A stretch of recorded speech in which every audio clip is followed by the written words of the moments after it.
will stand in session. Items 1 through 6 are executive sessions and direction to staff. Ms. Clerk. The first executive session is noticed as item 1, executive session, workers' compensation claim, ICA number 20043-010873, applicant David Lewis versus employer City of Tucson care of Tristar Risk Management, and is being held pursuant to ARS Section 38-431.03A3 and A4. The second executive session is noticed as item 3, executive session, annual review and evaluation of the performance of the city manager, and is being held pursuant to ARS Section 38-431.03A1 and A3. And the third executive session is noticed as item 5, executive session, Goodman versus City of Tucson, notice of claim numbers 26860 and 26861, Pima County Superior Court case number 2019-4826, and is being held pursuant to ARS Section 38-431.03A3, A4, and A7. May I have a motion to go into executive session? There's a motion. There's a motion and a second. Any further discussion? Hearing none. All those in favor of going to executive session indicate by saying aye. Aye. Aye. Any opposed? Motion passes. Alrighty. We'll be back.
study session, please.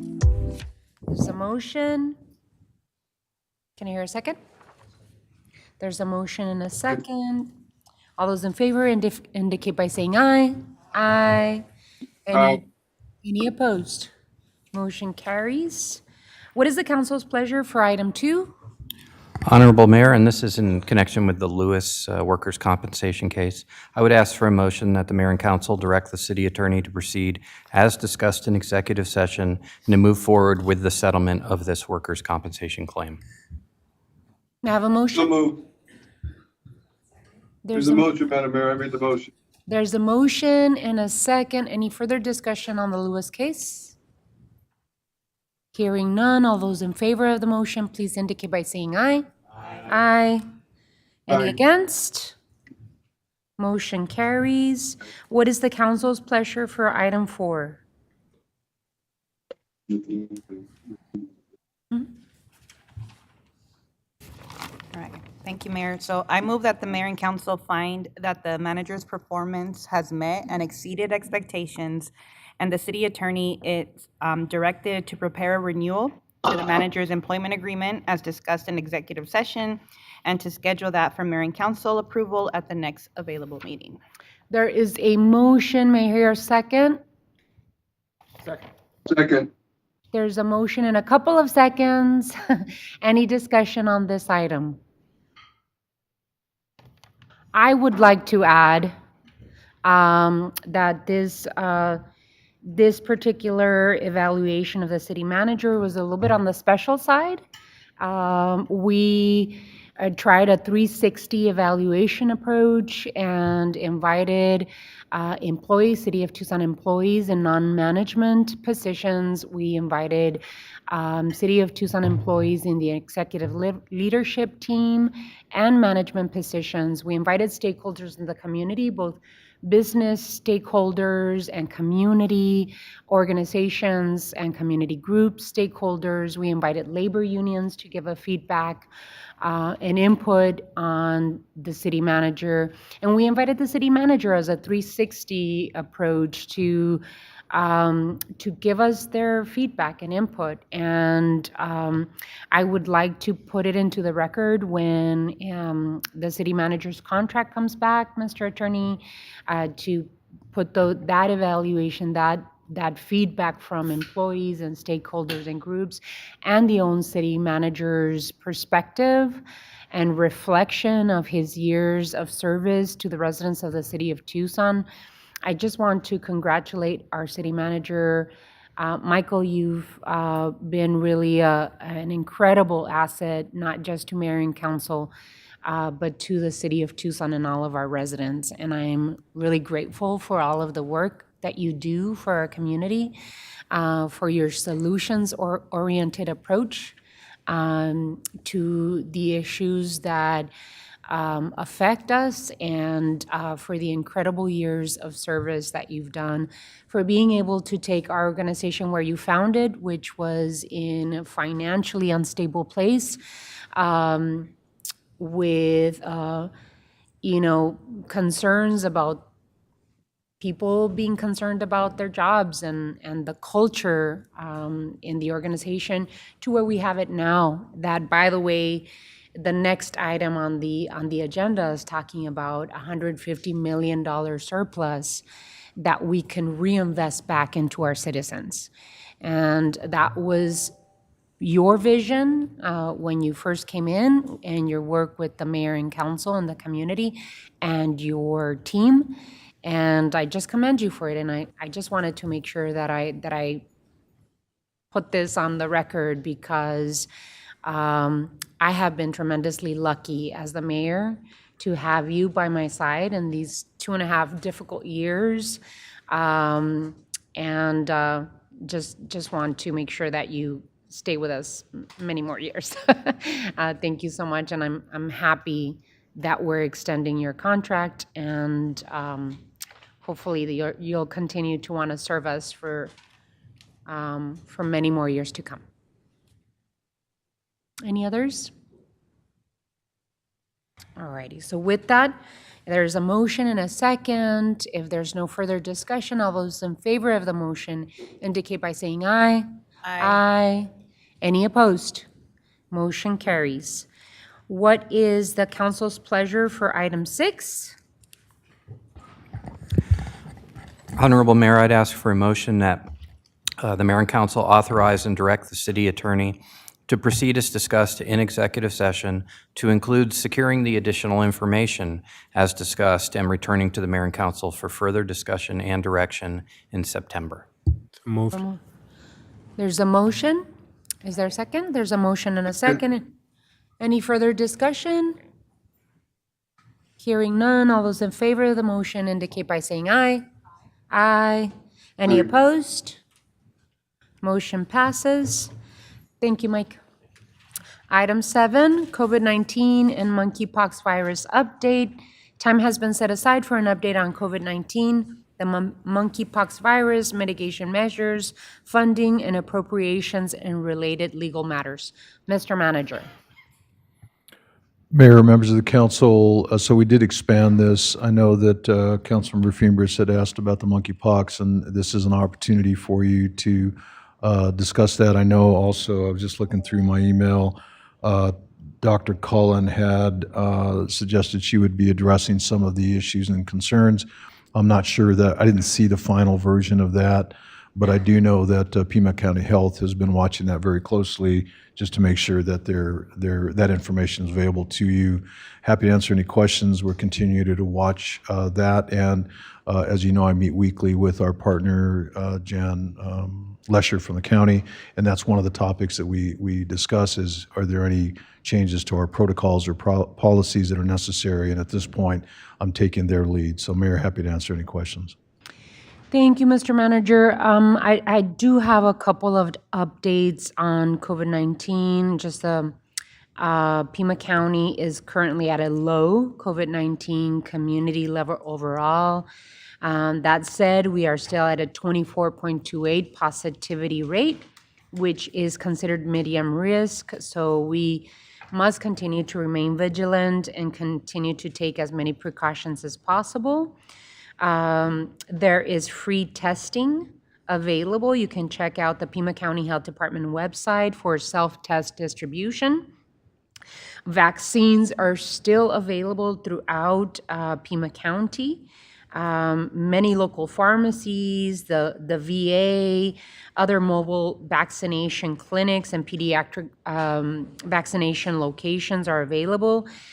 You can call if you do test positive for COVID-19, you can call 520-720-7895 or go to the Pima County Health Department East Clinic at 6920 East Broadway to determine your eligibility for the Test to Treat program that is making antiviral pills available to eligible members of our community.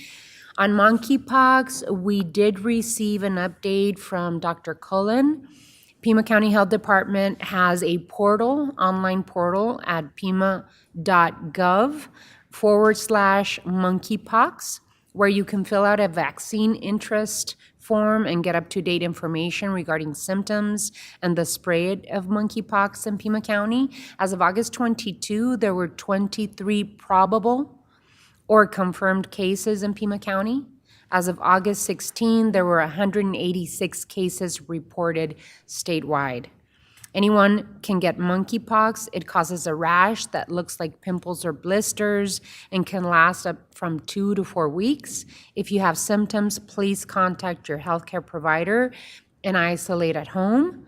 The virus is spread by direct skin-to-skin contact and prolonged respiratory secretions, as well as contact with items such as bedding, towels, or unwashed clothing that was touched by the infected individual.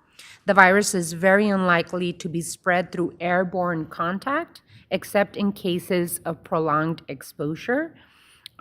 Please contact pima.gov/monkeypox if you have any additional questions about it. That's the extent of information we received from Dr. Cullen. Did anyone have any questions or comments or concerns on this particular item? I have a question. Vice Mayor? Mayor, if you know, if, like, who's currently eligible for the monkeypox vaccine, and will it be provided at no cost like the COVID vaccine? Yes, it is provided at no cost. I do know that Pima County has a limited number of vaccines, and pima.gov /monkeypox.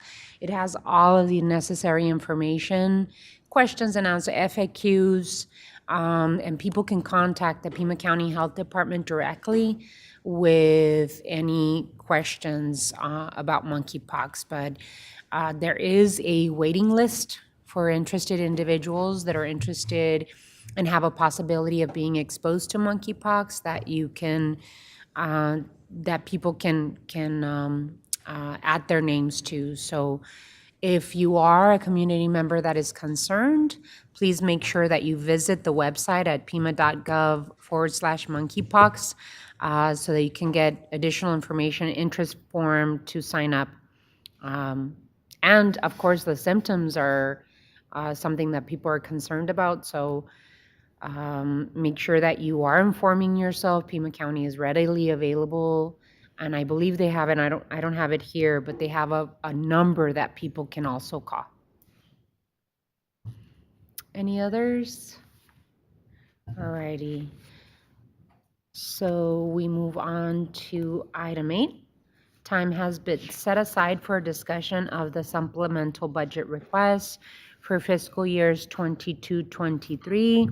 And before I send it over to the city manager, I just wanted to open up the discussion with what I ended with for the city manager's evaluation.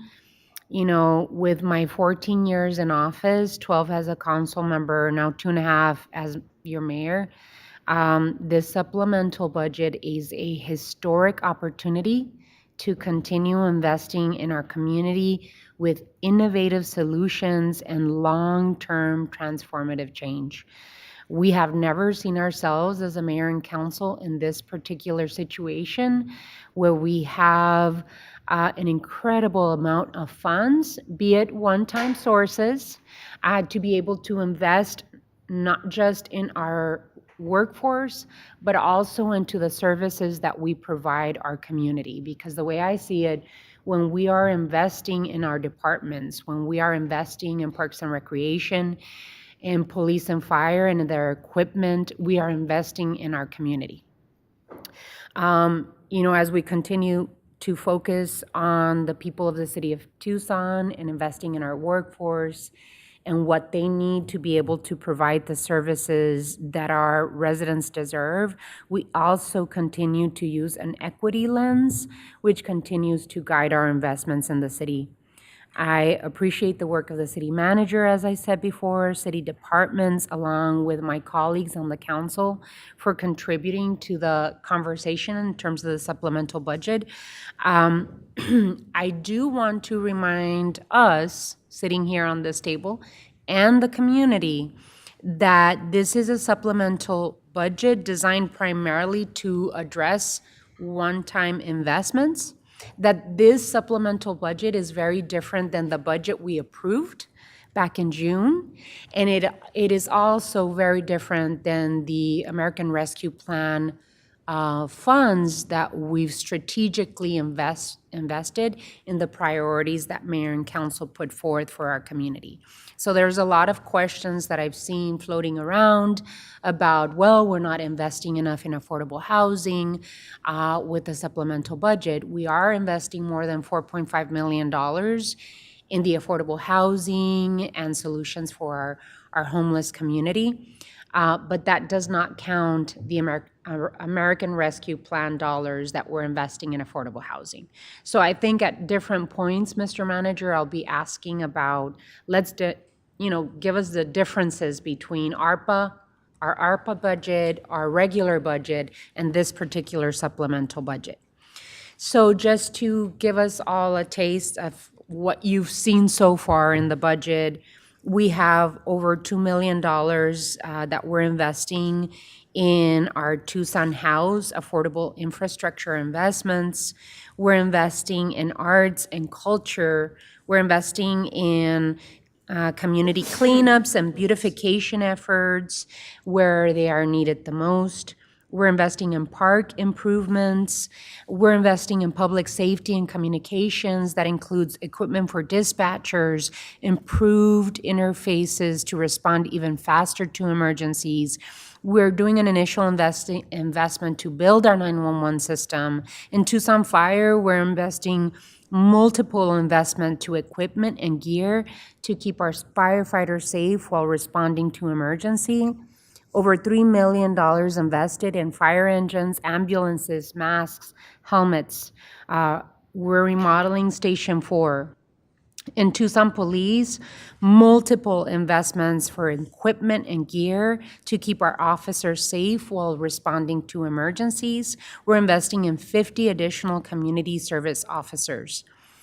In closing, I have been very deliberate and careful in terms of how I put our priorities and the vision that I have as mayor on the table and share that responsibility with my colleagues on the council to make it our priorities, our vision, not just mine. Our, and that includes this side of the table with our city manager. The supplemental budget highly reflects what our priorities as a team have been for the last 2.5 years for us. So this time is for another review of what the supplemental budget is, of your feedback and advice, and then we'll take it from there. Mr. Manager.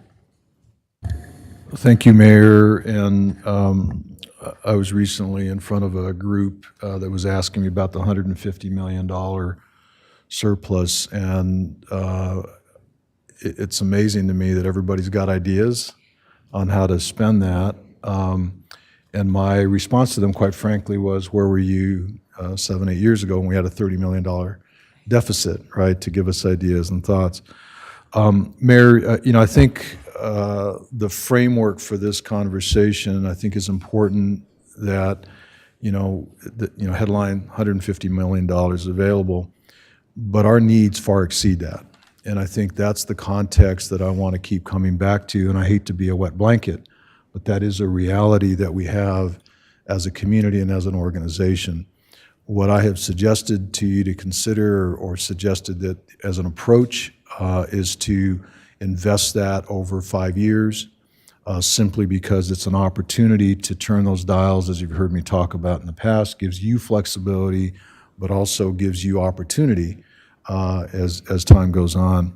So, Mayor, I've gotten feedback from several of you, and you'd asked me to identify some of the investment areas.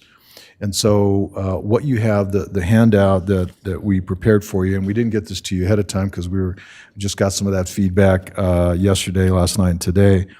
But it's just basically putting together information that we have already in the budget. But I broke it down into just a few areas, 5 areas. And I won't read them for you other than to suggest this gives you an inkling of what if you were to take the $150 million divided into this year, right, and the dollars that we set aside, that you set aside as a part of the budget for supplementals, how it breaks down. And you can see that you are investing in affordable housing and public safety, but you're also investing in community services, not just on the park side, but also in the support side, right? So when we're funding IT, or we're funding, HR and some of the other needs that we have, I could distribute those to all of those other areas, but fundamentally they're just supporting the community service. And I wanted to get a snapshot of that so that you could really understand that, yes, when we break it down into the granular level of the line items, that's fine for that piece, but this gives you a more holistic picture. The other thing I can't emphasize enough, Mayor, and you started it with your comments, This is only the supplemental dollars. This is not the base budget. This is not the federal dollars that we get through HUD, and then we also get through ARPA and other opportunities. And so when you look at that and you take it in the entirety, those numbers are pretty significant in how you're investing over time. What I would suggest, Mayor, is I think we've gotten feedback from you. I think we've addressed most all of that in our comments in our memo. Happy to answer questions. We can get into as much detail as you'd like. Both Anna and I are ready, as well as we have all the directors here to touch base with you on whatever's on your mind. Just to refresh your memory, we did post it today for direction, but that isn't necessarily a requirement, if you will. If you'd like to continue to have this discussion into September, happy to do that. The goal was originally having this done before October 1. I will tell you, if you gave me direction before that, it would make me and everyone else really, really happy, only because we can just get to it and start implementing.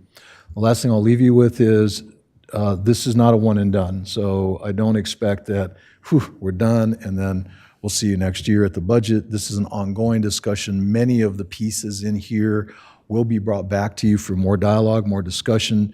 One of the things that I know Councilman Kozaczek and Vice Mayor Santa Cruz mentioned was that of the special events. It's not intended to define that today, but it is intended to set aside dollars for those conversations in the future that would be more on the policy level of saying, okay, how do we approach those? That's just but one example. So Mayor, if you're up for it, I'd just like to open it up to questions. Any questions? Councilmember Lee? Thank you, Mayor. I can go ahead and get us kicked off on the questions. Couple of things. Do you want me just to kind of go down my list and then you can respond? Okay, perfect. Just on the compensation section in general, the past several years, we've done a cost of living adjustment. And so hopeful that we can kind of factor that in. I don't know where that would fit or if that's in the base budget side, but just thinking about the COLA conversation, and we had talked about a formula as well as being very clear on implementation of how that COLA is going to be applied, I think is going to be really key for us. And if we can plan that in, I think that would be really helpful.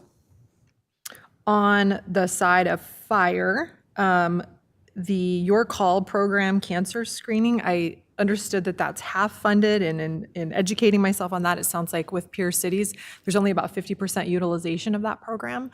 So I just wanted to make sure that if we can get 51% or 52%, that there is funding available for as many folks as possible who want to participate in that program, since we all know the unique issue that our firefighters have with respect to cancer. So anything we can do to get as close to 100% as possible utilization on that program is going to be really, really important. On the PD side, I see in the last attachment we have that the target turner is not recommended for funding, and I believe that that is a requirement per state law. So just for sake of compliance, I'm just curious on that item. And then on just the wellness piece in general, I spoke to the city manager a little bit about this just this morning, but within the wellness program, there is a preventative CT heart scan that is very affordable. It's like $80 to $100, but insurance companies don't typically cover that. And essentially, it measures the calcification in the arteries, and it can really predict your likelihood of having a heart attack or stroke. And that's something that I feel really strongly we should try to cover for our employees, because it can save lives, and it's preventable. And I would love to see us include that as part of our wellness program in whatever capacity we can to test out that. So those are just my notes on the supplemental. Mayor, thank you for the opportunity. Councilmember Lee, so a few things. First, as I mentioned in my commentary last time, we do have dollars built into the budget under the contingency line for a conversation around I won't use the cost of living because that implies it relates to inflation, and inflation is so high, we just don't have enough for that. But I do have some dollars set aside for a conversation at the end of this calendar year for implementation early next calendar year. I am waiting to see what the impact of the market adjustments are in some of the areas, some of the targeted areas that we are suffering.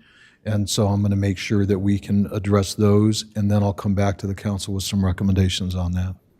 With regard to the cancer screening funding, absolutely, we want 100% and better because it is important. We recognize that. We will continue to shore them up as needed. I think those are placeholders to see what is the utilization rate, and we'll make sure that there is adequate dollars for that. With regard to the target turner, that was actually supposed to be training for the academy. We do have that. We have identified some other funding, more than likely Proposition 101. We're going through that exercise. I have suggested to the chief that we will figure out how to fund that. It is important. This is specific to the supplementals, and right this minute, I'm suggesting we have other sources to address that. With regard to the wellness and the opportunity for the screening, that's a chemistry of the way that our insurance works. Councilman Kozaczek in his questions had asked about the $1 million we had set aside for a pilot program with TMC and El Rio. That is all part of this discussion on how we look at the entirety of our health insurance benefit structure. The beauty of us going at Councilmember Cunningham's insistence over the many, many years to explore the self-insurance has given us some flexibility that we wouldn't otherwise have. And because although we buy the Cigna network, we are not bound by only what they cover. We can drive that. So that's a conversation that I think is important for us to have on all screenings. And the one that you brought to my attention seems amazing, and it would be a shame not to pursue that because it does give you that early detection on things that we otherwise would be paying significant dollars for. Thank you, Mayor. Councilmember Lee, you're done? Okay, good. You know, I've been advocating, I believe, since 2020 in terms of wellness for our public safety, and that includes communications, 911, both police and fire. Of course, wellness for all of our employees, but there's certain trauma that is generated in those fields. Can you give us an update on that wellness? Because I noticed that some of the wellness coordinators requested by Tucson Fire and TPD were not filled, and I know that you have a bigger plan for wellness. Can you expand on that? Sure, Mayor. Thank you for the question. So fundamentally, the uniqueness, and I'll say the public safety world, which for this conversation would be fire, police, and public safety communications. The uniqueness of that function, or those functions, requires unique opportunities for them to work towards, making sure their folks are healthy and we deal with some of the trauma that they're facing. What I have suggested is that we need to be able to share resource, and the uniqueness of that is a little bit of a challenge on occasion. I know that part of our reconfiguration of the 911 center has given us opportunity to have some separate space for recovery from some of the trauma and so forth. What I have steered away from is the trainer, where it's the physical trainer, where basically it's someone that can help on a peer level at this point, simply because I'm looking for other options for that. And so my suggestion is we currently have mentors and peer opportunities within the organization. I want us to pursue that before we expand the workforce to include that level of training. So what you see there is part of that. The mental health side of it is absolutely going to continue to be funded. I don't see any issue with that at all. I am very appreciative of the sharing of the resource, but it clearly has to be more robust, and we are continuing to do that. Well, in saying that, I also saw that you did fund the Struggle Well program that Chief Castmore has explored and started giving to our officers. So it's yes and. So it's Struggle Well and a shared wellness professional for all three departments, is that what you said?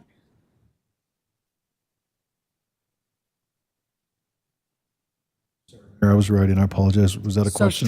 we're funding Struggle Well, and then, And continuing to fund some of the resources we've already allocated. okay, And keep in mind that a big part of this will evolve as we fill positions both on the police side and on 911, because keeping in mind that we have vacancies, significant vacancies in both of those, which will continue to tax the resources that we have, and we will certainly expand that. The mental wellness and mental health is an extremely important part. We're committed to that. We will continue to fund that appropriately. all righty. I'm just interested in making sure that we're funding whatever is necessary to make sure that we're providing that service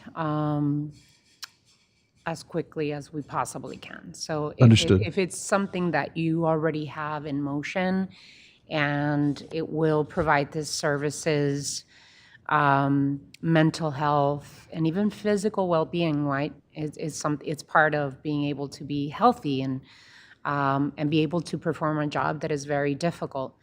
I just want to make sure that it's in motion to be able to offer the assistance specifically to these three departments. Of course, we need to make sure we're doing the same for other employees.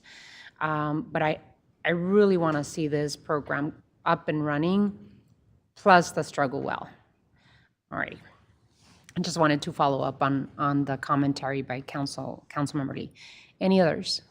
Council member? So sorry, Mayor, sometimes I can't read my own handwriting. The only other one item that I did have buried under fire was, I'm curious, just with all the development that happens and the whole system of permitting, the value of filling that code inspector position on there. It seems like to me, if there's an opportunity to accelerate some of the permitting by hiring this person, maybe that's something we should consider. But I don't have the ROI information, but just wanted to put that in your ear.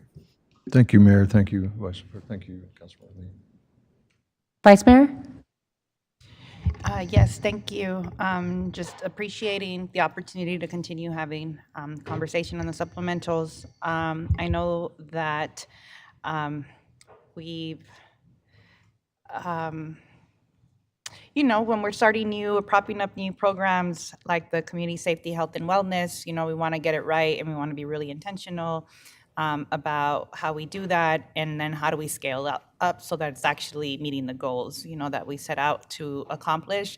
So as we're figuring that out, I just want to make sure that we have the flexibility to address, resource needs in that area, and that it doesn't, we're not setting them up to fail. So I want to make sure, because I know that that's been really an important an important mission for this mayor and council. So I want to make sure that they're being supported, and so anything that we can do to help. The next one, just from looking at the budget, and I appreciate you breaking it down into these funding areas, is the recommendation around housing and community development. It seems like it's really low. The request is low compared to some of the other ones. And I know that we are getting ARPA monies that are helping, but how can we show the community that in this current housing crisis that we're taking it serious and funding accordingly? So I want to make sure that we are continuing to consider that bucket or that funding allocation. And then finally, with ESG, it looks like we're still dealing with the high vacancy rate. So how will this supplemental request help them address this problem? And will it be enough, to meet the needs that we have?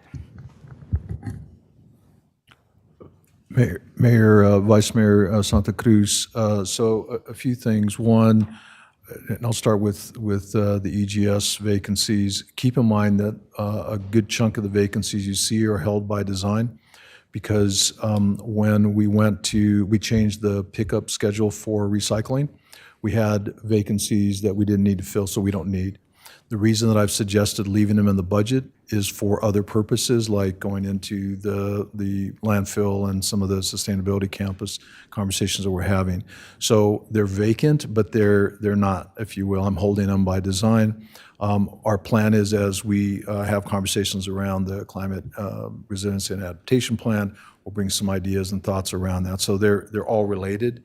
And so we do have vacancies in some of the operational pieces, but it's not to the magnitude that you might be seeing there. So I apologize if I wasn't clear on that. That probably wasn't very clear.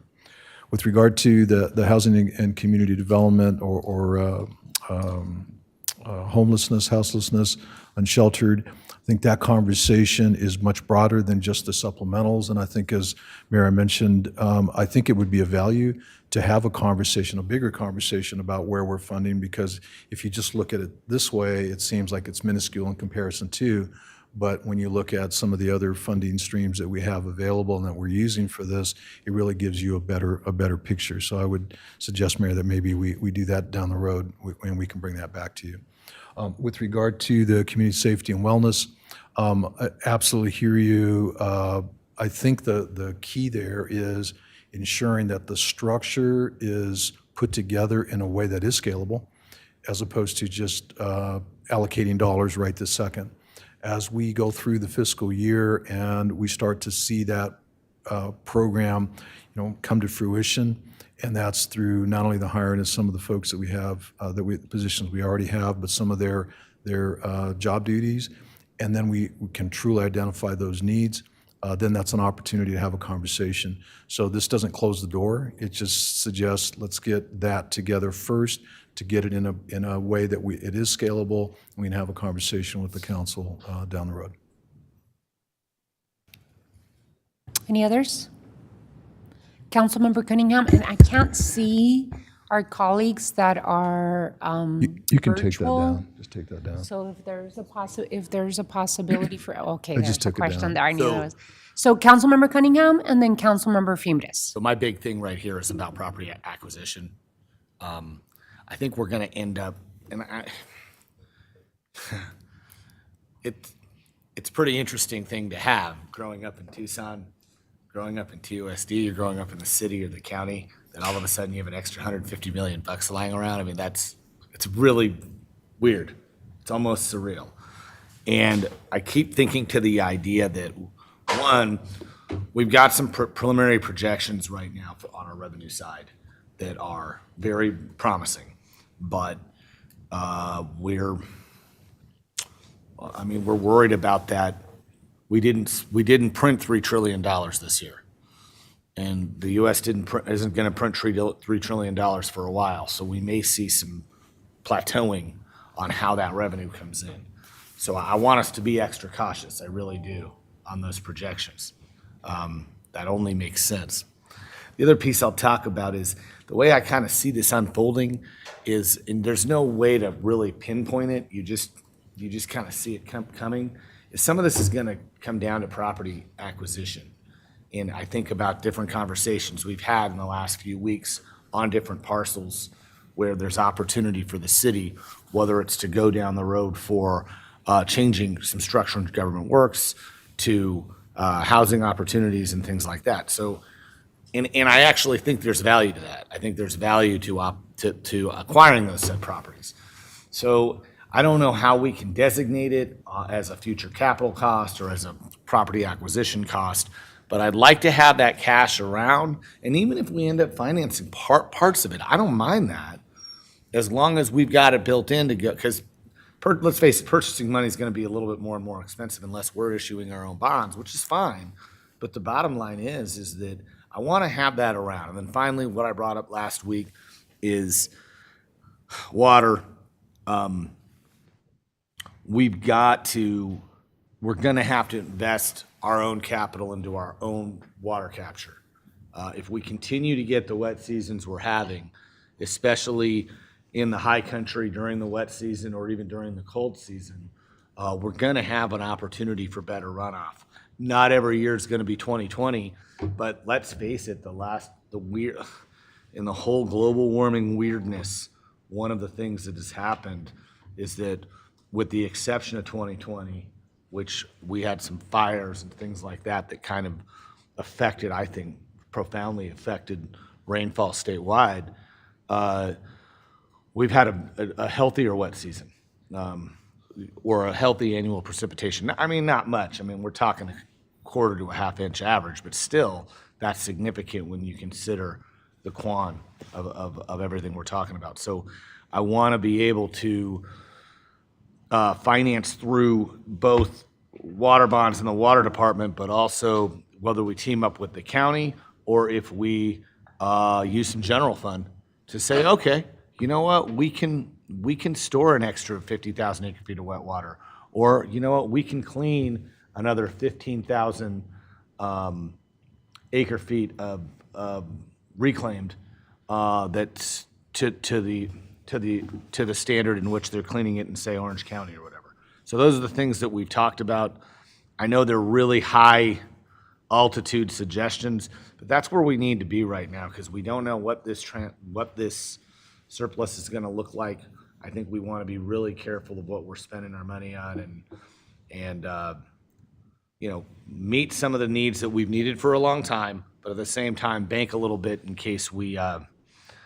I always like to plan out for the bottom of the boat contingency, so I want to have that contingency. It looks like, well, I want to just commend the manager's office and all the wards for basically stepping up to the plate and being real big team players in this. We don't have, councils past would have ran around and go, well, I didn't get this and you didn't get that and this isn't fair, and that didn't happen here. We've really got a good group and we've got a really good package for everybody. So thank you. Thank you, Councilmember Fimbres, and then Councilmember Hall.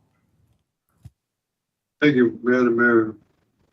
Michael, the mayor and council be reminded about what is being funded for public safety overtime to deal with issues such as protests for the Roe versus Wade decision that cost about $40,000 to cover.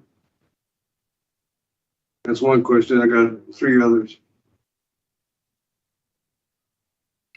Mayor, Councilmember Fimbres, so there's a variety, and the spreadsheet that we just had up really outlines in the supplementals the dollars that are allocated. That's public safety and community safety, health and wellness. It's just shy of $29 million.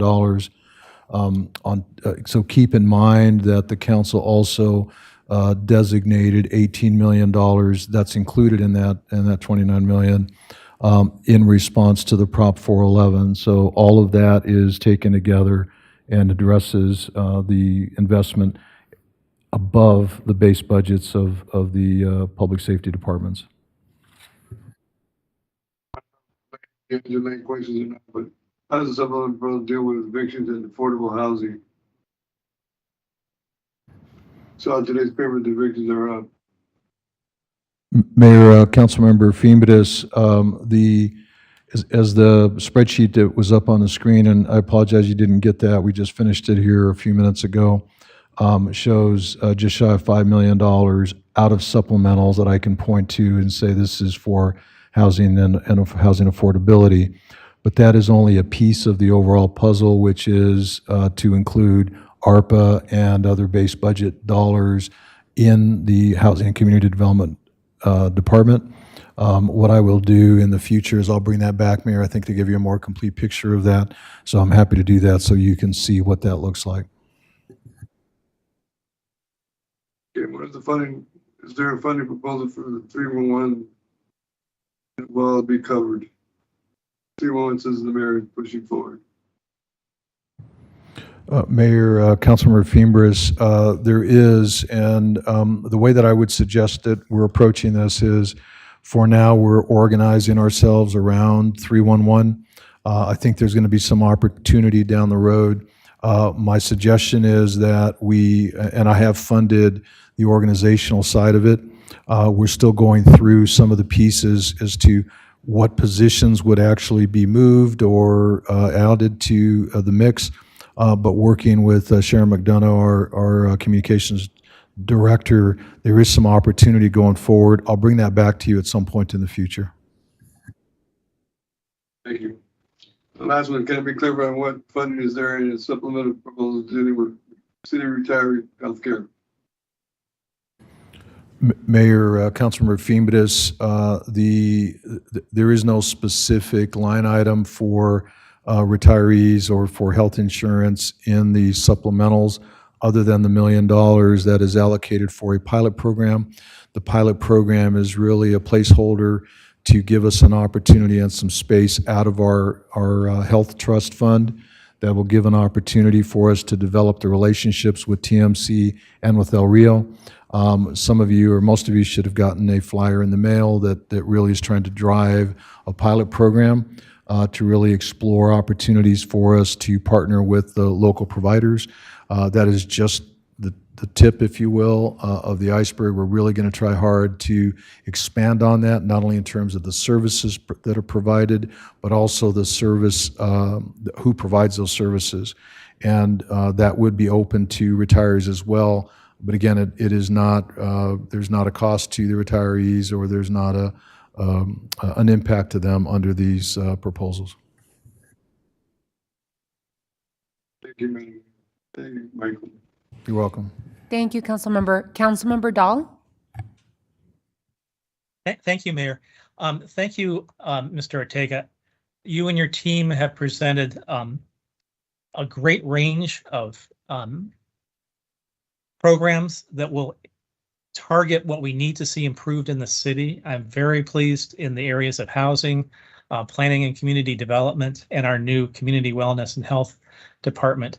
I'm also want your assurance that Parks and Rec have enough money so that next summer the pools will be open and running, and we get a jump on it this year, and I encourage you and park staff to do that, and I have all confidence that you will. Again, this has been a very transparent and open process, and I think people who have looked into it closely see that we're really trying to respond to the needs of the city of Tucson. Thank you. Thank you, Councilmember. Any others? Councilmember Kosaczek. A couple of real quick questions for clarification, and then a final question. You answered with respect to the BRT consultant. I asked who the contractor was and the scope of their work. We haven't selected a contractor yet. Can you speak to the process we'll go through in selection and identifying scope? And is the $1 million a placeholder, or is it a target? Is it a ceiling? What's that? And then the next question piggybacks on what both Nikki and the mayor were talking about, and that is the TPD health and wellness piece. In the question I asked about that, you said that attachment A, line 164 is where that allocation is found, but 164 is specific to CAMO and not to TPD.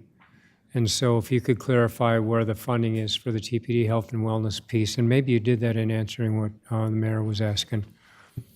And the final thing is, I don't want to speak for the rest, but it feels as though we're ready to move forward with this. Do we need to come back in September, or what are you waiting for from us, or do you want to come back in September? Mayor, I'll start with the last one first. I would love for you to give me direction today, because I think that we are ready on our end, and I've tried to give you the space to do that. And again, it is an opportunity for us to keep moving through the process, but I also want to make sure you have space to, dissect it and get comfortable with it. So I would definitely be up for a direction on that today. With regard to the BRT, I'm going to turn it over to Tim to give you some more detail on that, as far as both the process and the placeholder of the dollars that are included. Thank you, Manager. For the selection of the BRT consultant, we ran a request for proposals process, and we have selected. Tim, hold on just a second, because I don't think you're on the mic, and those that are attending virtually cannot hear you if you're not on.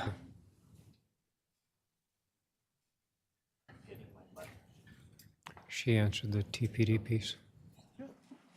Deputy City Manager Liana has the magic button touching, so thank you. So we ran a request for proposals process by which we've selected a consultant. We have not entered into a contract as of yet. We are starting to negotiate that contract. With respect to the scope of work, it's being informed by similar transit expansions nationwide. We've solicited input from a number of cities who've done similar work, and we're taking their best practices and needs and success stories. But we're coupling that with input we're getting directly from the FTA, and we'll be actually meeting with FTA headquarters in September to vet that final scope of services before we issue a contract. Okay, thanks. And Nikki pointed out the answer to the TPD Health and Wellness. It's in the rest of the document. I'm comfortable moving forward, and so if I make a motion, that we cut them loose or whatever you want the motion. Yeah, I feel completely comfortable with the motion so that we can move forward what we have in front of us. As in all budgets, I think that we have to adjust when we need to adjust, and I think there's a flexibility there to do so. So, Your Honor, I'd like to move that we accept the manager's recommendation and have him add his supplemental recommendation to FY 22-23. so there is a motion to move forward with a recommendation. Is that by the worded city properly, Michael? manager. Is there a second? Better than cut them loose? That's fine. Second. Alrighty, so there's a motion and a second. Any further discussion? Councilmember Dahl, do you have your hand up from your previous or based on this? Sorry, from previous. Okay, Vice Mayor? Yeah, I just had a clarification for the public. So of the 150 million that we have in one-time, money, you're recommending that we fund 82.6 million, right, into the supplementals. And what is your recommendation for the remaining amount? Mayor, Vice Mayor, it's a great question. So the rest of it will be held in our fund balance and brought back to you as a part of subsequent fiscal years.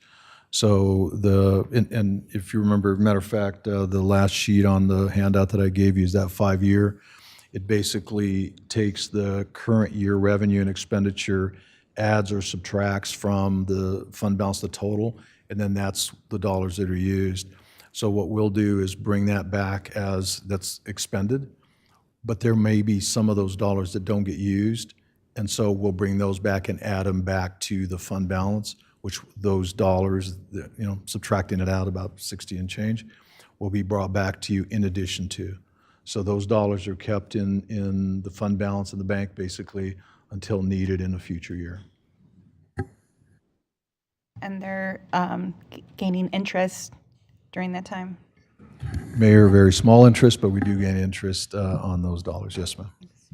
Well, and based on that question, Vice Mayor, there's, as you pointed out, we have different pieces of the vision that we put together around this table. The Climate Action and Adaptation Plan is still coming in the future. That will take additional funds. We also have the community safety, health, and wellness piece that we have to continue seeing how it's growing. And also the mental and physical well-being programs that we're putting together for our public safety personnel, but also for the rest of the employees of the city of Tucson. Those question marks still remain. And part of the work that we're doing as a council, as a mayor and council, the vision that we put together underneath that public safety, community safety, health, and wellness, there's also programs, for example, that I think are super important for violence reduction and prevention. The P&I program is a very important program at Tucson Police Department that works with us hand in hand to do that violence interruption that we need to make sure is fully funded. I know that we're providing about $170,000 in violence reduction and prevention to TPD, I imagine through the P&I program. But I want to make sure that we're expanding P&I and investing in our Thrive Zones. So there's still, areas, pieces of the vision that we have that still need additional funding. That's why I think it's so important that we be as careful and deliberate as possible, even though some people will accuse us of being way too careful. We need to be able to put a little funds away so that we can continue investing in those big visionary pieces of programs that we have kicked off in the last year. Am I correct, Mr. Manager? Is this? Mayor, yes, and I think giving me direction today, giving us, the team, direction today, simply starts that process, and it's all inclusive. There still needs to be conversation about the special events. There still needs to be conversation about, potentially how a COLA, lack of a better term, salary adjustments are going to move forward. There's a variety of conversations that will come back to you.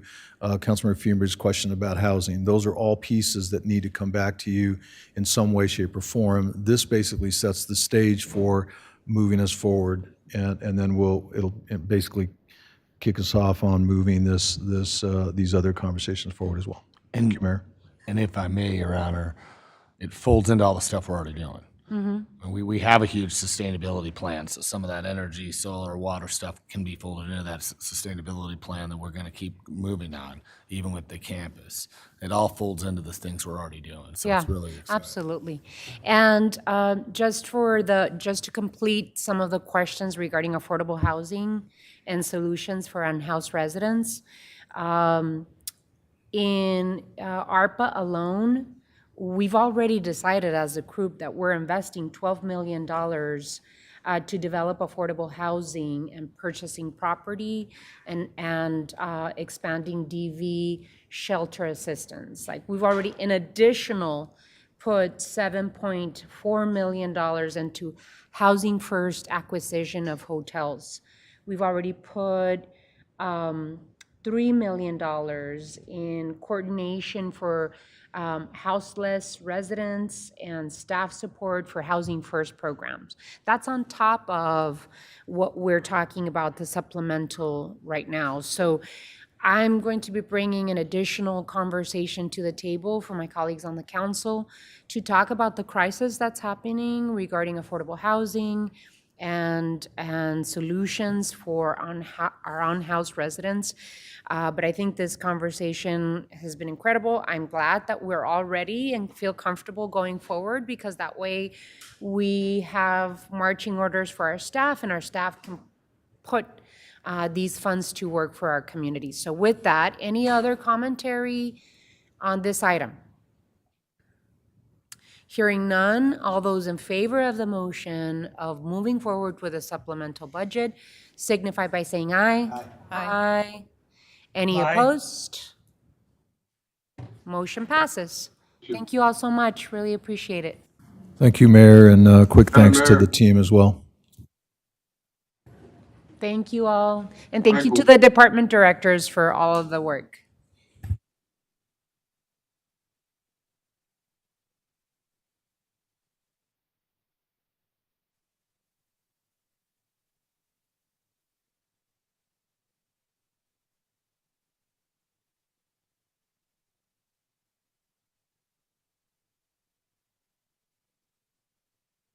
Item 9.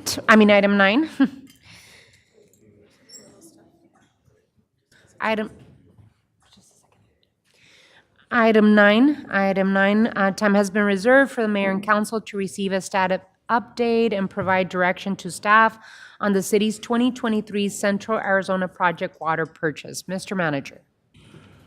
Mayor, as you heard, I believe, from Councilmember Cunningham during the study session, and you heard from everybody at the last study session, the importance of water. This is an opportunity to keep you in real time. This is changing fairly quickly, but this gives you an opportunity to hear directly some of the things that are going on. I do suspect that there might be future conversations on this, and it may even become a standing item, at least for the foreseeable future. So with that, I'll turn it over to John Kamik, our Water Director. John?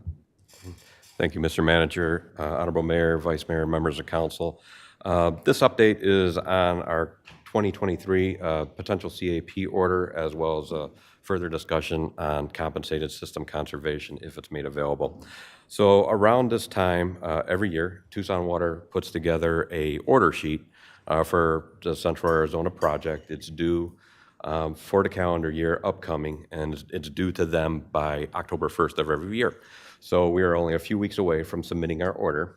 The way we're going about it this year is similar to every year. We're assuming that the full allocation owned by the city of Tucson, which is 144,191 acre feet, would be available to be allocated and purchased by the city. So we do have an order sheet with the materials that demonstrates that. It shows that water will be going to Pima Mine Road to utilize the full availability of the recharge facility at Pima Mine Road that the city can use, as well as some of our groundwater savings facility permit partners that we've had over the decades, and as well as our city facilities, CAVSARP and SAFSARP predominantly. So the situation out of Colorado is different, unique, and challenging, and changing every day. We know that. But one of the important things when we order our full allocation is it shows the intent of the city of Tucson to purchase that full allocation. So that's why we have that.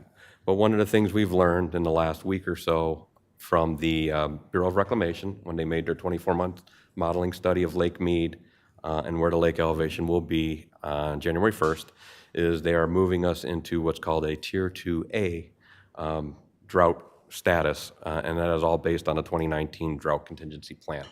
So in a Tier 2A drought status, we anticipate that besides excess water pool on the Central Arizona Project Canal is gone, agricultural pool is gone, most of the non-Indian ag is gone as well, and they'll start to dip into our contract priority, which is M&I, municipal and industrial contracts. So we anticipate that we will most likely have a 1% to 2% reduction.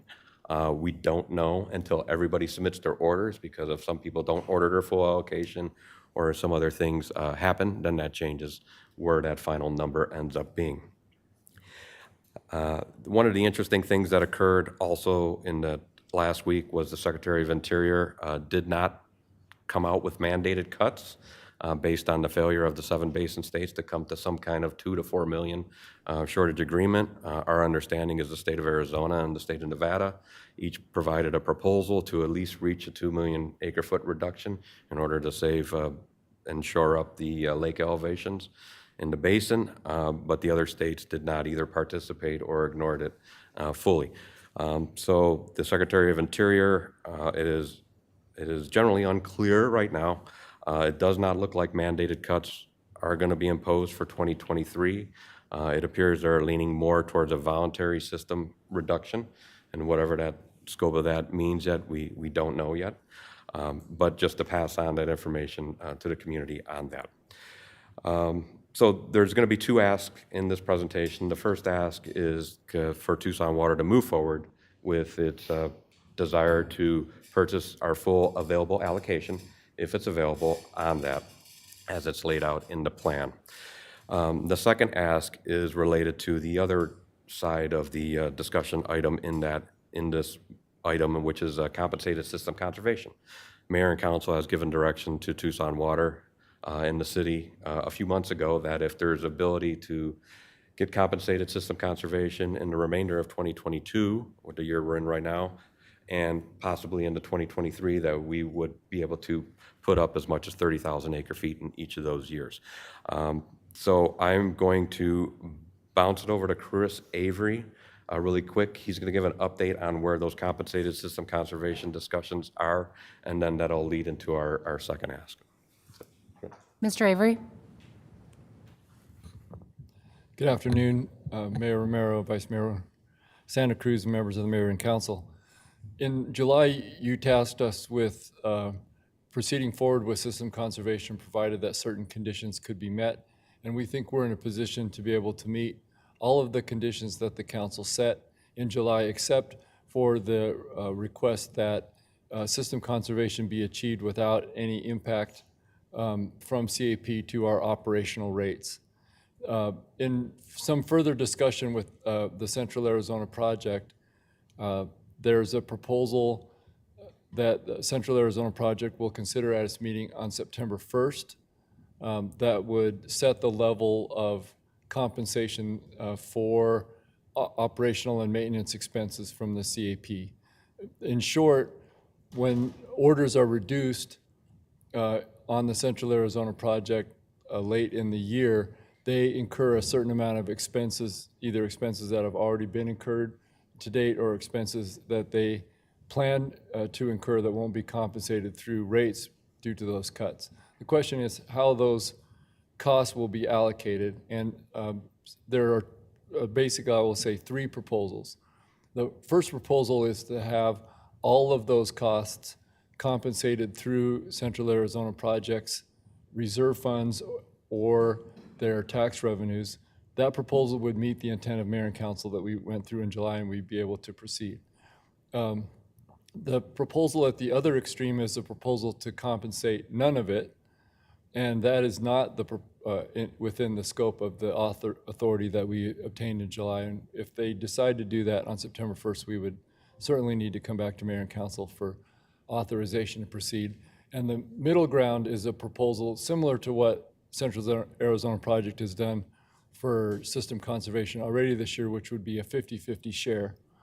And we would like to get authority to proceed with system conservation if Central Arizona Project does the 50-50 share. If they do not, we would come back in September and update the council with where we are and what the status of the discussions are. Chris, what does 50-50 share mean? It would basically mean that some of the costs would be, Central Arizona Project has, by contract, a rate reconciliation process.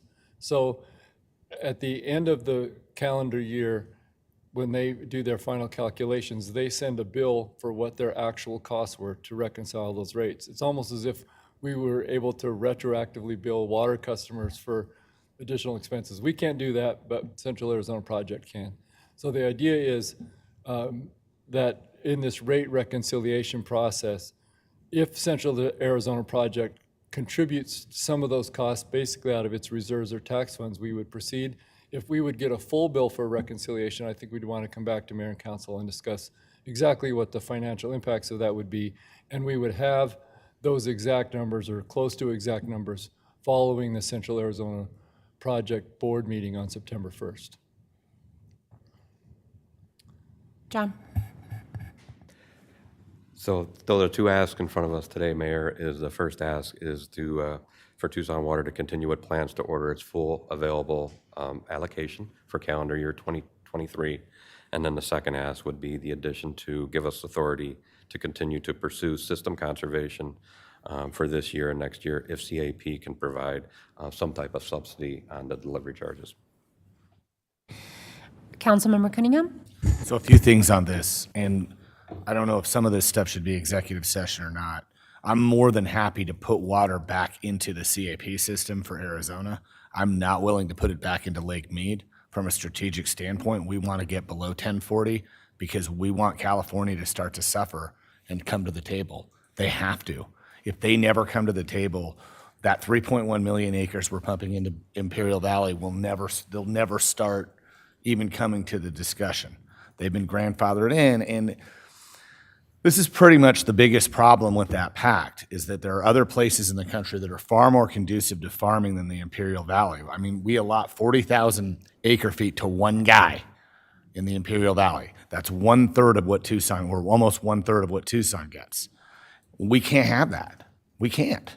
And so for me, I'm looking at, and I don't mean this in any disrespect to our California neighbors. I know that this has been their thing for a long time. I mean, it's hard to deal with the change, but the bottom line is that it isn't in our interests to save Lake Mead if the only people benefiting are California, and they're at the bottom of the waterfall, literally the waterfall. So for us, I'm more than happy to purchase our allocation and put it back into CAP for either paper water credits, cash.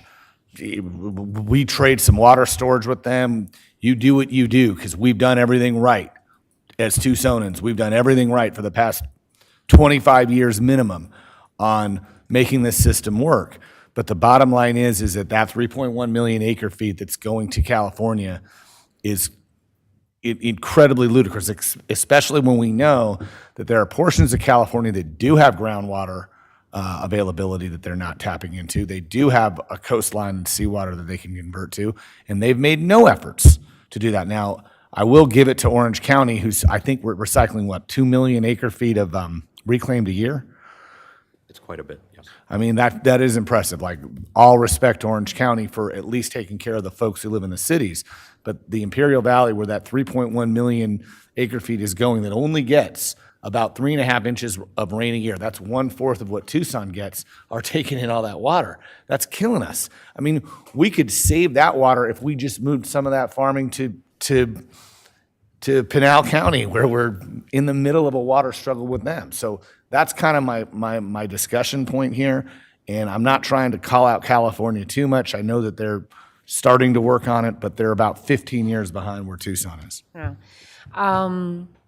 Could you give us a little bit of an update as to the conversations that are, high level, in terms of the conversations that are happening around the basin states in our conversations? I know Arizona's at the table, and we've had many of us, like Tucson, put the possibility of putting back acre feet back into Lake Mead. What's the conversation? I know that our Senator Mark Kelly, is really involved in conversations. I mean, I just recently heard him last week, I believe. He's putting in calls to California, including to Governor Newsom, to say, come to the table. We need you. So can you expand a little bit, either yourself or Chris? Yes, Honorable Mayor, members of council, just a little bit, because a lot of those conversations are happening behind closed doors between the 7 basin states. Myself, I'm not privy to those direct conversations. We do have Assistant City Manager, Mr. Tomier is part of the Arizona Reconsultation Committee, so there's some of those conversations are happening there as well. But that's our representatives from the state of Arizona is the Department of Water Resources and the Central Arizona Water Conservation District.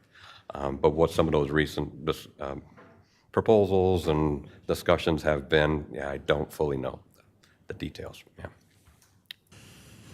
All righty. Any other Vice Mayor, and then Councilwoman Lee? Yeah, thank you for the update. I'm just kind of curious, what does, what is the impact of what's happening with our cap water to our tribal neighbors in southern Arizona? Okay, thank you, Vice Mayor Santa Cruz. So the cap, and for us, I think you said, or our neighbors, for every. Okay, yes. The CAP allocations that the other agencies have, the nations, I believe are also in that M&I pool, the majority of those allocations. So if we're going to get reduced, they will get reduced at some level as well. But we have been, and they have been receiving and have access to their water as long as they're in that priority for water situation. So they're going to continue to, I would imagine they're going to continue to use their water as much as we're going to continue to order our water supply and bring it down here. With the 1% to 2% reduction that we would potentially see under a Tier 2A situation, that would mean that for next year, we would still be storing excess water for the future for the residents of the Tucson water system. So not a dire situation, but not going in a direction that we want to see it going. Councilwoman Lee? Thank you, Mayor. John, I have 3 things. The first one I had asked you over email, kind of about a strategy. A couple years ago, we didn't take the full allocation, and this year we are. And so I appreciated your answer, and it touches on some of everyone's conversation, so I thought it might be helpful to put that out there.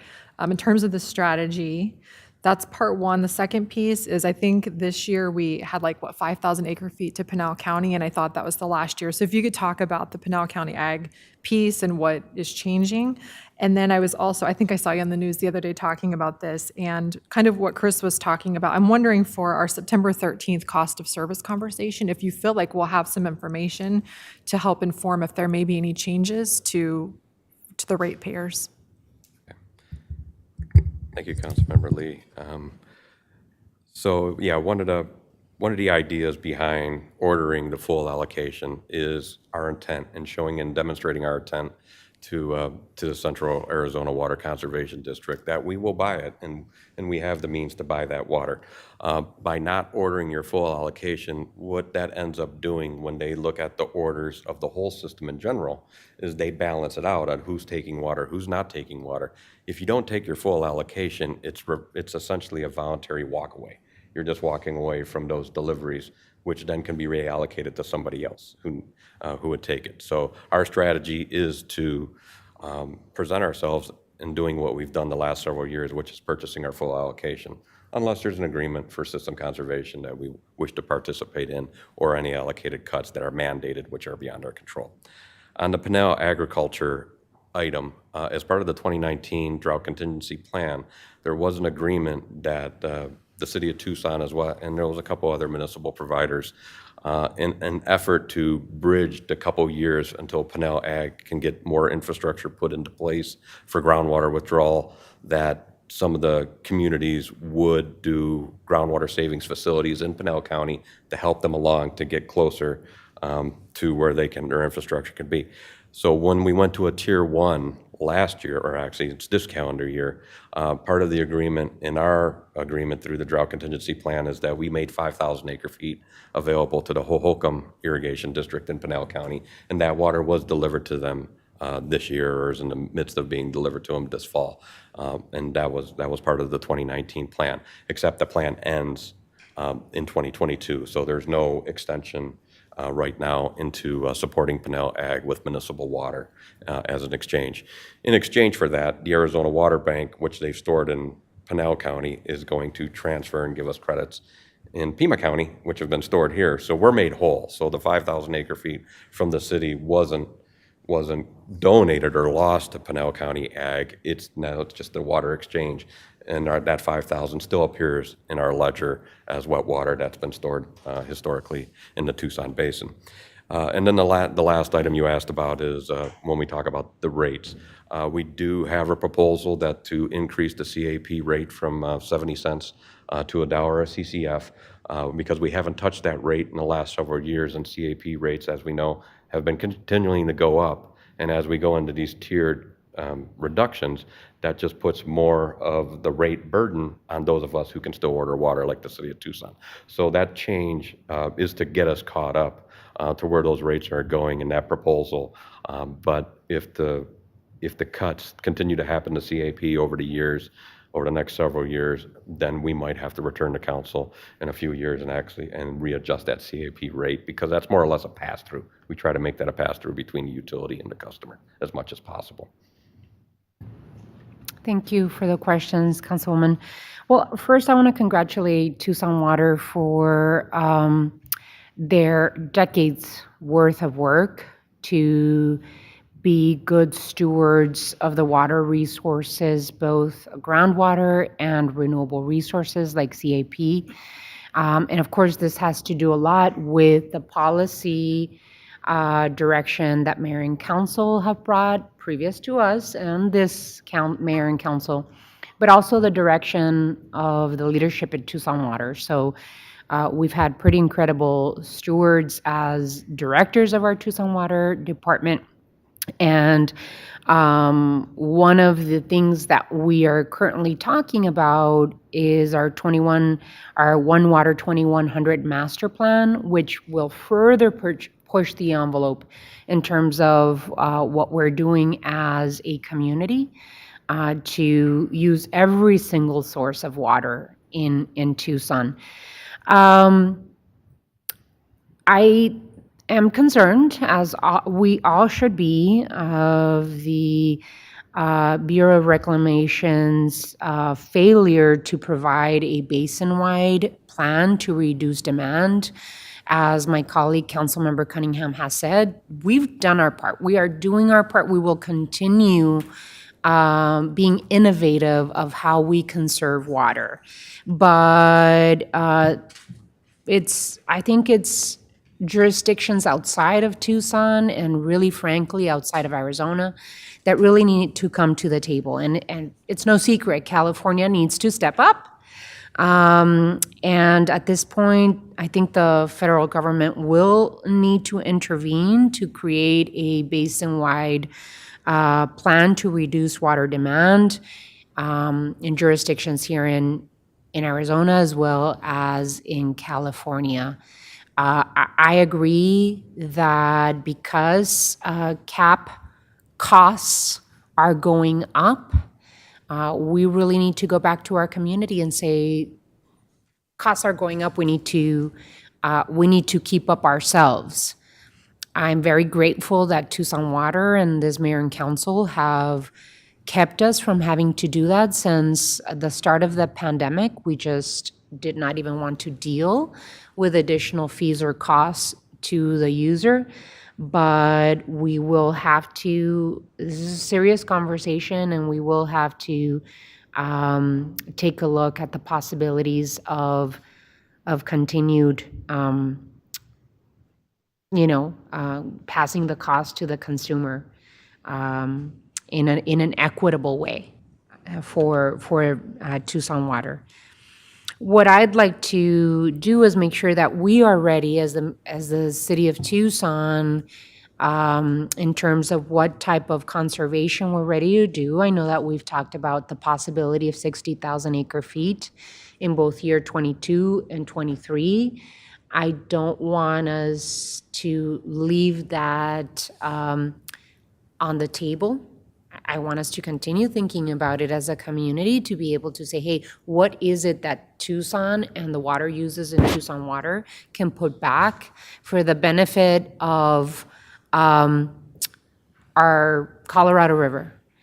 And then I would like to ask my colleagues to consider making a motion right now to put our full request for the allocation that the city of Tucson deserves. So if I'd like, if any one of my colleagues could make that motion, and then we can continue discussion. I thought Paul would be all over this, but I'll make the motion to move that forward, Mayor, and request our full allocation. I'll second. There's the motion and a second to put a request for our full allocation. Councilmember Kozaczek. So I am really troubled by the whole conversation happening at the seven basin state level. And I don't want to come across as Chicken Little, and I get what California's doing. State of Arizona is giving away water in the Butler Valley to the Saudis to feed their cattle for nothing. Thousands and thousands of acre feet. So it's not as though the state of Arizona is without, got feet of clay in this as well. Everybody's going to keep taking their allocations until we get our feet forced to the fire. And if everybody keeps pointing to our entitlements under the law of the river pact, and if everybody keeps demanding to be paid for the water that we leave on there, we're all going to be standing there on the banks of a dry river one of these days. And yeah, the Bureau of Reclamation is coming, because we're all standing around pointing to entitlements and saying, this is what the law lets us take, and we should take it. And I get negotiating strategies. I totally get negotiating strategies. But I think it's time for, and Tucson has led, I get all that. We've got 5-6 years worth of water underground. We're going to put another 44,000 acre feet if this goes forward. Bureau of Reclamation has basically told us those days are past. Not just us, but everybody. And it's a new day. And I think it's time for everybody, not just Tucson and Arizona, but all 7 states and the tribes in Mexico, to push our chips to the center of the table and say, It's a new day, it's a new conversation, and we can't keep doing the same thing we've been doing about pointing to entitlements and asking for payment. Same thing for agriculture. You know, they leaned on the state legislature during DCP and asked for, what, 20 million bucks or something like that? Can't do that anymore. The river's running out, Lake Mead's running down. We're about to the point where we can't provide hydroelectric power through Hoover Dam, and everybody's coming to the table with these negotiating strategies, not recognizing, or we recognize, but nobody wants to be first, saying, our chips are in the middle of the table, everybody join us. New conversation. So I get negotiations, I get all that. I get that we don't want to tip our hand, but someone's got to be first. And I don't want us to keep standing up to up and saying, we're going to take our full allocation come hell or high water. And we'll let the Bureau of Reclamation come down on California. Because when they come down on California, they're coming down on all of us. And guarantee you that's where this is headed if we all keep doing the same thing. So that's my point. That's where we want it to go. Yeah. I don't want it to go there. I want us all to be able to sit down like big boys and girls and say, this is the condition, and we don't want the federal government to impose a solution. Steve, that's We can do ideal. this Hold ourselves. on, Councilmember Cunningham, let him finish this thought. I'm good and done. Okay. Councilmember Cunningham. That's ideal, and I agree with it in principle, but if it never goes down and we artificially keep the lake above 1045, California's going to keep taking their allotment. They are. There's no reason for them not to. Well, Reclamation's not going to let it get there, and I just think that we've led by example before. Let's do it again. Yeah. We can appeal to the Secretary of the Interior and start and try to get something started there, but I don't know if that's bared fruit so far. So just to add to your concern, I think the city of Tucson and this mayor and council, we have put our chips on the table. We've said we are willing to put 30,000 acre feet this year and 30,000 acre feet next year. But we can't do it alone. So we have to claim our due allocation in order for us to be able to, everybody knows, we've already said it publicly, 30,000 acre feet per year for 22 and 23. I don't hear California saying any type of number. So I think our chip is on the table. I think we've done a lot of work as a community. We are practicing a lot of conservation ethic. We've led on this, and our chip is on the table. Come and negotiate. We, the city of Tucson, as mayor and council, we're willing to negotiate with California. We just need the help. And I'm really happy that Senator Kelly is pressuring other governors and senators that participate in the basin states. And you know what concerns me if that we say, you know what, let's just put 60,000 acre feet. No one else needs to negotiate. We're being nice. We're being kind. No, we cannot do that for the sake of the water security of our residents. And so chips on the table. We have been very, very clear and transparent as to what we, the city of Tucson, and our users are willing to put. We await on the other users to come to the table similarly and make changes. Make changes to their way of doing business. Many of these farmers are using strategies that were used back in the 20s.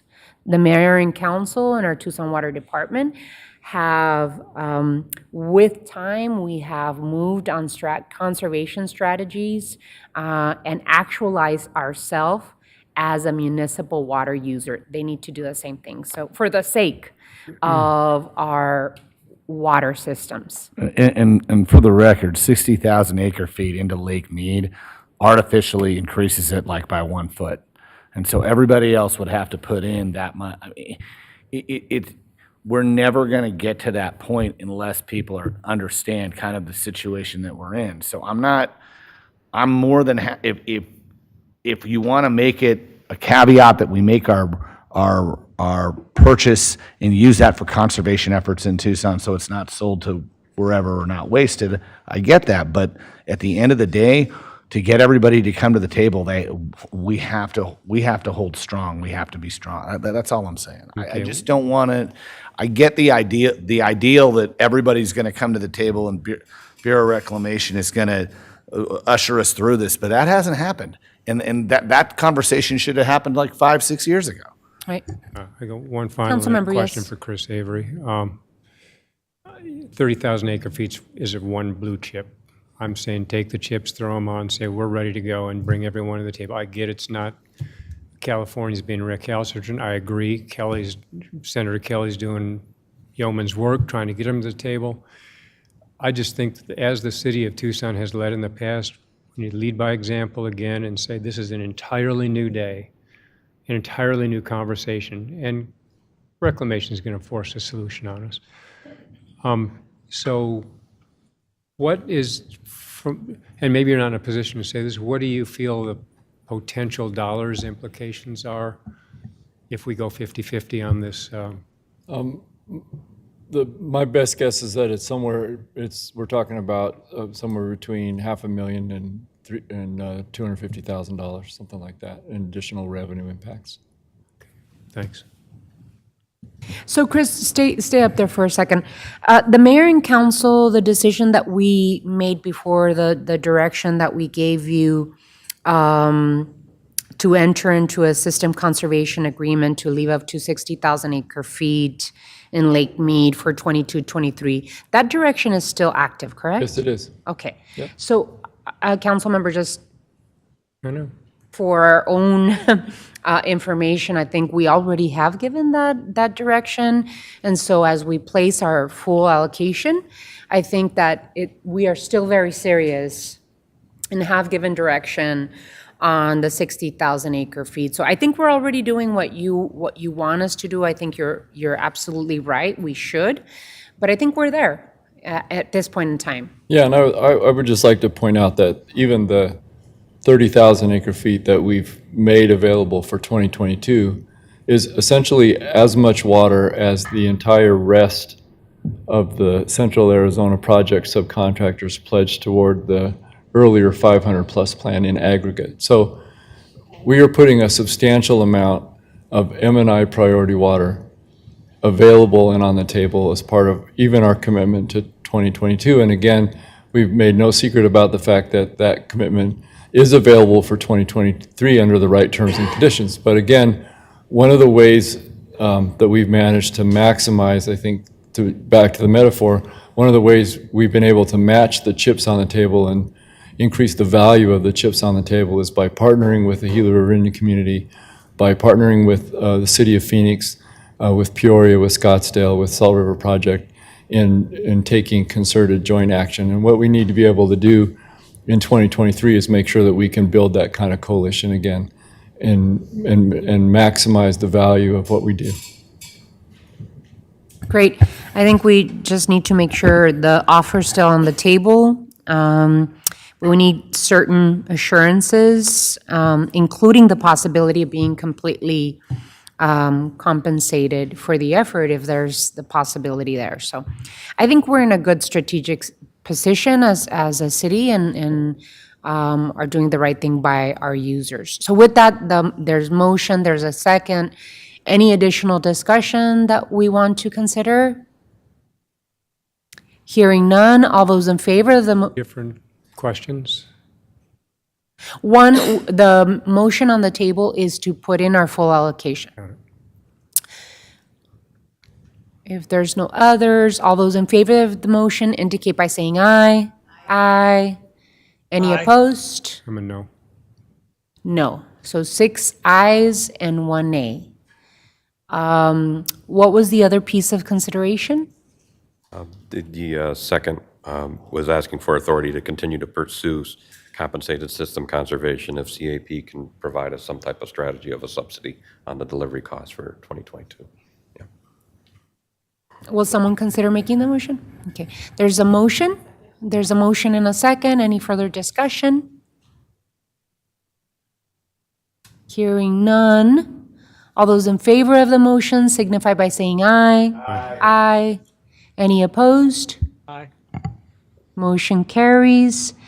Thank you all so much. Really appreciate it. Mr. Rankin. Thank you, Mayor and members of the council. And by approving that motion, you also reaffirmed the other terms and direction that you provided on July 12th that were to be embedded in any of the system conservation agreements that we sign off on. Thank you.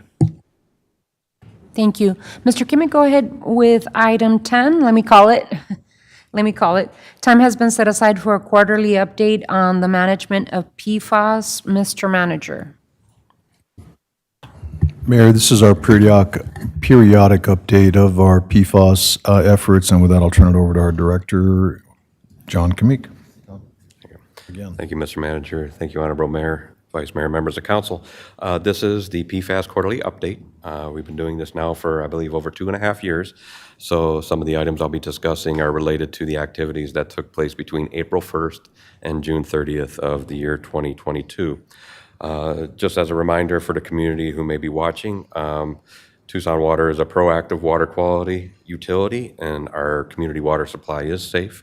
Our current strategy with relations to PFAS is where we find it, we avoid it, and we avoid those wells and those parts of the aquifer where water may have been generated from in the past. To date, we have removed at least 25 wells from service completely or put it in a highly restricted status to be only used in cases of emergency. So some of the items that occurred in that April to June timeframe, one of them occurred right at the end of the quarter, and we kind of chatted about that in July, and that was the big change in the health advisories related to the 2 existing health advisories for PFOA and PFOS, and then the addition of 2 other health advisories for PFBS and Gen X compounds. So because of that change in the health advisories, Tucson Water did change their operational guidelines on how we screen our wells and screen our water supply, and kept it at a very conservative level. So just to reiterate for the community and for council, PFOA and PFOS in our operational guidelines is now less than 2 part per trillion, and that less than 2 part per trillion is based on the EPA methods that we use in our drinking water standards for measuring perfluorinated compounds. PFHXS is at 7 part per trillion. PFHPA is 7 part per trillion also. PFHXA is 200,000 part per trillion. PFBS, which is one that received the EPA health advisory, is 420. Ours is still more conservative than what the EPA was. And then Gen X, we added that as a 7th compound in our operational guideline portfolio, and that is at 10 part per trillion. And to note, we have yet to see Gen X in the Tucson area, so that's a good thing, and hopefully we don't see that moving forward. Other items related to PFAS in the last quarter, ADEQ continues to move closer to developing final plans for a larger plant for plume containment for the plume that is emanating from the Davis-Monthan Air Force facility and moving to the northwest. So they did successfully complete a well at the north end of the Randolph Park Golf Complex area, Randolph North, along Broadway. Moving over to TARP, the city and ADEQ during that quarter continually requested assistance from EPA, Region 9, and we've been voicing our concerns on the elevated levels of PFAS moving towards and continuing to enter into the TARP recovery well field. And there's been some recent activity in the last couple of weeks associated with that. So without any, that pretty much sums up for that quarterly update. Toss it back to you, Mayor, if you want. Thank you, John. Really appreciate it. The recent activity that John is referring to is that most recently the city of Tucson received EPA Brownsville remediation grant of $1 million. Because of that investment from the federal government, the Region 9 administrator, Ms. Marta Guzman, came to town to celebrate that investment in the city of Tucson. We took full advantage of her visit to Tucson and set up a meeting with EPA Administrator Guzman, Misael Cabrera, the ADEQ Director, Assistant City Manager Tim Tamir, Tucson Water Director John Kimmick and other EPA members, as well as we invited the Tucson Airport Authority to the table, as well as Davis Mountain Air Force Base and the Air National Guard. One of the results of this meeting was that the city of Tucson put on the table that the city of Tucson and Tucson Water had not been properly compensated for our investment in operating and ongoing costs to DX remediation since 2014. In addition, Tucson has received no compensation at all for PFAS operating costs.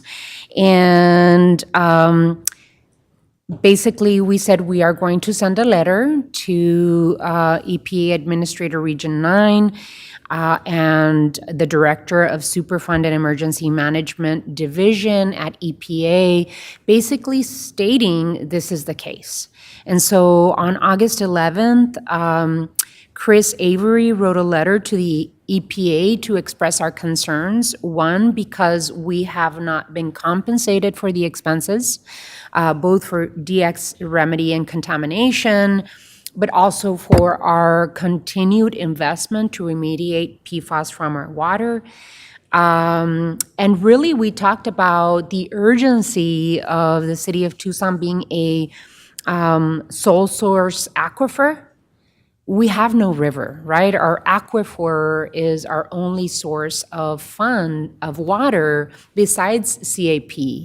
But if it's contaminated with PFAS and with the continued conversation of drought, we will not be able to tap into our sole source aquifer. And so we both, Tintamir, John, and myself, as well as our incredible partner, Mr. Misael Cabrera from ADEQ, we basically told the Tucson Airport Authority, the Air National Guard, and DM that we need more than just studies. We need them to act quickly on helping us remediate PFAS from our sole source water aquifer.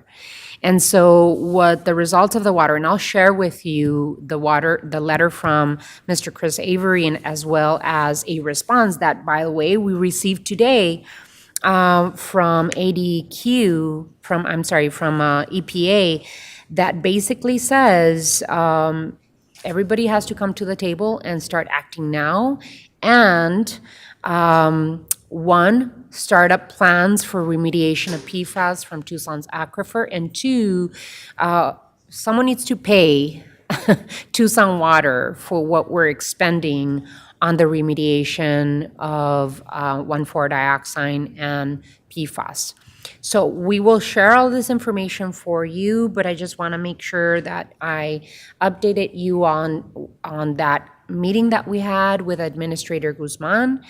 And now we have a direct line of communication with Administrator Guzman and Region 9 EPA, paying very close attention to the issue that we're experiencing here in the city of Tucson. I also want to thank Andrew Greenhill, Tracy Tucker, our federal lobbyist, Tim Tamur, for their continued efforts, as well as John Kimmick, to create partnerships to bring Tucson closer to a solution to our PFAS concern. And of course, making sure that I thank Senator Kelly and Representative Grijalva, who have been champions for Tucson on the PFAS remediation, including adding the sole source aquifer language in the bipartisan infrastructure law. There's a lot of moving pieces in this conversation, but good, really, really good advancement on this conversation with Administrator Guzman and EPA Region 9 staff. I don't know if I'm forgetting something from that meeting, Tim, or John, or Chris. Well, thank you, Honorable Mayor. I just wanted to take the opportunity to publicly thank you. I think by you making yourself available and you understand the nature of the issue we're dealing with PFAS. I think it really brought it home to EPA Region 9 and Administrator Guzman. And when we were able to finally show them the maps, show them the data, show them why we're so concerned about the TARP remedy and don't want to be put in that position where we were a year ago where we had to temporarily turn it off because of PFAS levels that were incoming. I think that heightened the awareness, and I just appreciate you working with us on that and making this all happen. Thank you so much. I really appreciate it. I do have to say that Administrator Guzman was asking, like, how do you know about this parts per trillion and the, amounts all over the city? And I'm like, I've been living with this for the last 14 years, and I'm not an expert, but I do know what our needs are and what the expenses are for the ratepayer. But I will share all of this information, all these letters with you, so you all stay in the loop on that. And thank you for your hard work on everyone making this happen. It is really finally moving the wheel on our concerns regarding our water and PFAS contamination. Any of my colleagues? Councilmember Kozachik. Quick question, and thank you. And yeah, that's really good news to hear the movement, both at the federal level. It's nice to see the airport authority at the table as well, finally. I've been using the number that I got from you, Tim, probably a year ago, that Tucson Water has either invested or committed over $50 million to this issue. I'm sure that number has changed now. What's the current number that we should be having in our head? I think that number is still a relatively good number because the measurements, the other things that we want to keep in track are the wells that we've turned off that were part of our asset portfolio. But we can work on a more detailed number and bring that back to council. Okay, just a ROM. Secondly, it's great to see them coming to Tucson and doing the investigation, because what we've heard from DOD in all the meetings that we've had is that they're bound by a circular process, which takes 2 to 3 years to study the issue. At a recent meeting that we held that John and EPA and DOD were involved with, for the first time I ever heard their, quote, PFAS expert out of San Antonio or Houston or someplace said that if they find a region or a jurisdiction that is particularly impacted differentially by PFAS, sole source aquifer, for instance, then we, DOD, can bypass that whole circular process and cut free some funds more quickly. So that was good to hear them admit that finally. Final question. I know that we were not named the bellwether community. Was it Dayton or somebody? But there's been some conversation about them adding another bellwether community into the litigation. Have we still got an opportunity to be at the tip of that spear? Mayor Romero and Vice Mayor Santa Cruz, members of the council, things have happened pretty quickly in the litigation, even since we updated the council materials 10 days ago. So on Friday, the court heard oral argument on the government immunity defense. Based on the comments from the court, I think the district court judge is skeptical of the government's, the defense contractors' defense that their activities were immunized by government acceptance of the risk. Basically, most of the pointed questioning from Judge Gergel was that if the plaintiffs, if the defendants themselves won't admit that their products were hazardous, how could they have briefed the government of the hazards of all of their products? And some additional pointed questions about an unwillingness to believe that the Defense Department would have proceeded to use these materials if they'd been fully briefed as to what the health risks were.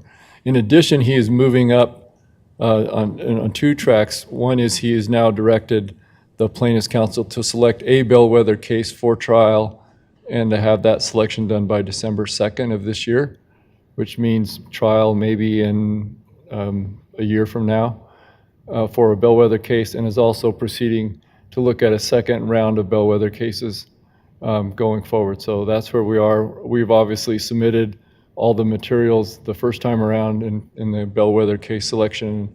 It's still uncertain about whether we'd be selected the second time around. I know one of the concerns on the part of the defendants that's been relayed to us through counsel is that the number for us is so large that they're reluctant to want to try that case. But we'll see where it ends up, and I will keep you posted. It seems like an almost weekly update these days. Yeah. So I just wanted to read you the response from Region 9 EPA. Part of the conversation that we had at the table with Administrator Guzman was Tucson Water and the City of Tucson's concern about TARP, and TARP being in grave danger of having to shut down. We've made that decision before because of the levels of PFAS, and we can't forget that the reason that we have TARP is because it was part of a consent decree that really brought all of the parties responsible for the TCE contamination, and TARP was and is the response to TCE. But because of 1,4-dioxane and because of PFAS and because of Tucson Water and the City of Tucson not being responsible for the PFAS contamination, we are really putting a EPA-administered consent decree record of decision in danger of having to shut down. So that was part of the conversation that we had at the table with Administrator Guzman. EPA has grave concerns that TARP would have to be shut down, and not only PFAS would continue to contaminate our aquifer, but TCE and 1,4-dioxane will create a mushroom problem for the City of Tucson. So the letter right here says that EPA strongly encourages the potential responsible parties to cooperate in responding voluntarily and promptly to the PFAS contamination by taking appropriate and immediate action. And so the letter sent by EPA is strong and very supportive of the case that the City of Tucson and Tucson Water have in front of us. So I'm feeling very good at that with our senators and Senator Kelly and Congressman Grijalva really pushing on the funding side and pushing on the EPA to help us through this. It's putting us in a really very good place. So thank you all for your hard work on this and keeping this rolling. And now we have something in writing that will help support our case. One quick thing. Councilman. On the pilot that ADEQ has helped fund at Randolph North, the purpose of that is to help identify the extent of the plume. And when do you expect the results from that? What are those results going to kind of signify to us? And what's the next step? Honorable Mayor, council members, Councilmember Kozaczek. So ADEQ's position right now is where they put that new well in at the north end of Randolph North Golf Course is essentially where they've identified the edge of the plume. The northern edge of the plume, which is the leading edge. So similar to TARP, where we have the north well field contains the plume, they see a scenario where they would utilize that well at first, maybe have to add additional ones over time to not allow the Davis-Monthan plume to continue into the central well field.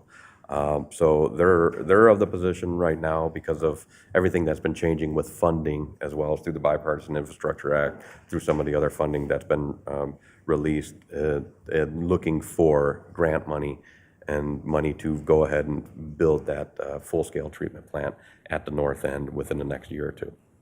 And how are they testing for the east and western limits of the plume?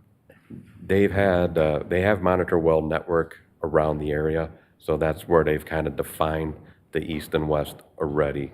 But what they want to do in this first approach is stop the movement of deeper into the central well field, which is the primary approach. All right, thank you so much. I've been informed that John did share the letter from EPA ADQ to council before the meeting, so you should have it in your inbox. Thank you so much for doing that, John, and again, thank you for your hard work. We also have later, related to this item, later tonight, dealing with the WIFA funding for the city of Tucson to apply for millions of dollars. How much is it, 160 million? Yeah, 149.5 or something. We're applying for $150 million to help our reclaimed water and for the Northwest well field that we're going to consider later tonight at a regular session. So great work, everyone. Thank you so much for the update. John, anything else that you wanted to add? No, Honorable Mayor. All righty, thank you so much. What I'll do is we're going to take a 3-minute break and then come back because the next item is the climate action plan. It's going to take a little bit of time. So let's stretch our legs, use the restroom if we need to, and then come back. Thank you.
the session back up again and moving to item 11. We do have a quorum, and both my colleague, Councilmember Krasacek and Councilmember Cunningham are attending to some things that they need to attend. But we're back into study. Item 11. Time has been set aside for the mayor and council to review the climate action and adaptation plan process and provide additional direction if necessary. Mr. Manager. Mayor, as you outlined in the item, this is an opportunity for you to provide further guidance, but more importantly, for us to give you an update on where we are. So with that, I'll turn it over to Tim Tomier, the Assistant City Manager. Thank you, Manager. Honorable Mayor, members of the council. We do have a brief presentation for you today that we'll be going through with you. But just by opening, today's presentation is a mid-project update on the Climate Action and Adaptation Plan titled Tucson Resilient Together. As you recall, this plan is being developed with two main strategies, two overarching lenses through which we're approaching this work. One is that it's community-centered. The goal is to develop and implement actions that are supported by our community and that have the most impact. It must be right for Tucson. And second, that it is equity-focused. The bulk of our outreach is to underrepresented communities, many of whom will be impacted first and worst by climate change. It must have equity at the center. So next slide, please. Today we'll report on the status of the Tucson Climate Action and Adaptation Plan, and today's discussion will focus on a share out of major milestones, findings to date, the current status, and the anticipated timeline through the remainder of the project. With that, I'd like to turn it over to members of our consulting team who will make much of the presentation, and then I'll come back toward the end for question and answer. And so with us today on the Teams meeting should be the project principal from Borough Happold, Chris Ree. And Chris, are you there?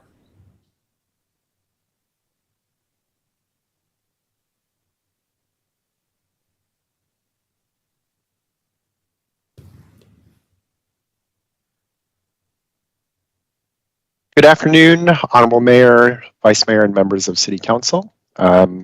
We will walk you through a handful of slides providing updates. And the first one, we can move on to the next slide. Louis will walk us through where we have been. Thank you, Chris. Thank you, Tim. And thank you, Honorable Mayor, Vice Mayor, and members of the Council for your time this afternoon. Just briefly to introduce myself, my name is Louis Spanias, and I am the consultant side project manager for this effort. So thank you for being here. Just want to briefly speak to where we've been so far on Tucson Resilient Together. We kicked things off at the beginning of this year around February, and since then we've been busy at work on two fronts in particular. First, we've completed a thorough analysis of where the city stands with respect to existing policies and programs and projects, its greenhouse gas emissions at the city operations and community scales, and a community-wide vulnerability and risk assessment as well with respect to climate change. We completed our initial existing conditions assessment back in April, and we followed up with our greenhouse gas emissions and vulnerability and risk analyses last month in July. The second front, led by our partners at Living Streets Alliance in partnership with the Mayor's Office, the team has been working on an authentic and equity-centered community engagement effort, as Tim spoke to, focused on folding in the frontline communities that have historically been left at the margins and stand to be most vulnerable to the impacts of climate change. We assembled a community engagement plan back in April. We held our first public workshop in May and have been in ongoing conversations with community partners and groups.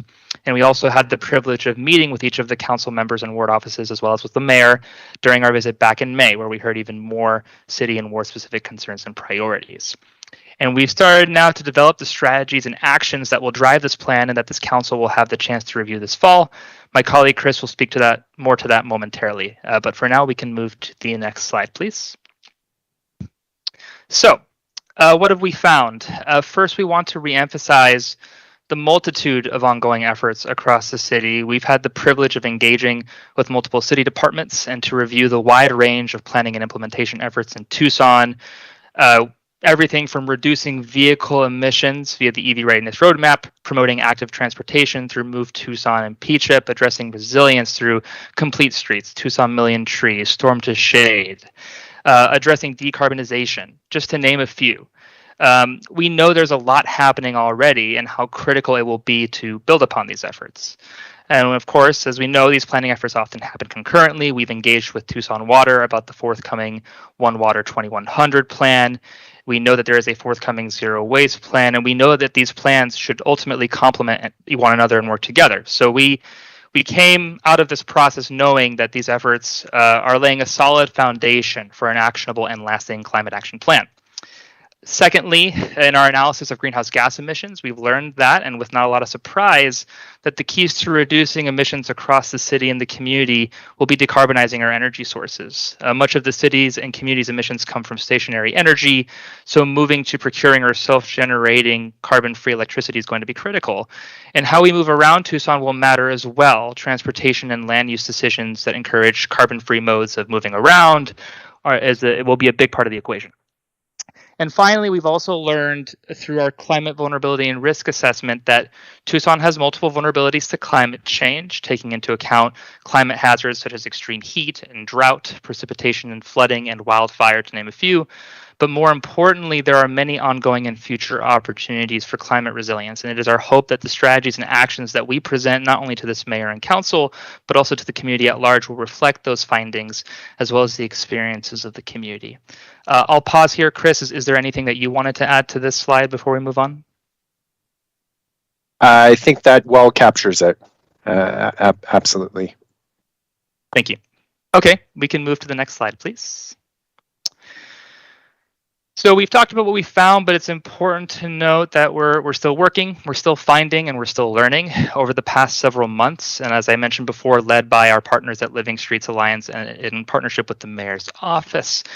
We have been collaborating with 7 community partners listed here, including Paisanos Unidos, the AZ Youth Climate Coalition, Local First, the Southside Workers Center, the International Indian Treaty Council, the San Javier Co-op Farm, and most recently, the Tucson branch of the NAACP. The conversations have been meaningful. They've been filled with earnest conversation about the challenging relationships between these groups and their local government, concerns about climate change and issues of social equity, but also a real and collective understanding of the opportunities and the desire on behalf of all involved to put forward a meaningful and community-driven climate action plan. And at this point in time, each of these community partners have elected promotores, or otherwise known as community ambassadors, to represent their organizations and to facilitate community dialogues. These dialogues have already started, and up until now, they have focused on community vision around climate action and resilience across Tucson. But going forward, these dialogues, accompanied by pop-up events around the city, are going to focus on refining and really filling out the strategies and actions that will drive the plan. And as we go to the next slide, I will hand off to my colleague, Chris. All right, thank you, Louis. So that brings us to where we are today, which is that we are actively in the process of drafting climate mitigation and resilience strategies.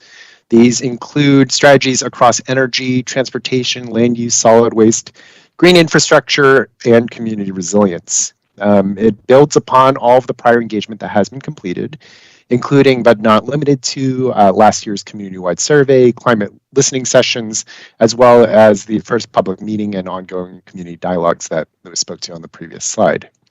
Additionally, the consultant team is adding recommendations based on the findings from our analyses, including the existing conditions, greenhouse gas analysis, and climate vulnerability assessments. As of right now, we are having active conversation with city departments, and starting next week, we'll be conferring with the Climate Action Advisory Council and our 7 community partners. In October, we will be able to share the draft strategies with the mayor and council for your review and input, and we really view these recommendations for these climate strategies as the heart of the climate action and adaptation plan. Our objective is to solidify this list ahead of preparing the draft plan document itself. Let's go to the next slide. And as for what comes next, here's a brief glimpse of what is happening.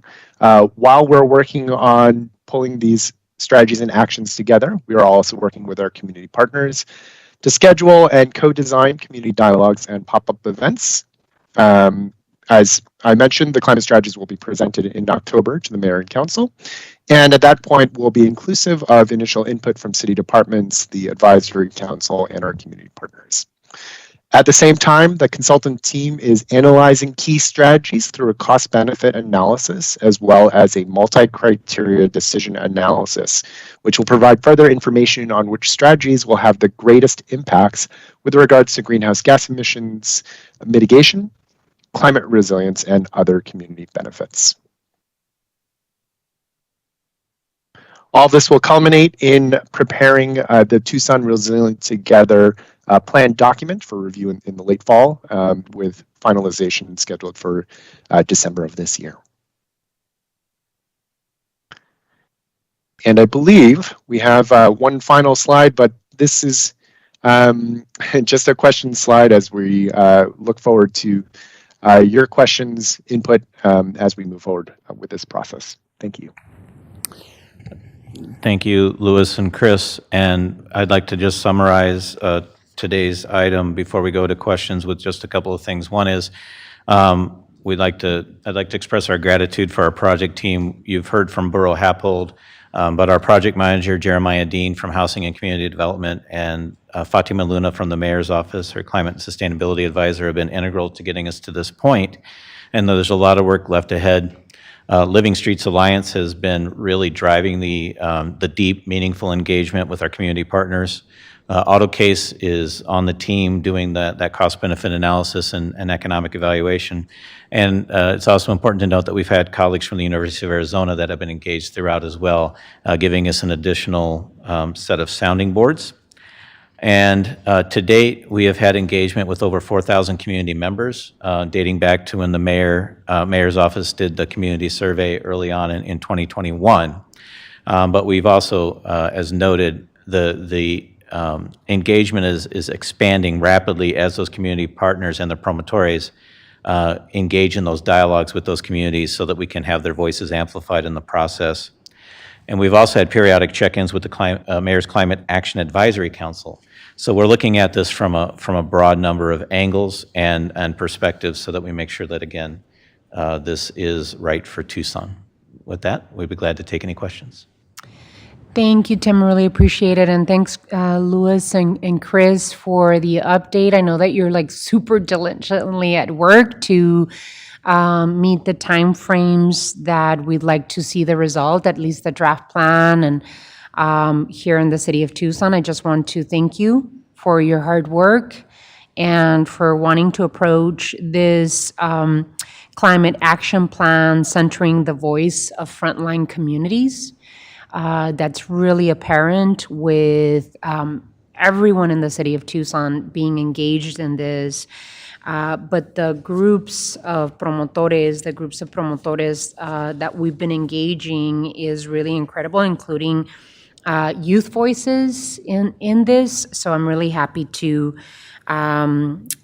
say that, as you said, Tim, more than 4,000 people, individuals, and more than 30 groups represented in the process, including the Arizona Youth Climate Coalition, Sunrise Tucson, YWCA of Tucson, Mrs. Green World, Youth Justice Collective, Fuga, Community Home Repair Projects for Arizona, No More Deaths, Goodwill Metro Center, Community Food Bank of Southern Arizona, Southside Worker Center, NAACP, Paisanos Unidos, so many others that are that their voices are being included in this process, which I'm really happy for.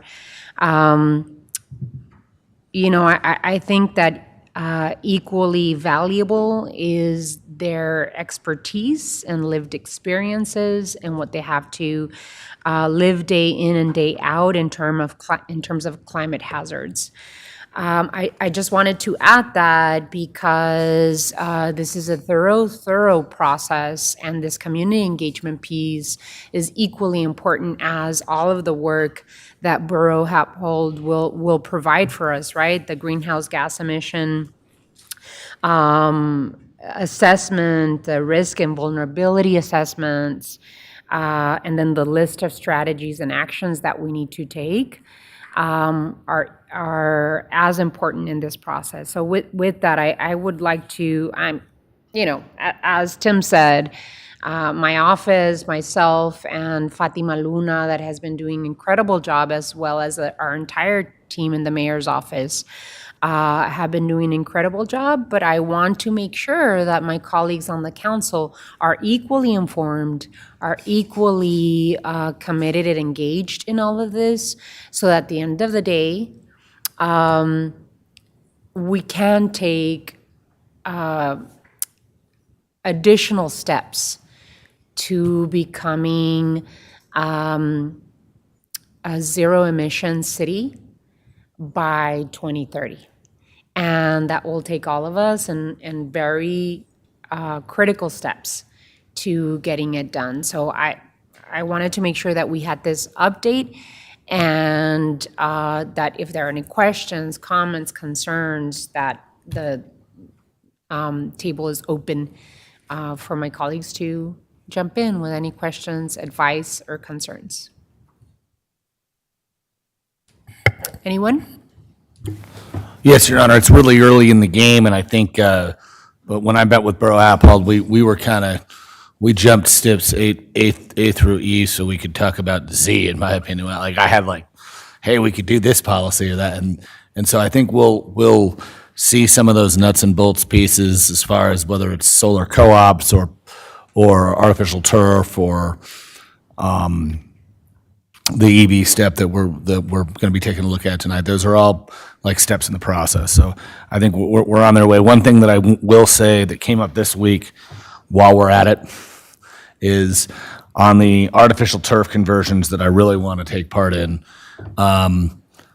Let's use recycled tires from our landfill for the fill part, because you can do that. So I know that's a very tiny piece of what we're talking about, but I don't want to forget about it while it's on my mind. And I think that's an important piece of the puzzle that Borough Appold are putting together for us, right? Part of what we're paying them to do is to put a mitigation and resilience strategies list together for us, and also evaluate what the return on investment means for certain of the steps. So that's equally important piece of the puzzle, and I think those are the strategies that you're talking about, Paul. I don't know if, Tim, you want to jump in, or Eric and Louis, if you want to jump in on this. Honorable Mayor, members of the council, that's exactly right. There's going to be a relatively long list of strategies that are derived from public input that are all centered on climate action. Central to all of that will be the decarbonization of our energy portfolio, but there's a lot of additional things in the areas of leadership, in the areas of governance, and solid waste, et cetera, that are tactical, practical solutions that can be implemented. And I just want to take a moment to also say that this council has been very clear that you're not necessarily waiting on this plan to take action when actions make sense and are prudent to do, as evidenced by the EV item that's on for tonight.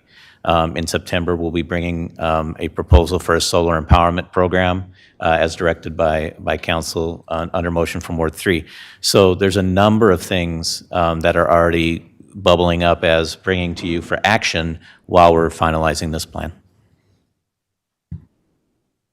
Any input? Any questions? Okay. Lois, would you like to add anything to the conversation? Or Chris? Just to say that we look forward to continuing the conversation with you, especially as we present those strategies in October. So thank you for your time. Thank you. And I do have Councilmember Dahl raising his hand. Councilmember? Mayor, Vice Mayor, members of the council, I just want to say that I'm very pleased with the progress of this project. Like all of you, I've met with the consultants. I'm very impressed with their portfolio and the work that they've been doing, and having Living Streets Alliance pull in voices and parts of the community that haven't been part of this conversation is super important. Real pleased to be part of this. Thank you. Thank you, Councilmember. And I had been mentioning the importance of the steps that we're taking to some of you. And as you said, Tim, we're already moving on steps that are important for our climate future. And based on today's EV code changes, we received a letter, and I'll tell you a few things that I know. One, that all of these steps that we're taking are preparing us to compete with other cities around the country for the bipartisan infrastructure law funds and the newly approved Inflation Reduction Act that has historic levels of investment in climate resiliency and climate adaptation strategies. But it is also putting us under the microscope of companies, national, international companies that are looking at Tucson to compete, for the green jobs of the future. And so we just received yesterday a letter from Siemens, EVgo Fast Charging, and Tesla VPs, I believe, to approve, asking the mayor and council to approve our Unified Development Code text amendments requiring EV readiness and certain new developments. So people are paying attention, not just the federal government and our congressional delegation, but also private companies that are looking to see what are the cities doing to prepare for the future of climate action and climate resiliency. So I'll share a letter later on tonight so that you could take a look at what these companies are advocating for. I have been hearing from different companies considering Tucson for new green job opportunities, that they want to align themselves with cities that are prepared and align with themselves with the ethic of what these companies are trying to do. So I'll distribute some of these letters later on tonight, but if there are no additional questions, then we could move on to the next item. Thank you all so much. Really appreciate being here. Thank you, Tim. All righty, let's move on to item 12.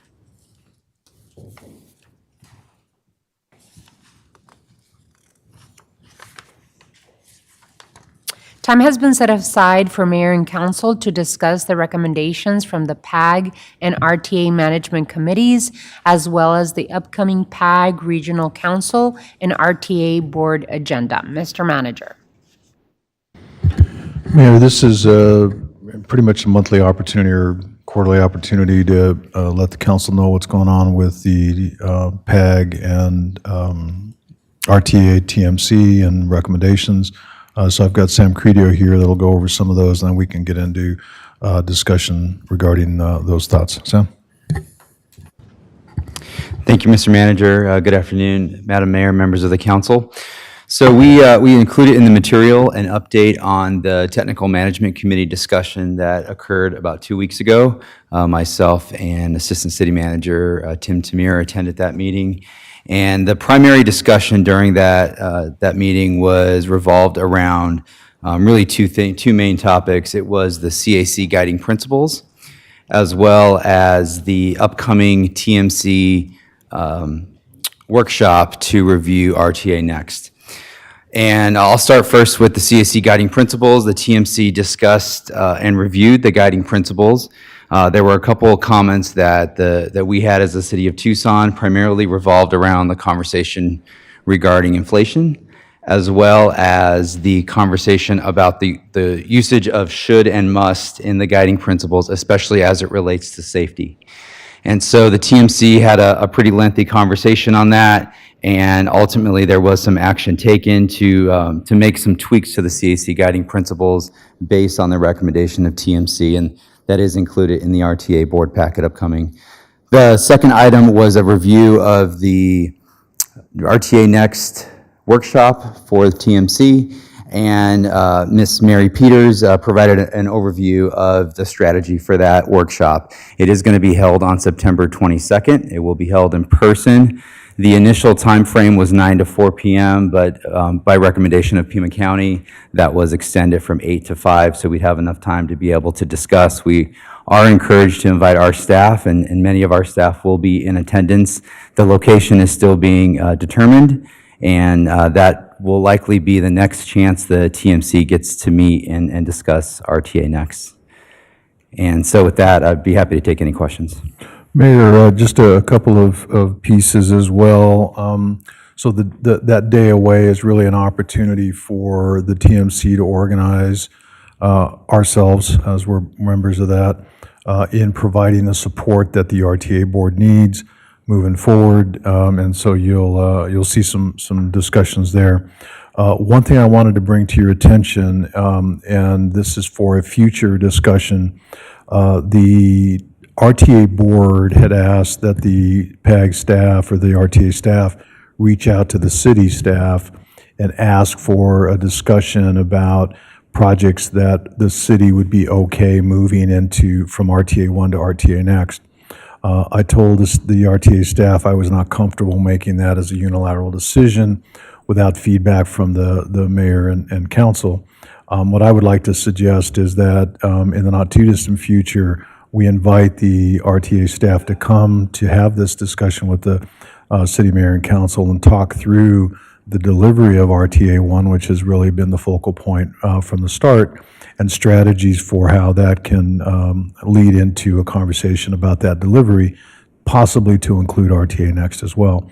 But I wanted to give you that heads up that is coming. I think that is an opportunity for us to have a good dialogue with the RTA staff as to what their recommendations might be and their suggestions, which then could lead into a conversation with the mayor and council. That's all, Mayor. As Sam mentioned, we're happy to answer questions.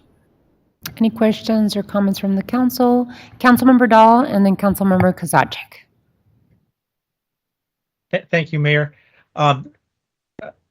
City Manager Ortega, very pleased to know that we'll have a future discussion about moving items from this RTA to the next one.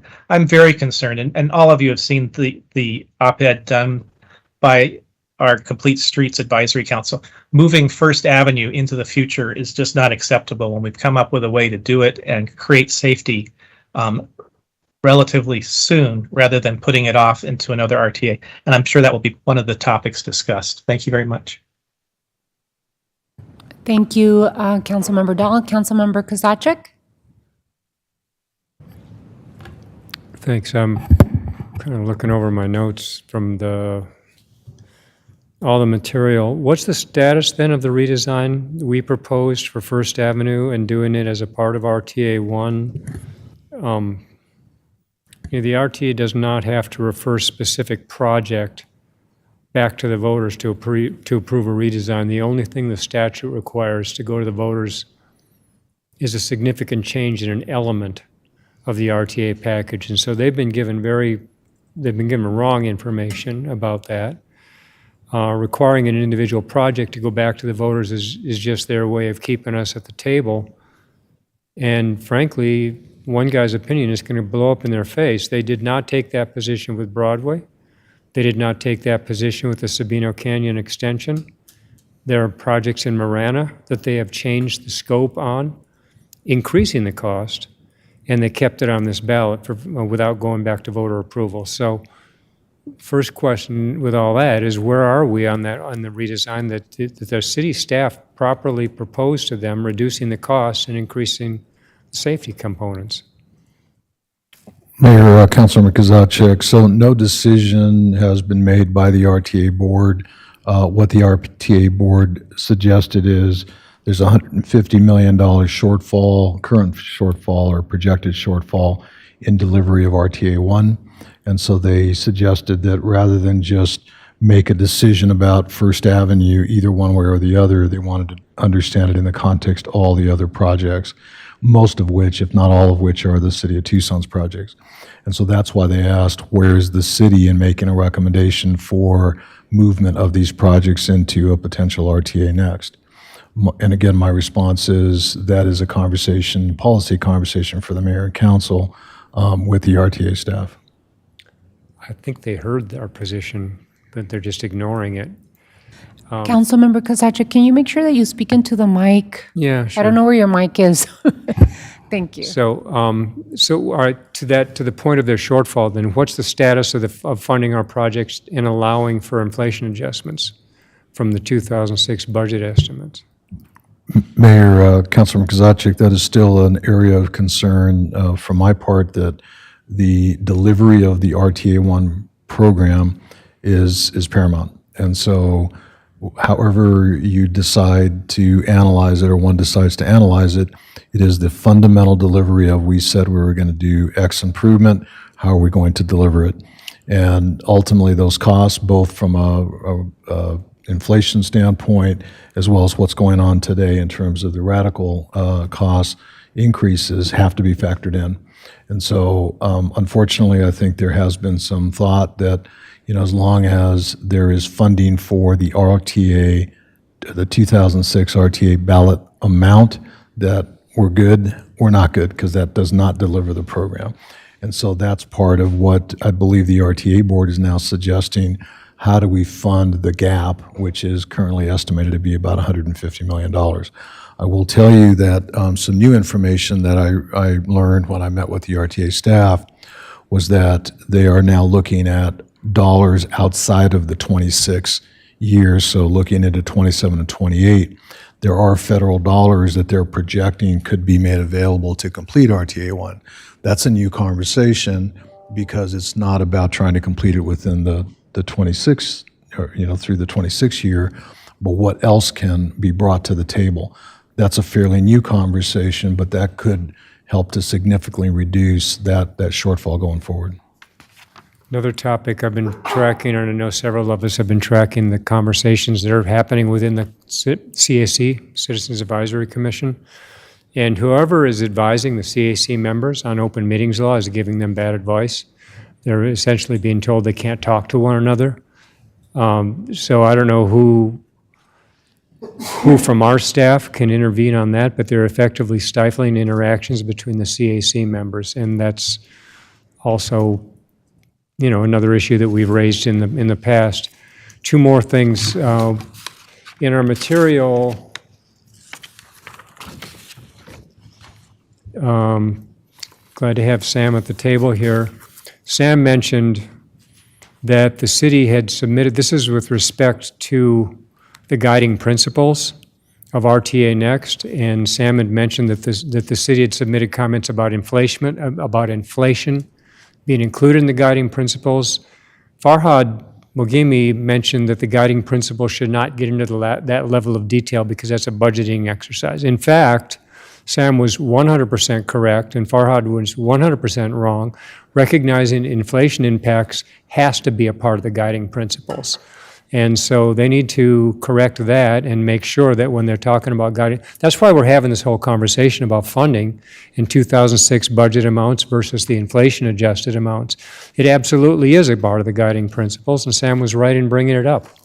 So that just by way of making a point. Finally, looking at the RTA board meeting agenda, the one projected coming up, it does not include a discussion about budget. It doesn't include a conversation about carryover projects, about percentages and budgets for categorical elements. It doesn't include a conversation about moving elements to RTA Next.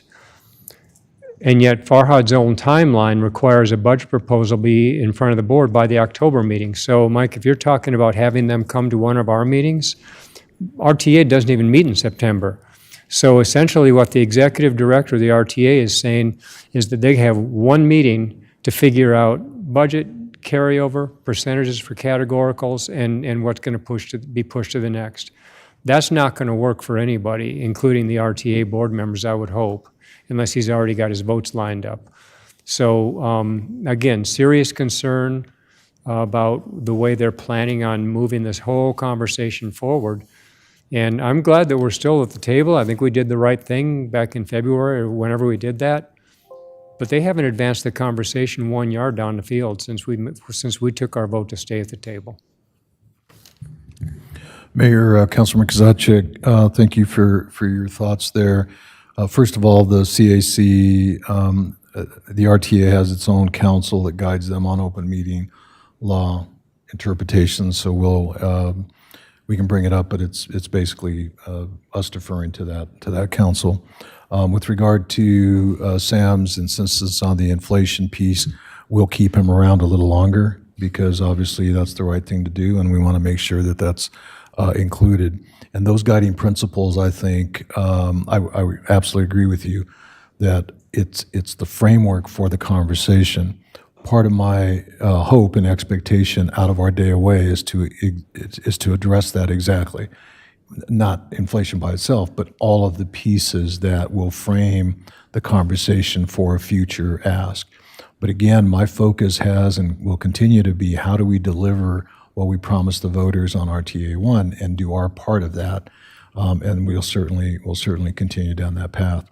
The last piece with regard to the agenda, I can tell you as chair of the TMC, I have asked the TMC to meet monthly. And so we are meeting monthly to stay in tune and keep this as a fresh conversation.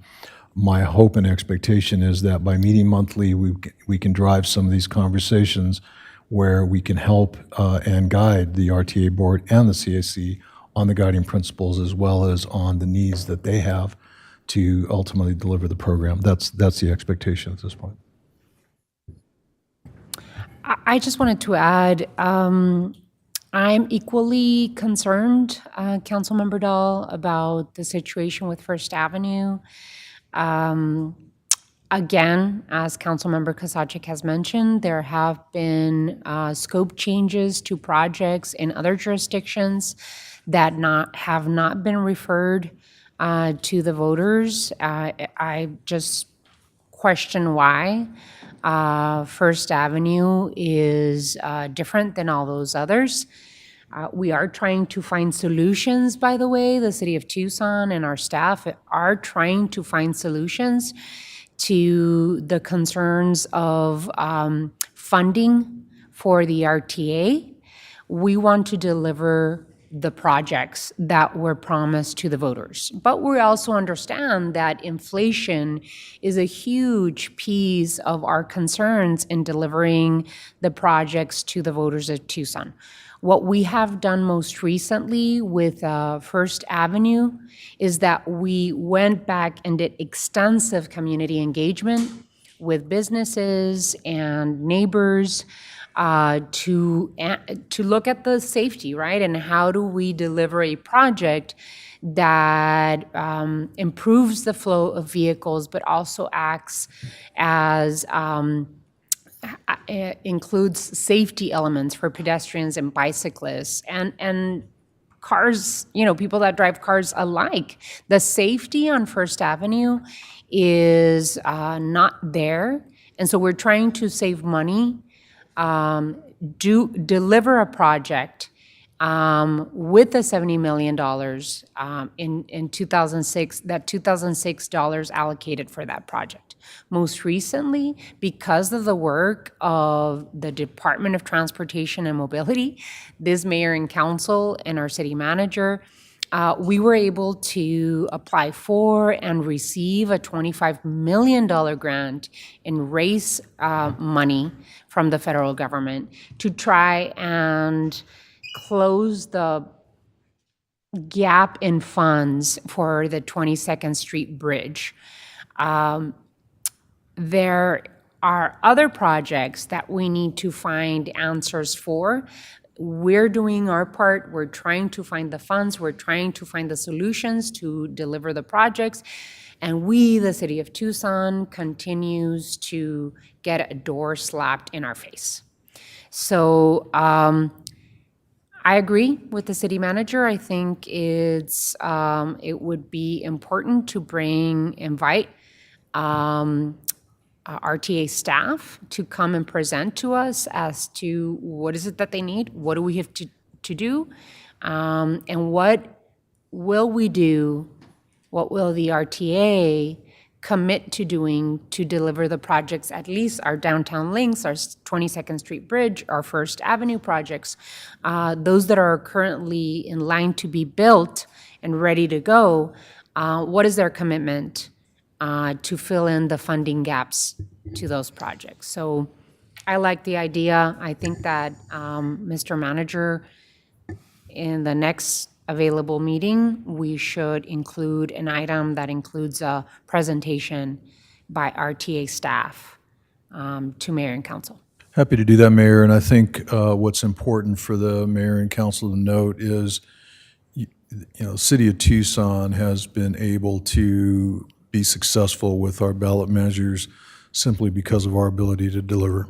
And I think that what we're faced with is an opportunity to lead that by, forcing the delivery of RTA 1 and making sure that those conversations are robust.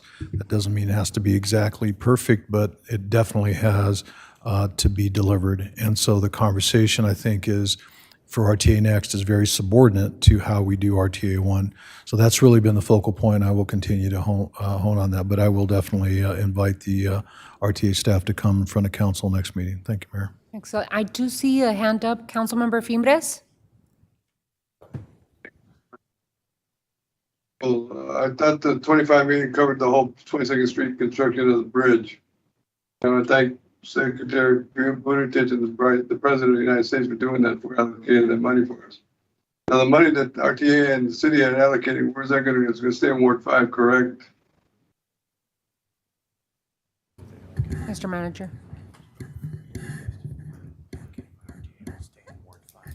Mayor, Councilmember Fimbres, currently there has been no change to the RTA plan, so anything that was allocated in the wards for those projects is currently staying.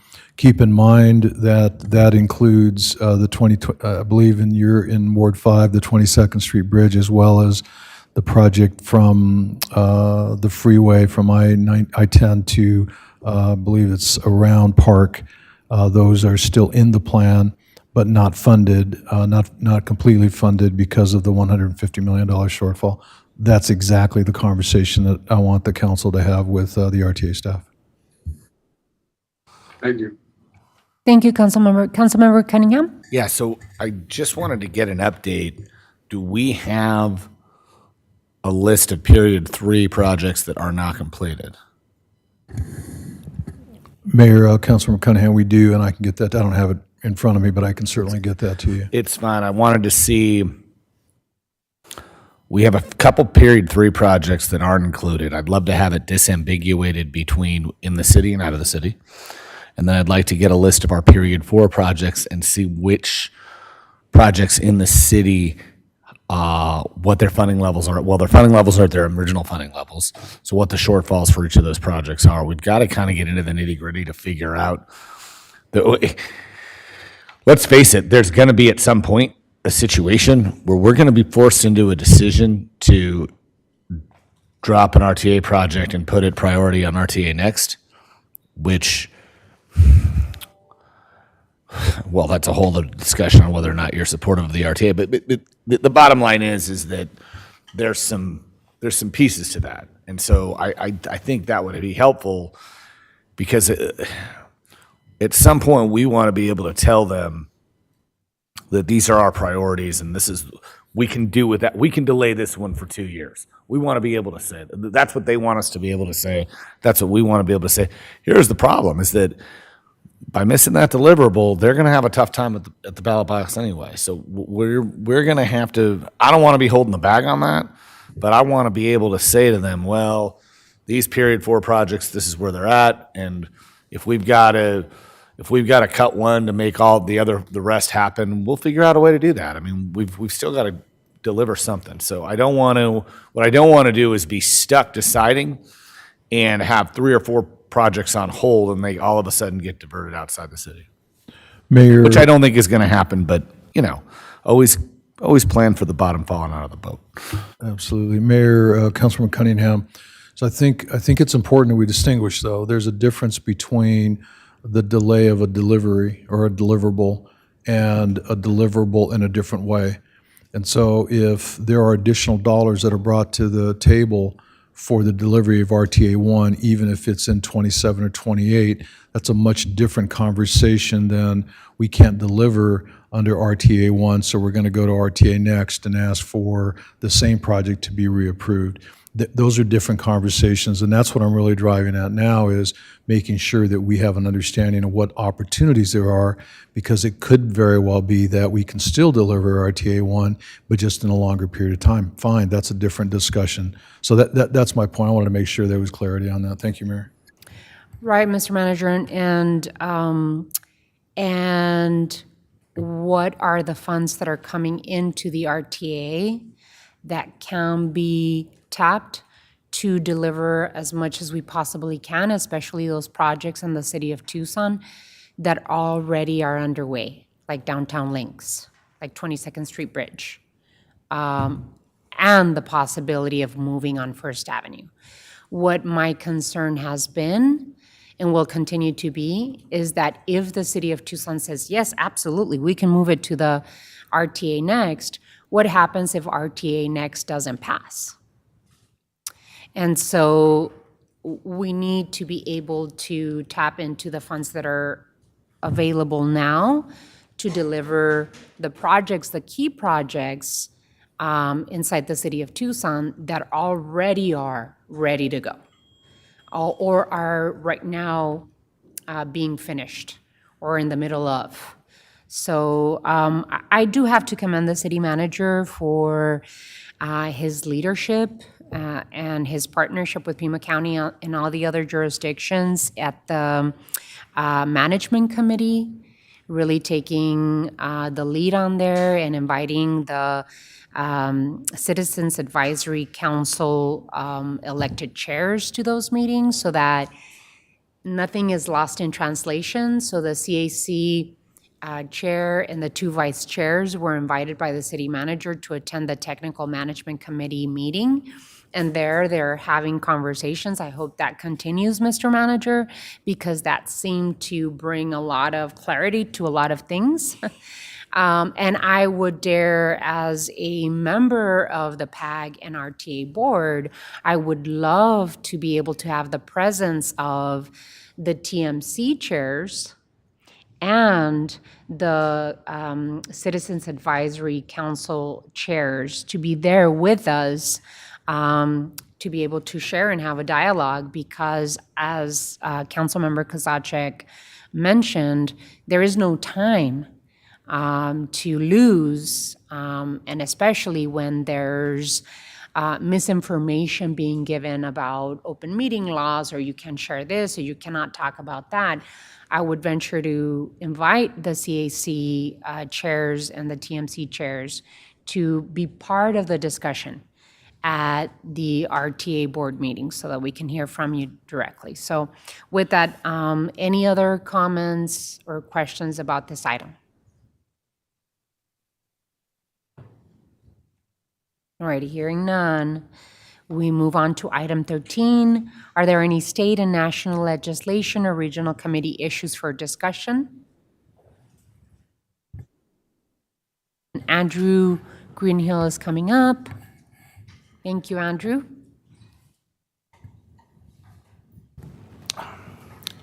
So, Honorable Mayor, members of the council, some updates, some in response to questions from Councilmember Fimbres, and then other just some general updates.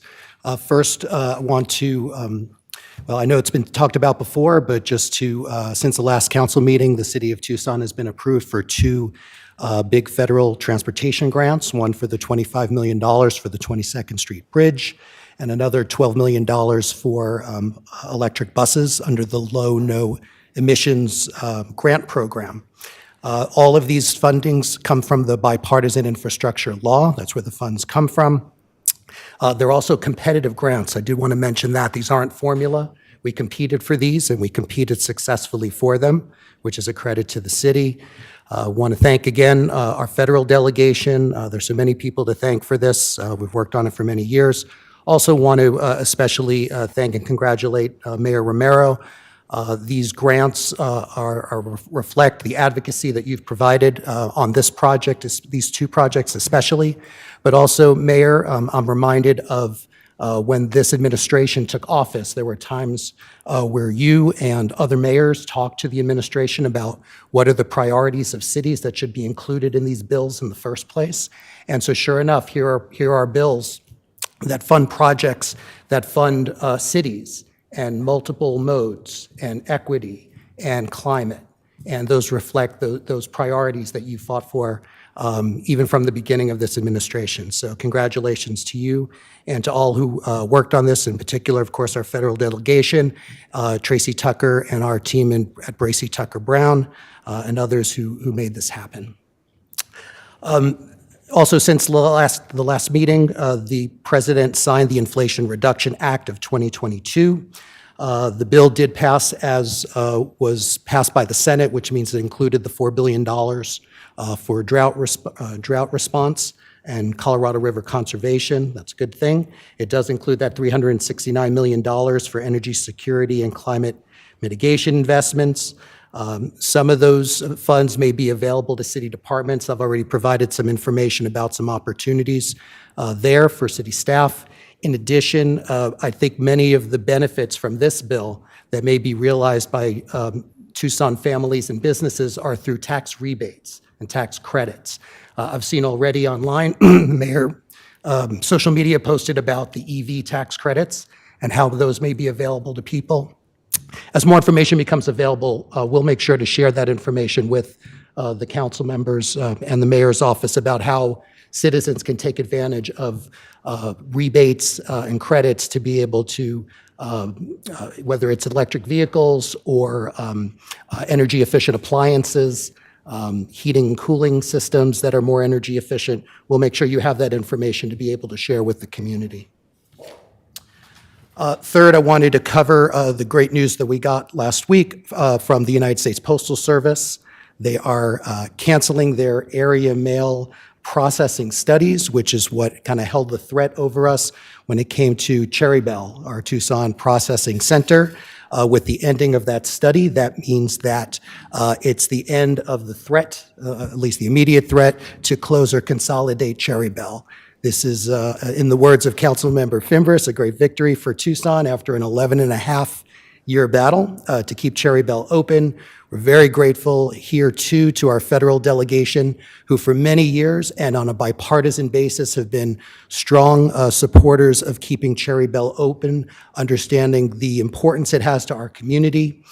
We've had the labor groups, veterans organizations, small businesses, organizations that advocate for seniors, the Pima County Recorder's Office. There have been many groups over the years that have put in a strong effort to save Cherry Bell for all the right reasons, and grateful for them and also congratulate them on this.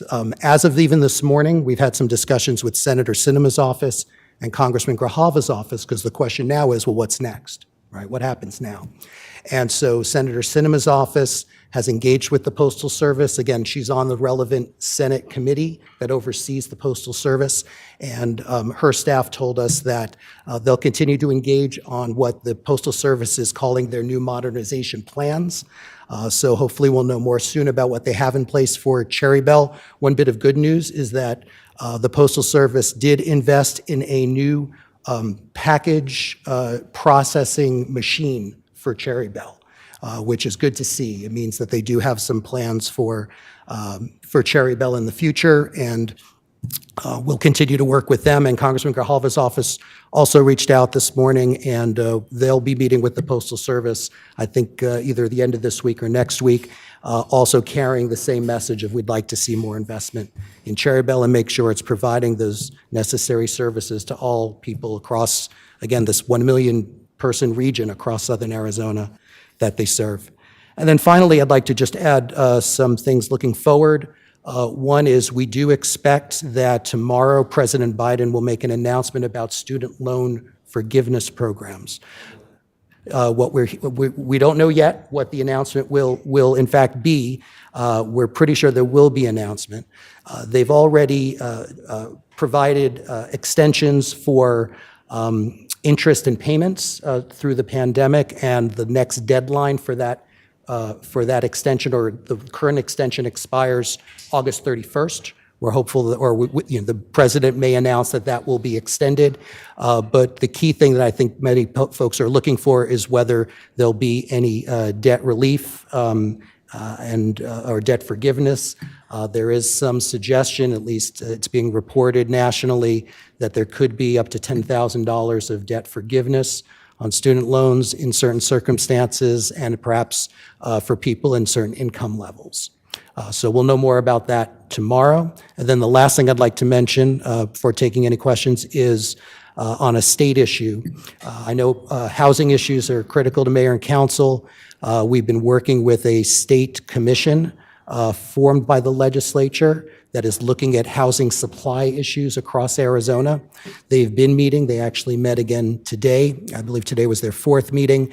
In September, they're planning to go across the state to hear from people in different parts of the state, of their ideas, their initiatives, their challenges when it comes to increasing housing supply. They have selected a date to come to Tucson. They will be here September 12th, 1 to 3 p.m., right here in Mayor and Council chambers. Thanks to the mayor and mayor's office and the clerk's office. I've been working with them on some of the logistics. We'll have more information soon, but I can't confirm that date and time, and there will be an opportunity for the community to come and talk to legislators and other stakeholders about their thoughts and opinions on affordable housing issues facing our state. With that, Mayor, I'm happy to answer any questions. Questions or comments?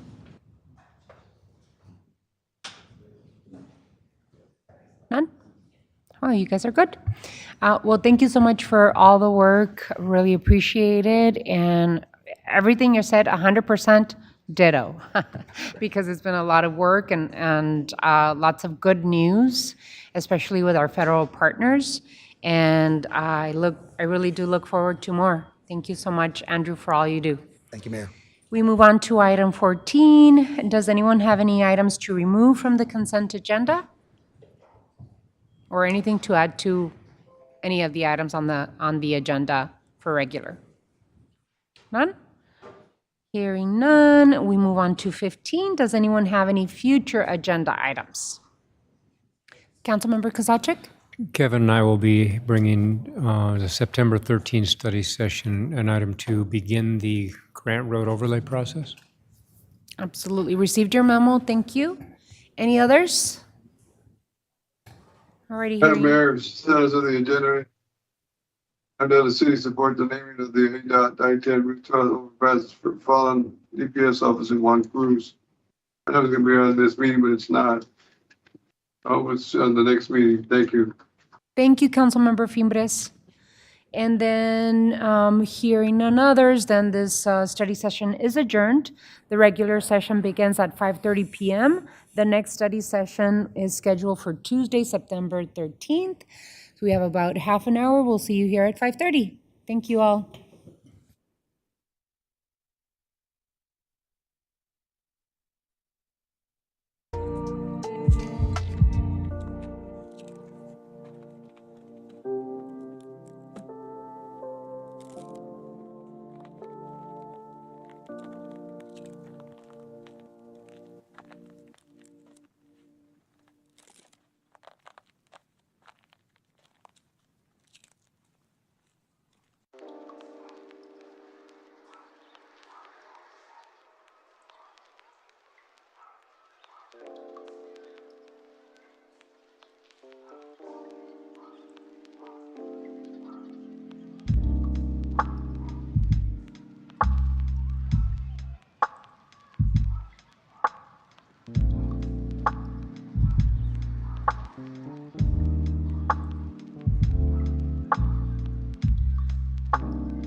Let's go to roll call. Mix Santa Cruz. Here. Mr. Cunningham. Mr. Dahl. Here. Mrs. Lee. Here. Mr. Fimbres. Mr. Kozaczek. Mayor Romero. Here. Item 2. Invocation, Pledge of Allegiance, and appointments to boards, committees, and commissions. The invocation will be given by Reverend Ethan McCardle from Sunrise Chapel, Swedenborgian. After the invocation, I ask that everyone remain standing for the Pledge of Allegiance.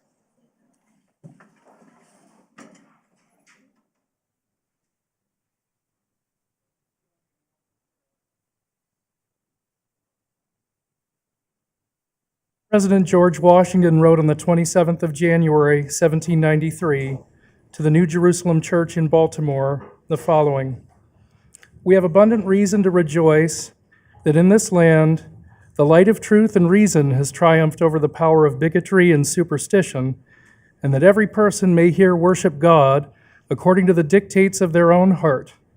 In this enlightened age and in this land of equal liberty, it is our boast that one's religious tenets will not forfeit their protection of the laws, nor deprive them of the right of attaining and holding even the highest offices known in the United States. Knowing the challenges and prejudices that still besieged our land and still do, I found it uplifting and inspiring to read this.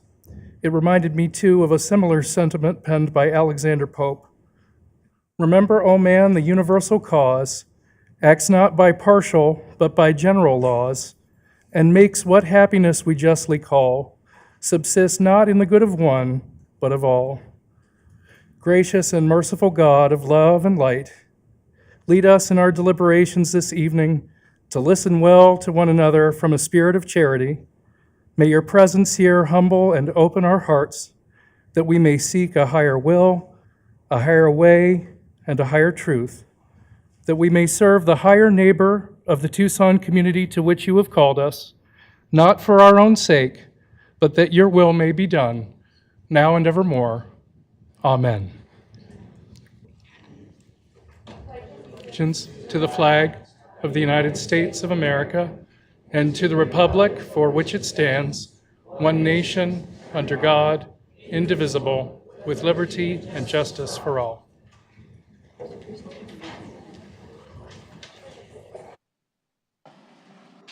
Thank you, Reverend McCardle, for gracing us with your presence and for those lovely words. Item 2C. Presentations. Today, I would like to proclaim August 23rd, 2022 to be FC Tucson Women's Day.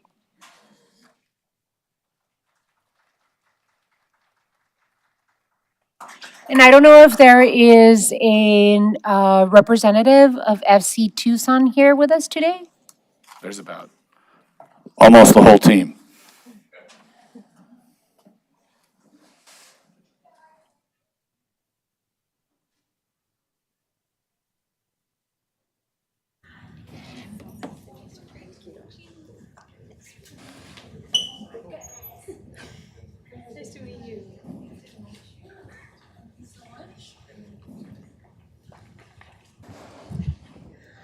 And welcome to the meeting of the Mayor and Council. Really happy to see you all here today. And today we have a proclamation for all of you. So I'll start. City of Tucson, Office of the Mayor. Whereas FC Tucson women have been playing in Women's Premier Soccer League since 2013 and have consistently been among the top teams in their conference. Whereas, yes, we can cheer. Top teams in their conference. That's awesome. Whereas the team is coached by Kelly Pierce, who not only leads FC Tucson women to great success, but has won state championships at South Point High School. Whereas the team has included players such as Jill Aguilera, Luz Duarte, Lainey Burdette, Michaelin Rosenquist, Sabrina, and Cisco, all of whom have gone on to professional careers, whereas the team had an 18-game unbeaten streak, one of the longest in the history of women's Premier Soccer. Whereas FC Tucson women have consistently showcased the talent of local women athletes and provided both role models and aspirations for girls growing up in Tucson. Now, therefore, I, Regina Romero, Mayor of the City of Tucson, Arizona, do hereby proclaim August 23rd, 2022 to be FC Tucson Women's Day. All right. I encourage all citizens of Tucson to join and celebrate our FC Tucson women's soccer team. In witness whereof, I have hereunto set my hand and caused the seal of the City of Tucson, Arizona to be affixed this day of August 23rd, 2022. Congratulations. Does someone want to say something? Coach? Thank you so much. Your Honor, that's Coach Pierce. I would ask the coach, please say something. Someone, please. Just thank you. We appreciate all the support in doing this. We're all very happy and honored to be here. So thank you. Thank you for your hard work. We're very proud of you all.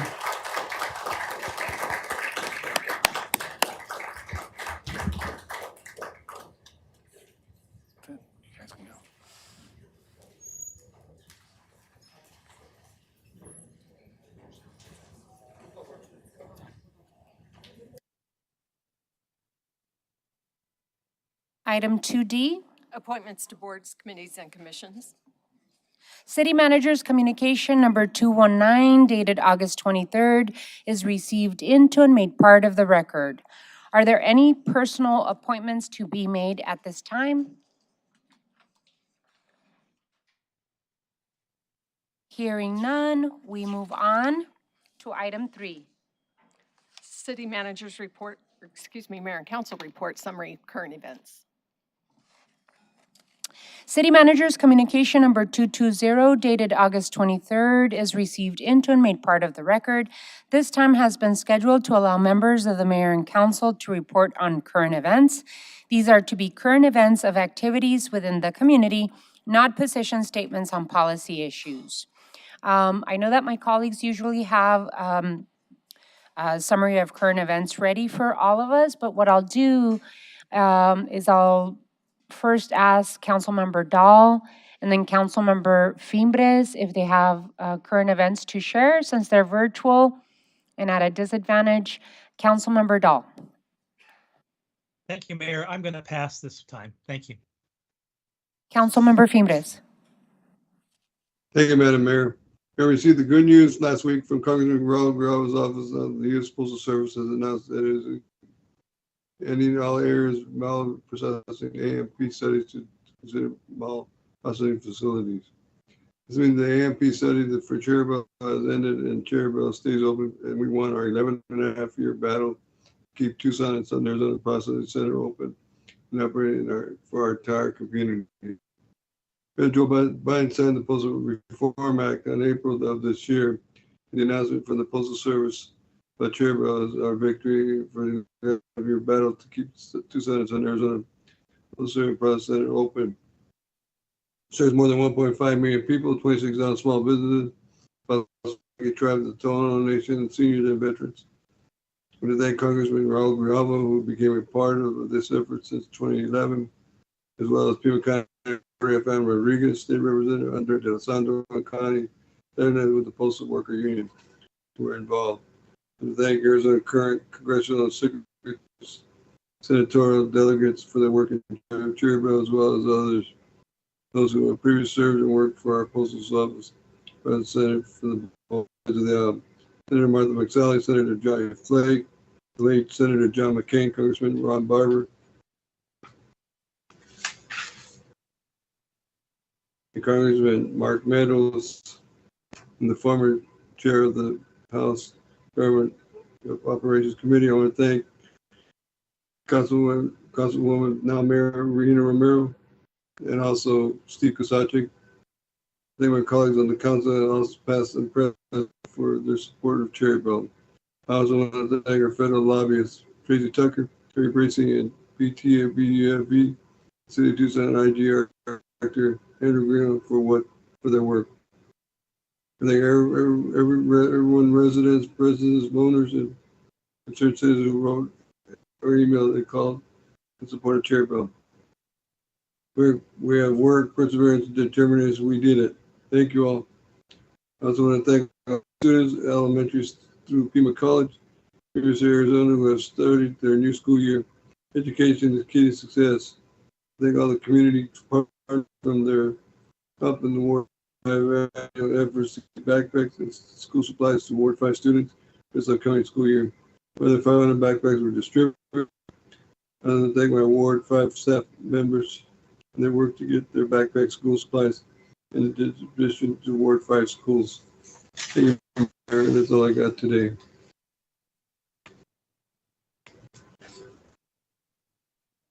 Thank you, Councilmember. Vice Mayor Santa Cruz. Thank you, Mayor.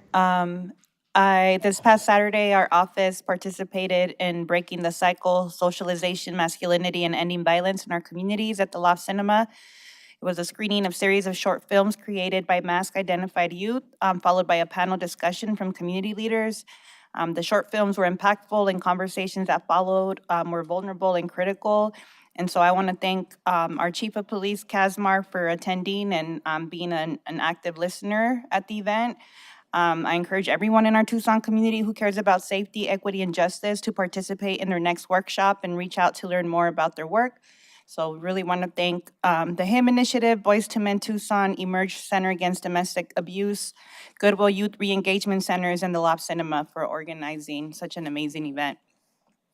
Wanted the community to know that tomorrow from 5 to 6 at the U of A Student Union in the Santa Cruz room, there will be a transit pop-up event. We're continuing to do the FAIR survey for Suntran Tucson and taking responses. So for those members of the audience who still haven't taken, the transit survey, please do so. And if you don't, you can always send the Ward 1 office an email, and we can get that to you at ward1@tucsonaz.gov. On Thursday, this Thursday, August 25th, we're excited to have the Santa Cruz River Farmers Market back up and running at the Mercado District from 4 to 7 p.m.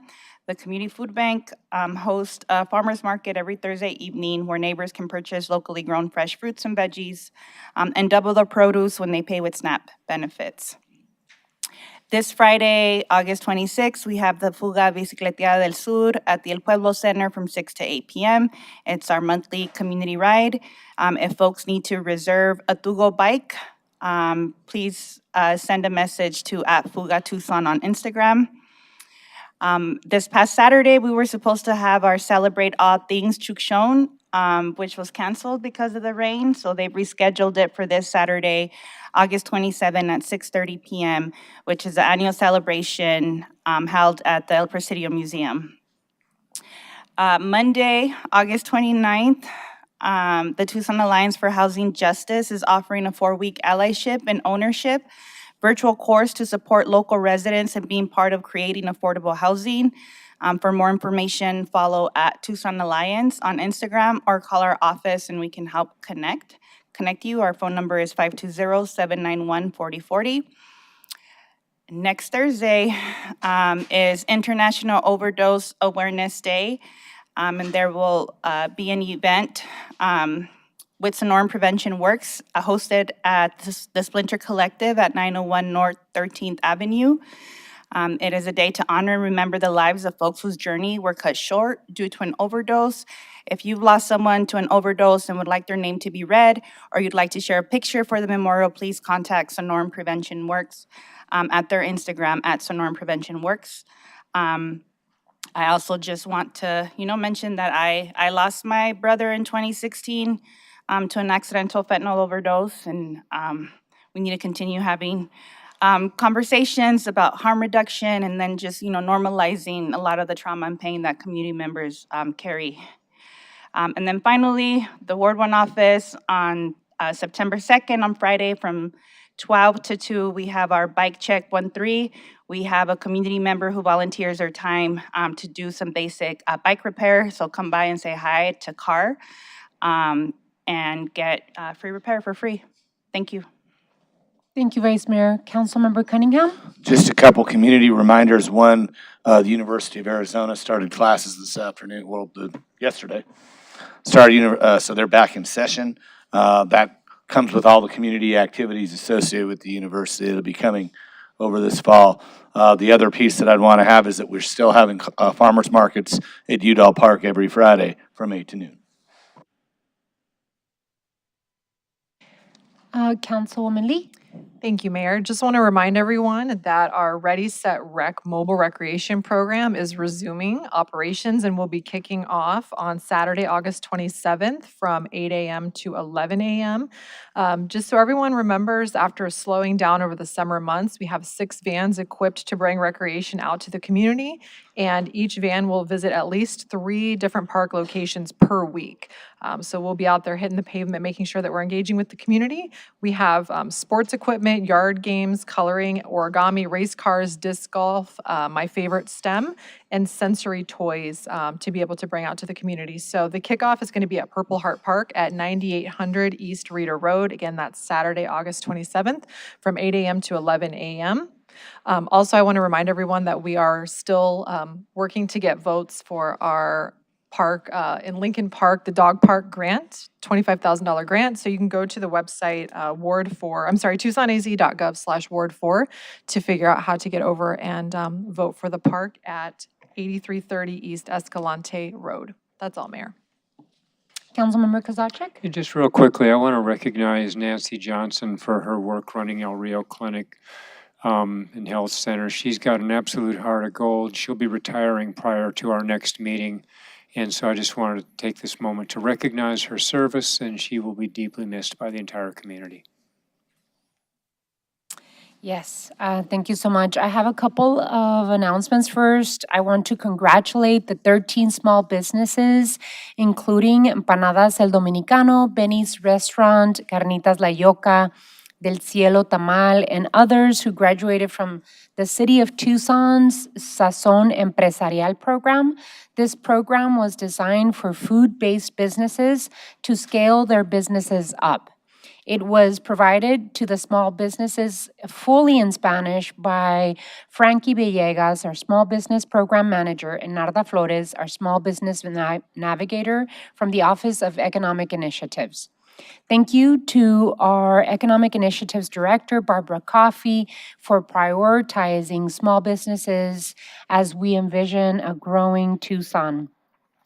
And we help foster existing and small businesses into economic resiliency. My second announcement is if you have suggestions for the City of Tucson on code updates, please go enter the link through our survey form. It's available at tucsonaz.gov /PDSD. And you go into announcements and code change suggestions for you to be able to participate in order to clean up and clarify and improve our city's development rules. Also, I know that we've all been waiting for to finally celebrate together safely the 24th Annual Labor Day Picnic. This is an event that is put together by all of the unions that make up the Pima Area Labor Federation. The event is going to be Monday, September 5th from 10 a.m. to 2 p.m. at Kennedy Park Fiesta area. Remember, Monday, September 5th from 10 a.m. to 2 p.m. at the Kennedy Park Fiesta area, and we will be celebrating workers on Labor Day. And last but not least, the City of Tucson's Community Safety, Health, and Wellness Program, the Department of Transportation and Mobility, and partners will present a resource fair this Wednesday, August 24th from 9 a.m. to 11 a.m. at the Ronstadt Transit Center.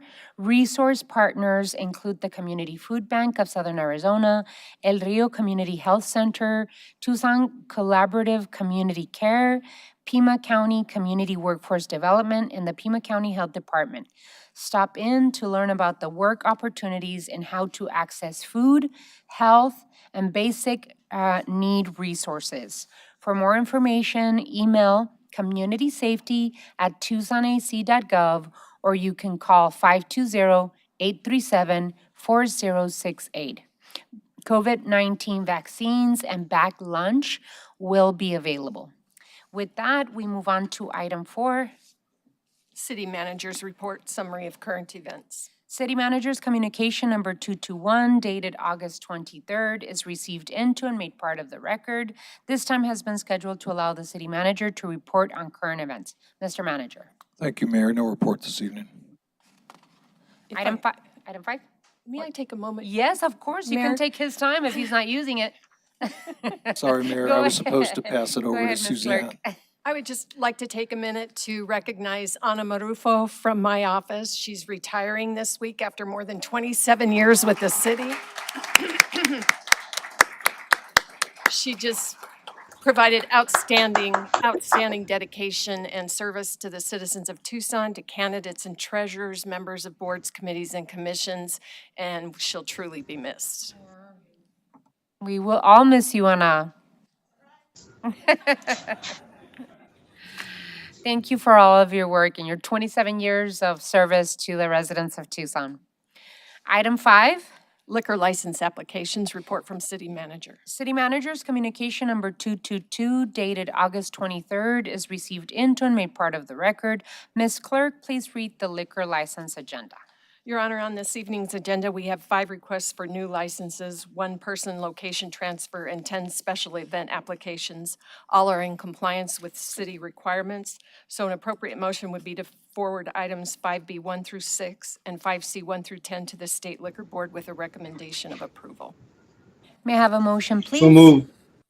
There's a motion. So moved, Madam Mayor. Second. There's a motion and a second. Any further discussion? Okay. All those in favor of the motion, please indicate by saying aye. Aye. Aye.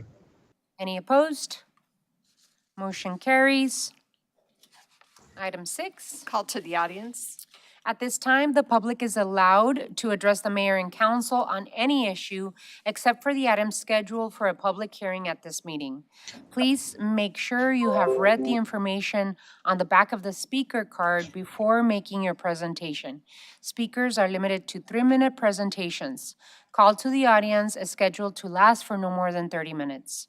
Pursuant to the Arizona Open Meeting Law, individual council members may ask the city manager to review the matter, as the matter be placed on a future agenda, or respond to criticism made by speakers. However, the mayor and council may not discuss or take legal action on matters raised during call to the audience. Before I call our first speakers, I'd just like to remind the community members that are here to speak at call to the audience to be respectful with one another. We don't have to necessarily agree with what each speaker is speaking about, but this is a formal process that mayor and council invite the community to speak up whatever issue they'd like to speak about. So please respect one another and make sure that you allow the time for the 3 minutes that the speaker has in front of us, and respect each other. And this is what democracy is all about. To be able to have our residents come and speak to us freely and without interruption. So with that, what I'll do is I'm going to call on some of the speaker cards that we couldn't attend to at the last meeting. So I'll call on the names and then move on to the new cards. We have a big stack, so please make sure that you keep to your 3 minutes. Elijah Acuna.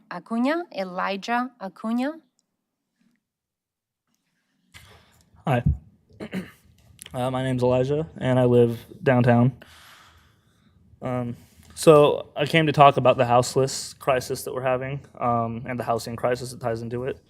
The current solutions that the city is putting forward are not working. That's evidenced by the result we're seeing here in the streets. Our neighbors are being forgotten, and they're suffering, and they're dying in the streets because of the current solutions not working. We're allowing real estate companies from out of state to come in, buy up the properties with no rent control in measure for the city. They're stealing the inventory, and if we simply opened these units, we'd have enough to where we could house every person in the city, but we don't, because we'd rather serve the capital interest. So instead, what we're doing is we're sweeping without solutions. We are going to areas where unhoused people are, like parks or city curbs, and we are just kicking them out of wherever they're at so they can go somewhere else to be kicked out over there.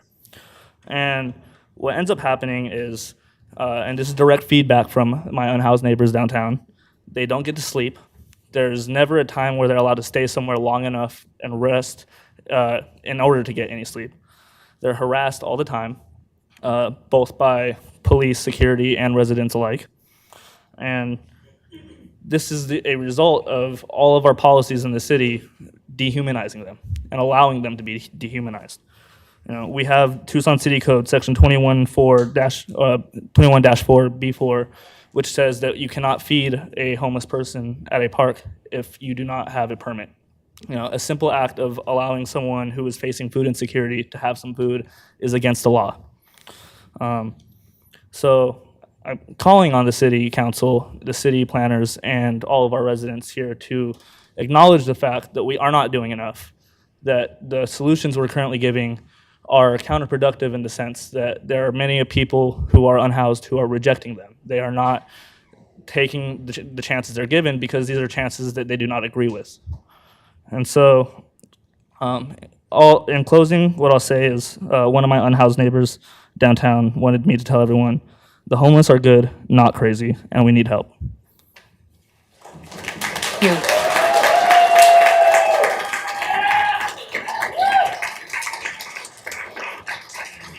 I think it's Jamie Gindo? Jamie? I think it is. It looks like an I, but it's. Yes, there you go. Jamie, thank you. My name is Jamie Guido, and I live in Tucson, and I also want to talk about the homeless crisis today.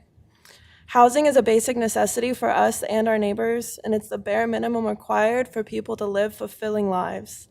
So how can we expect our houseless neighbors to become more involved, functioning members of our community if they don't have a home to go to at night? I am proposing that we need to take the initiative today to, at the bare minimum, put a roof over the heads of our fellow Tucsonans. We're fortunate to live in a city with an approved $2.1 billion budget for the next fiscal year. And I know on June 7th, only $50,000 of our budget was approved for flexible funds for our unhoused neighbors for the year. I acknowledge that last year, $53 million was dedicated to housing subsidies, including Section 8 housing assistance. And I'm here to say this is obviously not enough. Homelessness is a humanitarian crisis we currently face every day in Tucson. It's a condition most of us in this room probably can't even imagine. So we need to get people who are on the street under shelter tonight, not when they're able to make up the difference Section 8 provides in rent. Our budget must make this a priority. It's our moral obligation to care for our neighbors and provide where we are able to. I know a while ago there was a discussion of an additional $12 million to be allocated to TPD on top of their already $200 million budget. An extra $3.6 million to put more cops on the street, an extra $7 million to equip them, an extra $1.8 million to give them raises. We don't need a police state, we need effective solutions. And these homeless people who are being displaced by cops are not being directed to assistance. They're being moved from one side of the street to the other. So what's not included in this supplemental money? Plans for housing or community-centered care. All this money being thrown at TPD alone tells me that we are a very rich community with a lot of ability. We also have a great responsibility. And it is as simple as taking one of the many empty buildings in Tucson and allowing people to sleep there. So it's not a question of if we are able to provide for every single person in Tucson, it's a question of if we're going to do it. This is the first step in creating a healthier and stronger community. This is our opportunity to provide shelter for our neighbors whom the current system has failed. We must take this opportunity and create the better Tucson that we all want. Thank you. Danielle Ahern, I think it is. Danielle Ahern.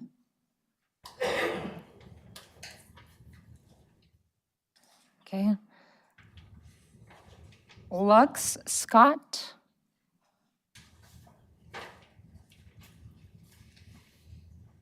And Isaiah.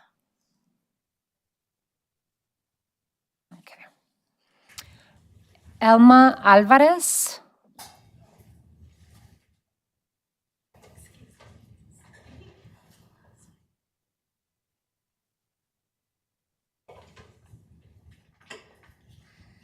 The taller one. Good afternoon. Buenas tardes, Mayor Regina Romero, Vice If Mayor. you can just make sure that you're I'm so speaking short, into so the sorry. mic. Is that Thank you. better? Okay. Good afternoon. Buenas tardes, Mayor Regina Romero, Vice Mayor Dr. Lane Santa Cruz, and City Council members. My name is Elma Alvarez, and I reside at 1351 North Falcon Ridge Drive here in the beautiful city of Tucson. I just wanted to take a moment to commend the city for taking the initiative and coming up with an attainable plan to combat part of the climate crisis. The electric vehicle readiness incentive is a well-thought-out plan. As a consumer who is in the market for a car, the city of Tucson has made the electric car go to the top of the list. The following incentives have played a big part in my decision: reducing my family's carbon footprint, EV tax credits, the creation of local jobs, the city's plan to make charging convenient with many locations throughout the city. I would also just suggest to develop an online system so that we may locate the charging stations with ease. I really hope the council takes a positive step and approves these code changes. It is a step in the right direction to keep our beautiful Tucson a pristine and healthy destination for our community, neighbors, and visitors. Thank you to the mayor and all those who have worked with the best interest of the city in mind. An electric-friendly Tucson incentivizes the new era of car manufacturing to develop roots in the city's community. Thank you for your time. Thank you. Vanessa Gallego.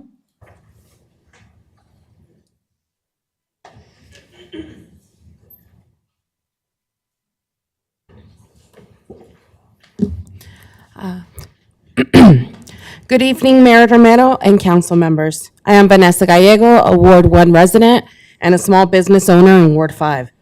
I am here to ask the council to pass the unified code. This code aligns with the bold advances you have already taken to make the city resilient. It comes at a perfect time when our administration is supporting the transition of fossil fuels with incentives. We can't afford to have communities be left behind.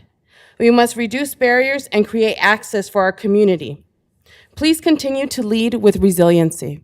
Thank you so much for your time. Thank you. Alexa Scholl.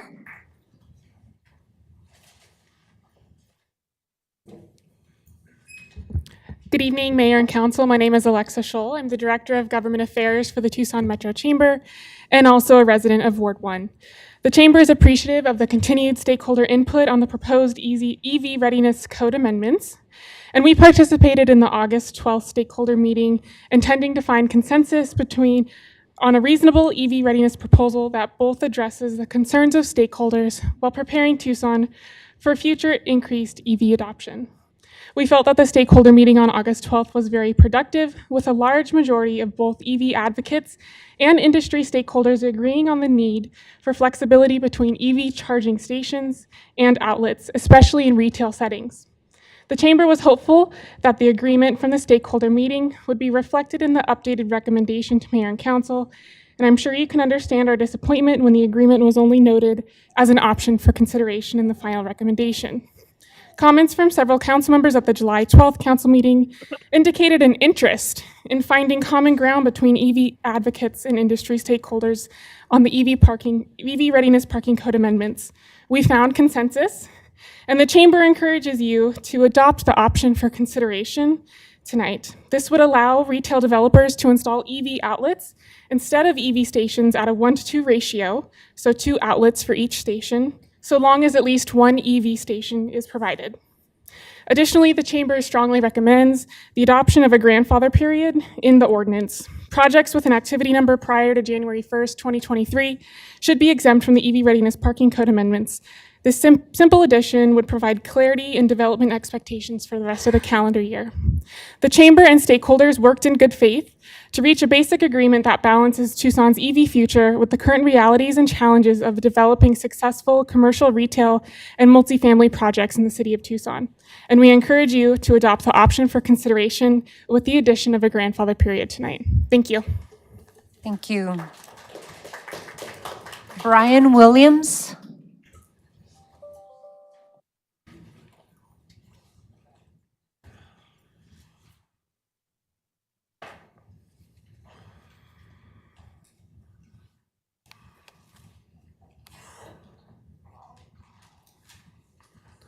Hello, Honorable Mayor, council members. I'm glad to be here tonight. And I'm here to solve your economic problems. Period. So, I've been teaching down at the University of Arizona and all through the Pac-12, personal safety for girls and women. With 132 experts, we have developed a preventative program that's number one. That we've been trying to get contracted through the city, through the state, through other companies and everything. We need your help to open up the doors. You actually, we've added up where you can make about $22 billion a year from it. And we will show that if you would grant me a meeting personally. Also, having been an electrician and having had my father being an officer for over 34 years, we used to do everybody's income tax. So kind of like a numbers guy, the numbers go through my head a lot, you know, and everything. He died, God rest his soul, in 95. But he gave me a lot of stickers. He was the minister on the base. And you could not get ranked or anything unless you went through his office. He had 45 secretaries. With this, I want to show you this, that these things can be solved to a certain extent. The national debt can be solved in less than 6 months. It couldn't happen 10 years ago, but it can happen now. You see immigration right here. Immigration, this is all about economics. Crime is about economics. Just like the good folks here are saying about homeless, this solves homelessness. And everything that you see right here can be solved. I know I only have 3 minutes. Paul, I gave you my information. Please give me a call. I will explain everything. This is not a hoax. This is not a joke. I don't have a medical marijuana card, so I don't hallucinate. So, so anyway, I like to throw a little joke in there every now and then. But the tax and everything, this is a program that President Joe Biden is looking for. He's looking for solution. You put billions of our dollars in banks and everything. This is where it can start with the girls and women program that is needed. They need a preventative program. My 11-year-old niece was raped in 1992 by United States soldiers, Fort Benning, Georgia. And this is why I changed from hardcore martial arts. I changed to teaching this girls and women. So this program took over 13 years. Here's it all right here. I mean, we had thousands of pages. We broke it down to 250, then we broke it down to 32. We've done over 2,000 trials. Everybody was trying to buy it on Family Week at the U of A and everything, but we never sold it because we wanted contract. We had a previous program that was stolen online, just like Netflix and everything else.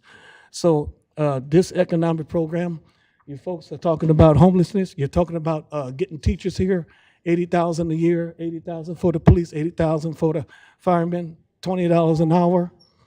Here it is. Paul? Thank you. Thank you. Garrett Weaver. Garrett Weaver. Thank you.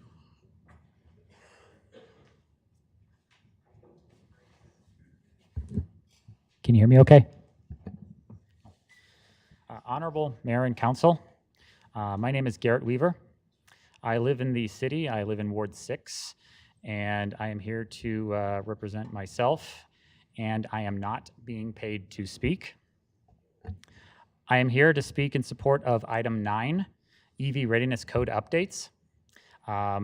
Climate change will jeopardize our future in the Southwest. We are in a 20-year drought.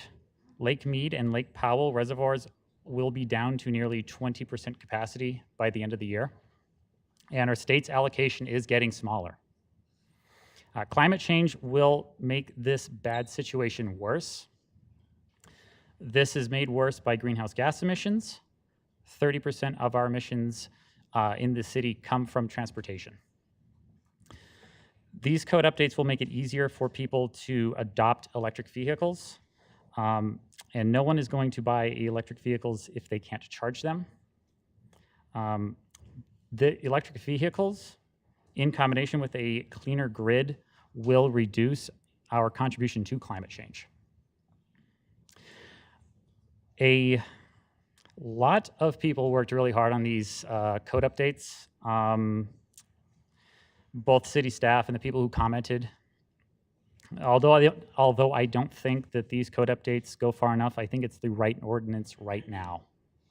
I think seeking alignment was the right choice, and we need to move quickly on climate solutions.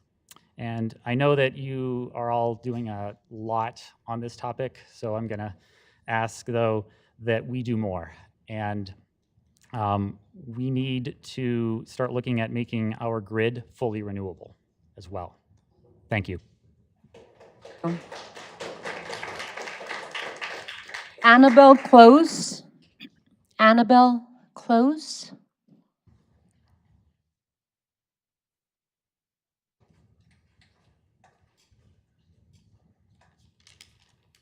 Hello, my name is Annabelle Close. I'm 16 years old, representing the Arizona Youth Climate Coalition. I am here tonight to speak to you on why this EV ordinance must be passed.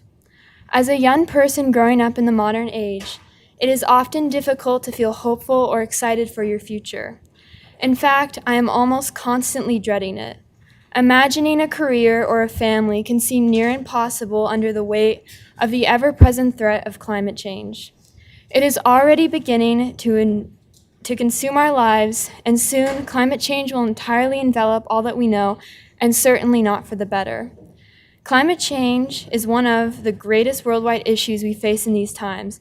It is not a problem to push off for another day or disregard entirely. Major environmental disasters are coming, whether you like it or not, even in our own city of Tucson. In fact, there was a climate report a few months back stating that southern and central Arizona could become unlivable by the end of the century due to extreme drought and heat waves if serious changes are not made. Climate action cannot come later, it must come now. This is why the EV readiness code changes must be made. It is a logical next step after the climate emergency declaration voted for by the members of this city council. EV readiness has the power to significantly reduce the city of Tucson's carbon footprint, a huge milestone in becoming a climate change adaptable city. Electric vehicles bring cleaner air, less reliance on fossil fuels and non-renewable energy, and a shift to local control over our own utilities. They bring hope for our city's future. This ordinance is more than just those code changes. It represents something greater than that. It tells me and every young person in this city that you care about our futures, care about our lives, and all the lives of the future generations to come. Climate change will not stop or just get better if no action is taken. Action should have been taken yesterday. Action should have been taken years ago. And so certainly on this present day as I am speaking to you now, action needs to be taken. A young climate activist in Sweden said some very wise words that I would like to share with you. I want you to panic, and then I want you to act. The house is on fire. This is a crisis. Vote yes on the EV readiness code changes. My future, our future, their future depends on your action. Thank you for your time. Thank you.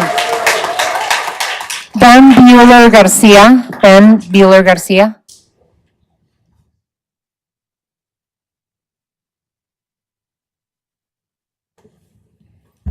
Good evening, Honorable Mayor Romero, members of the council. My name is Ben Bueller Garcia. I'm a resident of Ward 3, and I'm a retained speaker. I fully understand that with the current technology, installing EV charging up front can be less expensive over the long run than subsequent adoption.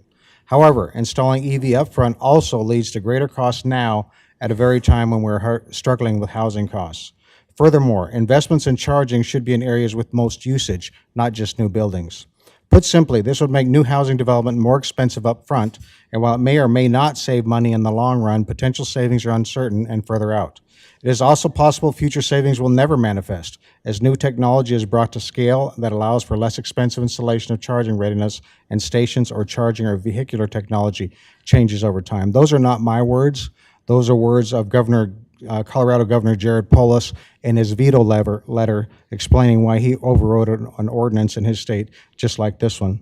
The most frustrating part of this process for those of us that have been involved is despite countless hours and research by those of us who are responsible for the building and burdened with this ordinance, very few, if any, of our industry recommendations seems to have been taken into consideration. Pragmatic suggestions like the guarantees that the certificates of occupancy will not be held if critical materials are delayed, the ability to deploy infrastructure in areas where there is more demand and more possibility of people actually using these charging stations than just scattering them all over the city, the sales tax rebates, and most importantly, or just as important, flexibility on the types of plugs that we can use in the grandfathering portion of the ordinance.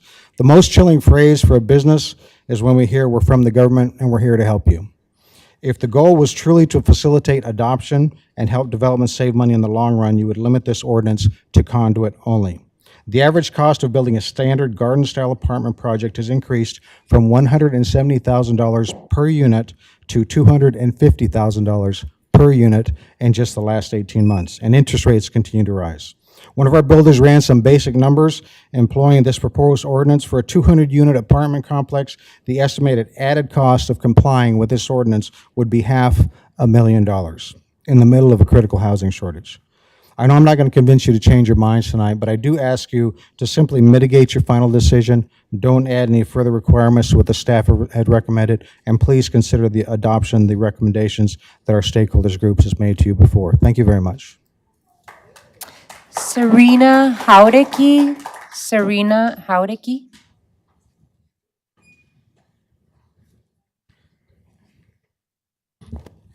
Good evening, Honorable Mayor and Council. My name is Serena Warake, and I'm here to ask you to vote yes on the EV Readiness Code Ordinance. My two biggest priorities right now as a resident of Tucson are affordability and environmental resiliency, and I believe this code amendment will do both. First of all, it's hard to sympathize with developers for me, but it is obvious that there are increasing housing costs right now. But from all of the discussions that have been made on this ordinance, I believe that there's a focus on decreasing the impacts through a phase plan rather than immediate change. In addition, anyone with an electric vehicle right now will tell you how much their gas costs have decreased. So that's another reason why it will make a more affordable future, even if not everyone has an access to an electrical vehicle at the moment. And in addition, as electrical vehicles become more common, it'll be more expensive to install EV chargers in your house or retrofit them to your house. So being prepared right now in commercial and office spaces will make it more affordable for people in the future if they can't afford an electric vehicle and not the chargers. In addition, this will make Tucson a more environmentally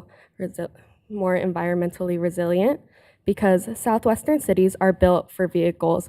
There's no changing the status quo on that right now. We're not all going to get on bikes. So if we're going to use vehicles, it's better that they be electric. In addition, this change is coming. Right now, only 1% of people in Tucson are using electric vehicles, but soon that's going to start changing, so we need to be ready for that change right now. In addition, you have all stated that we're in a climate crisis, so we can't take any more time to act on this. So I'm asking you all to vote yes, and thank you all for your time. Thank you. Brendan Anderson. Brendan Anderson? I believe it's Brendan.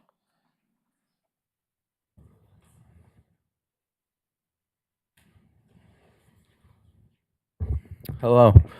I'm Brendan Anderson, freshman at the U of A, currently living in Ward 3 on behalf of the Arizona Youth Climate Coalition. I'm here to urge you to adopt the EV Readiness Ordinance. We see a lot of people arguing about the cost of this ordinance. Yes, it's definitely likely building costs will increase. That's how it works. We see this argument every time progress comes up, though. If we don't do this now, we're going to come back to this in a year. The same argument's going to be made. Are we going to pass it then? It's already too late. We need to pass it now. We need change, and we need it now. This will be, in the long run, cheaper than if we did it later. When you build a building, it costs more to put in the wiring, to put in the stations after it has already been constructed. The longer we wait, well, those buildings have already been constructed. So it's going to cost more for them. So, overall, I think the argument that cost should limit on what we can do limits us on saving ourselves. Because this issue may not affect all of you. It can be a slow ticker. We're not sure. But it will definitely affect me, and it will definitely affect my children. And I don't want my future to be gone because we're worried about short-term costs. Thank you. Please vote yes. Thank you. Ojas Sangi.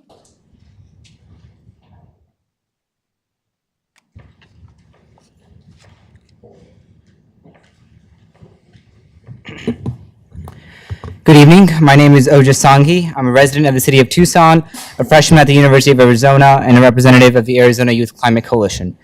And I'd like to start off with some facts. First off, the realities of the effects of the climate crisis. For just one example, we look at extreme weather events. On one hand, there's the heat. The last 7 years have been the hottest 7 years on record. And on the other hand, there's the water. Rainfall events that are supposed to happen once in 1,000 years have already happened 3 times in the past 5 years in the US alone, with Hurricane Florence, Hurricane Harvey, and Tropical Storm Imelda.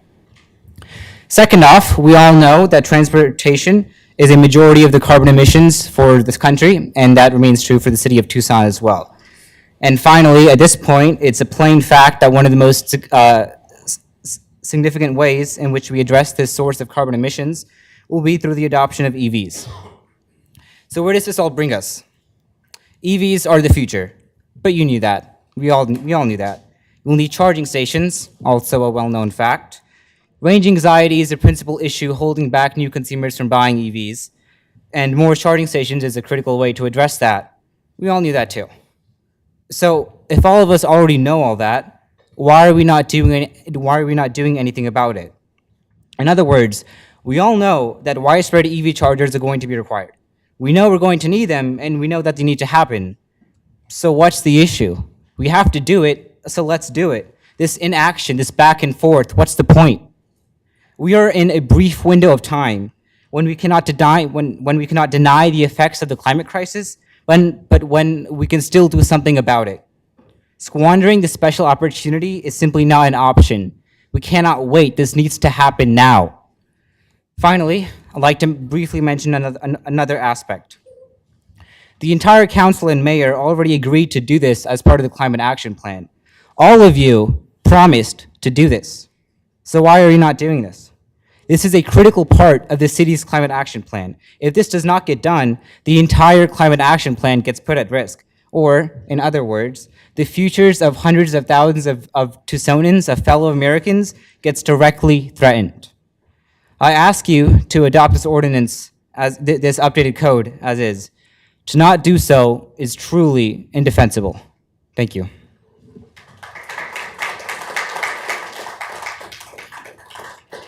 Don Koppler.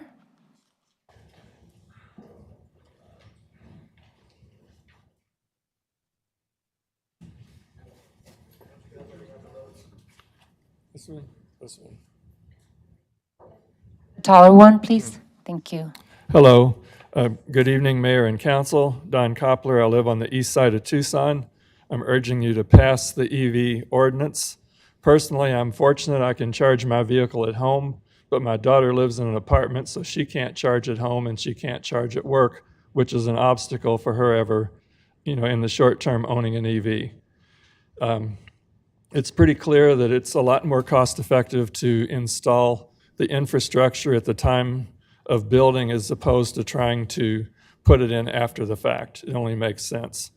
Another point I wanted to make is don't confuse the cost of DC fast chargers that can be $100,000 with putting in infrastructure for conduit and 220 volt for level 2 chargers that don't cost $100,000. So I urge you to pass this ordinance. Thank you. Thank you. Victoria DeVasto. Victoria DeVasto.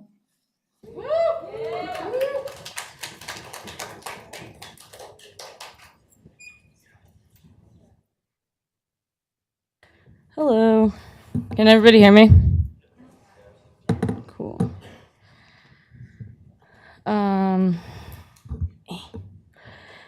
It is a privilege to speak up here today. I'd like to call attention to the people who are unable to speak here on this podium alongside me and the other speakers. These meetings, hold on. These meetings, not unlike the many other speaking platforms here, are inaccessible to many. These statements are said in defense of our houseless neighbors, but I don't want to keep speaking for them. It is a responsibility to listen to the voices of people most affected by these rulings and restrictions. At the last council meeting, I spoke to you about what I see, my reality, and the hardships the human beings in and around Santa Rita Park endure. Myself, as well as a few other local outreach workers, have come to you here in hopes of being heard. The response Mayor Romero gave to our collective speaking was short and to summarize briefly, check the facts. But we have the facts. We have done the research and met with city officials. We have spoken to the appropriate parties and listened to the city's side. Your response to our words feel belittling and dismissive.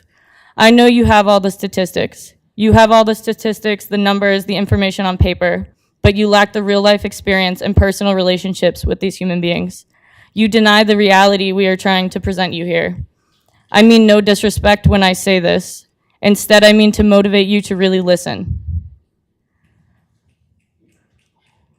Come out to the park with us. Speak to these people directly and hear their stories. We know what the papers say just as well as you. However, they do not represent the reality these people face day to day. There are wide gaps in these systems, cracks in the framework of these programs based in unrealistic expectations of a citywide community.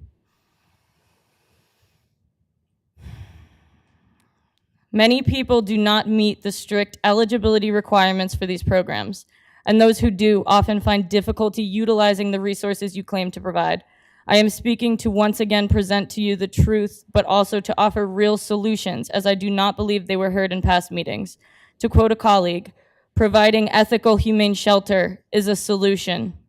Providing harm reduction services is a solution. Providing behavioral health services are a solution.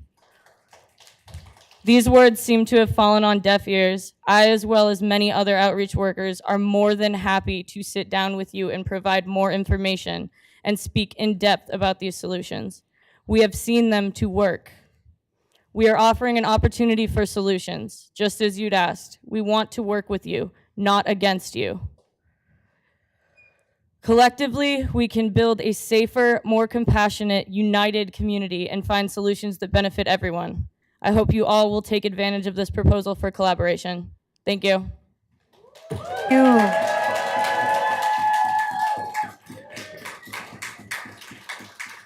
And absolutely, Ms. DeVasto, I absolutely take you up on your offer. I do want to make sure that we have a way of reaching out to you. I don't have any contact information on your card. I would love to be able to connect with you and sit down. So we'll give it back to you and so that you can write the number. Thank you. So we've reached our half an hour of call to the audience, but I will call two last individuals for them to come up. Please make sure that you keep it short to your 3 minutes, but I didn't want to there's a lot of support here for EV, lots of speakers wanting to talk, but I did want to call up Robert Bulacek and then Natalie Nguyen.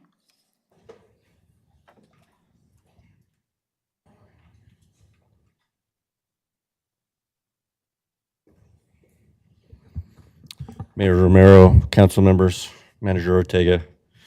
My name is Robert Bulacek. I'm a Tucson resident in Ward 3 and a member of the Tucson Commission on Climate, Energy, and Sustainability.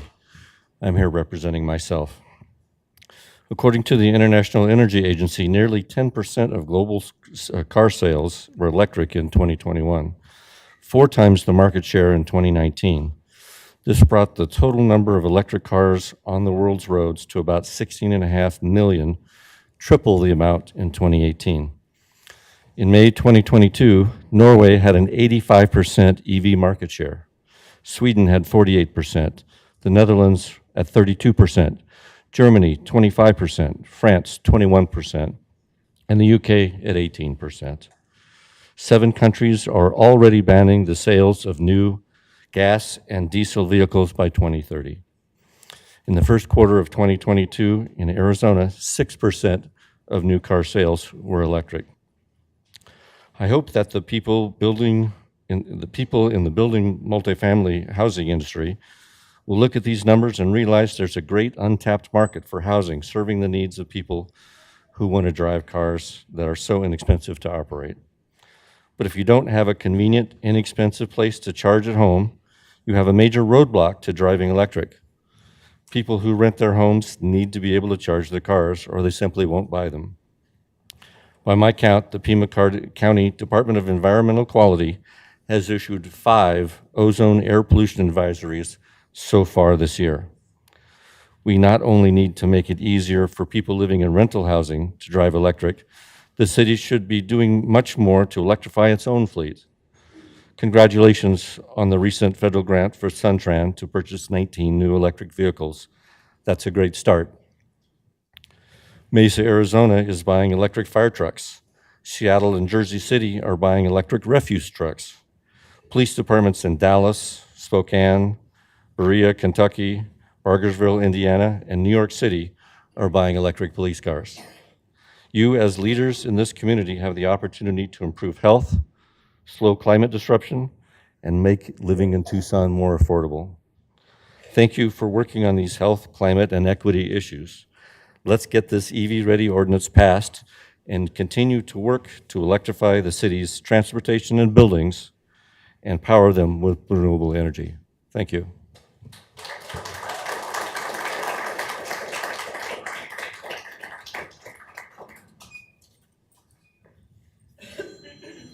Hello.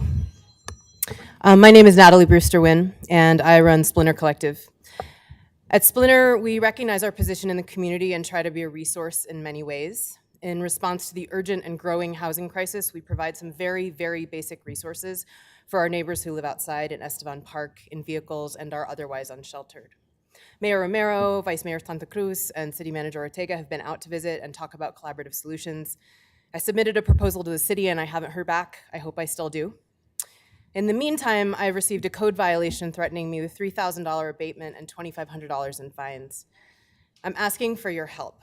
I acknowledge that an outdoor shower that is basically a hose in a shelter that drains into the wash is not a great solution. I wish that I didn't have to spend $500 a month on a water bill, but I will continue to do so until there is an actual solution.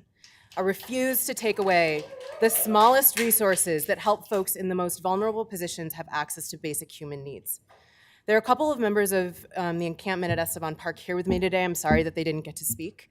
But we're here to communicate that that community in and around Splinter and Estevan Park is tight-knit and healthier and more secure because of the little resources we provide, our collaboration, and our friendship. I know the city is working on solutions, but they are not coming fast enough. And in the meantime, we need to respond to this crisis now. And at the very least, the city should decriminalize camping and offering resources like food, water, and electricity to our neighbors who live outside.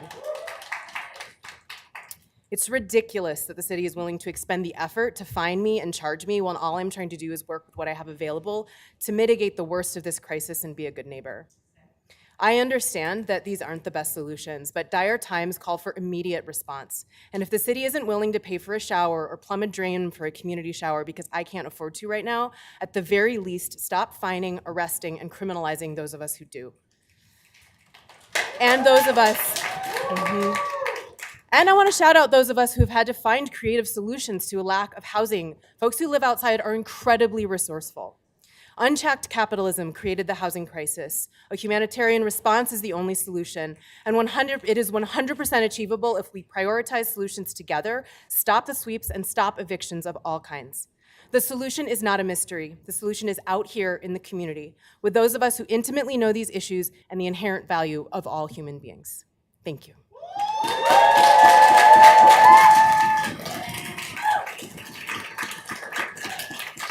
Thank you, Natalie. Thank you all.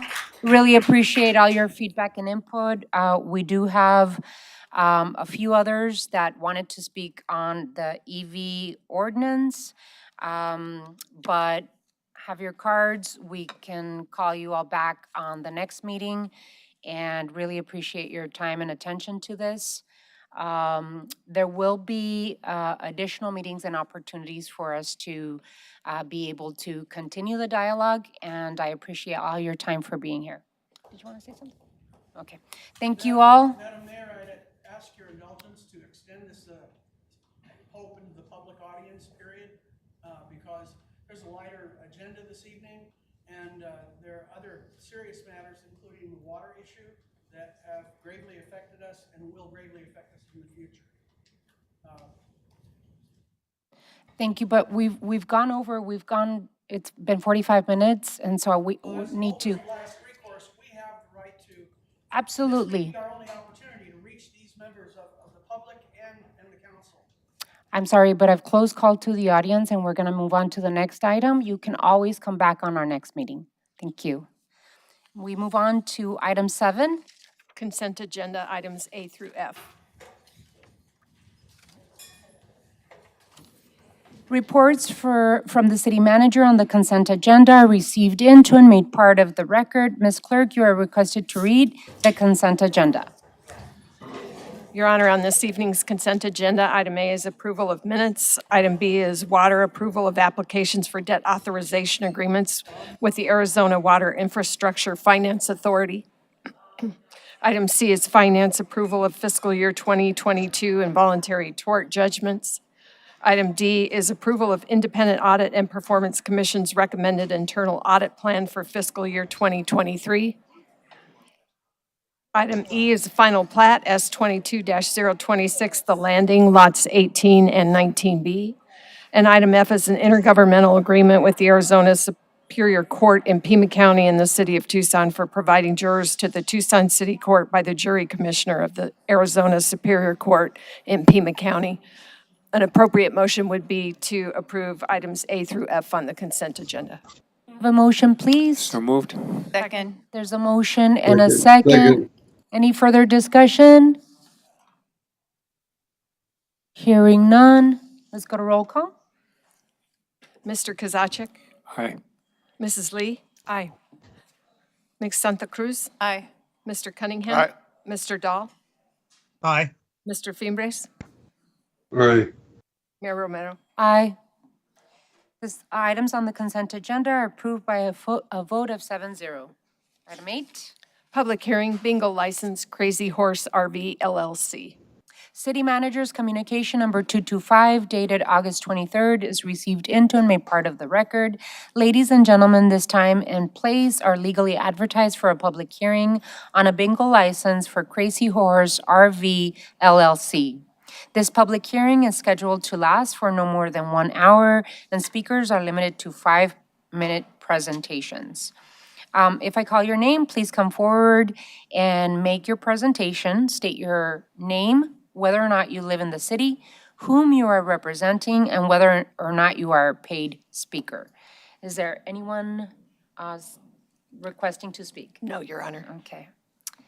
Anyone else in the audience wishing to be heard on this item? Hearing none. May I have a motion to close the public hearing, please? So moved. So moved. Second. There's a motion and a second. Any further discussion? Hearing none. All those in favor of closing the public hearing, please signify by saying aye. Aye. Aye. Any opposed? Motion passes. Ms. Clerk, you are requested to read resolution number 23500 by number and title only. Resolution number 23500 relating to city clerk approval of bingo license application for Crazy Horse RV LLC. What is the council's pleasure on this item? Madam Mayor, I move to pass and adopt resolution 23500. There's a motion. Second. There's a motion and a second. Any further discussion? Hearing none. All those in favor of the motion, please signify by saying aye. Aye. Aye. Aye. Any opposed? Motion carries. Item 9. Tucson Code C822-03 Unified Development Code UDC text amendments requiring electric vehicle EV readiness in certain new developments, including multifamily residential, office, commercial, and large-scale retail. This is continued from the meeting of July 12th. Ordinance number 11953. City Manager's Communication Number 230 dated August 23rd is received into and made part of the record. Ms. Clerk, you are requested to read Ordinance 11953 by number and title only. Ordinance number 11953 relating to planning and zoning, amending the Tucson Code, Chapter 23B, Unified Development Code, Sections 3.3, 7.4, and 11.4, establishing requirements for electric vehicle EV readiness in certain new residential and commercial developments, including multifamily residential, office, and certain commercial, including large-scale retail developments, establishing parking reduction incentives to encourage EV readiness, and setting an effective date. Understand that the city manager has a small presentation for this item. Mr. Manager. Mayor, I will turn this over to Tim Tomier. This is really a continuation of the conversation that the mayor and council had started last meeting. You'd asked us to do a couple things, so we've done that, and I'm going to turn it over to Tim. Thank you, Mr. Manager. Honorable Mayor and members of the council, I have a really brief one-slide presentation for you tonight. Thank you for taking on this item that's been in discussion since early 2021. And what's shown on the screen is a timeline of the overall discussion bringing us to where we are here tonight. It highlights the process we underwent, and I'd like to highlight a few things that between June 2021 and today, we've had several opportunities that have been provided for input to the process. These include 3 stakeholder meetings that were held in fall and winter of 21 on the potential for EV readiness requirements as provided in the manager's recommendation. Invitations were sent to commercial development groups, commercial real estate groups, and environmental groups in neighborhoods, et cetera. The Planning Commission had a study session in February of 2022, and the Planning Commission had a public hearing on March 2nd of 2022 to review the revised proposal based on feedback from the public and the initial contact with the Planning Commission.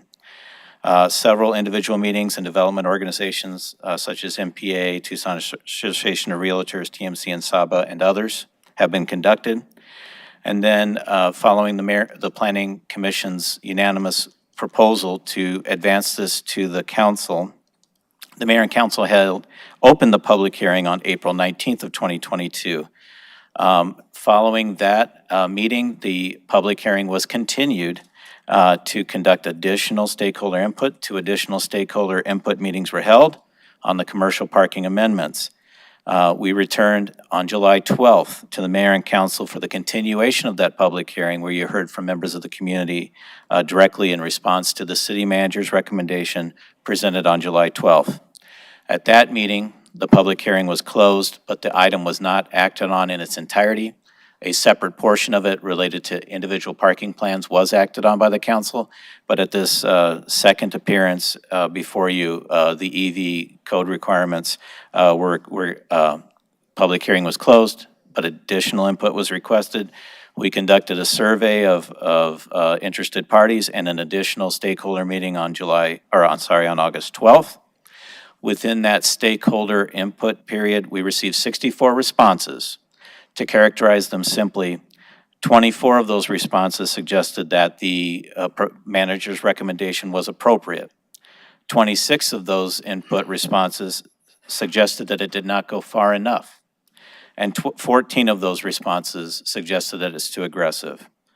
But between those that thought it was appropriate or those that thought it was not aggressive enough, that's 81% of the input that we received. We did have a robust discussion on the meeting of the 12th. And then we come back to you this evening with the city manager's recommendation, which remains the same as was presented on July 12th. A couple of key points I want to point out. One is that we propose further to come back to mayor and council with a one-year evaluation of the program if adopted.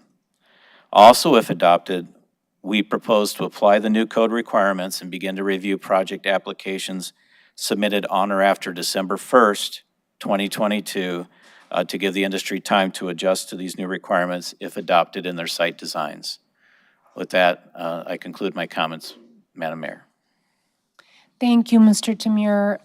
As you heard, the public hearing is closed. We closed the public hearing at our last meeting. And I just wanted to add a couple of observations and thoughts to this conversation. We have talked about at previous meetings of the importance of taking actions. Some people complain about the speed of government being too slow. We heard many, many young people at today's call to the audience pleading with us about taking action. And, you know, I know that there is desire on the council to not just have coffee table plans, but to act on the strategies that we put together in terms of plans and actions. Last year, we passed the EV Readiness Roadmap, and the code amendments we are discussing today are a clear implementations of actions outlined on that roadmap. Today, we talked about a climate action and adaptation plan, which, by the way, will take a lot of important action and policy direction by mayor and council that might be difficult. EVs are an integral part of the climate action puzzle. The transportation sector generates about a third of overall emissions, and electric vehicles can help. EVs have no tailpipe emissions, which mean it's cleaner air. They produce less noise and fumes than gasoline-powered cars, and additionally, we have more local control with utilities than with imported gasoline. Right now, we know we've just passed through some of the most excruciating months, paying for almost $5 per gallon of gas. We have to get ourselves ready for the historic federal investments that we have seen through the bipartisan infrastructure law and most recently through the Inflation Reduction Act.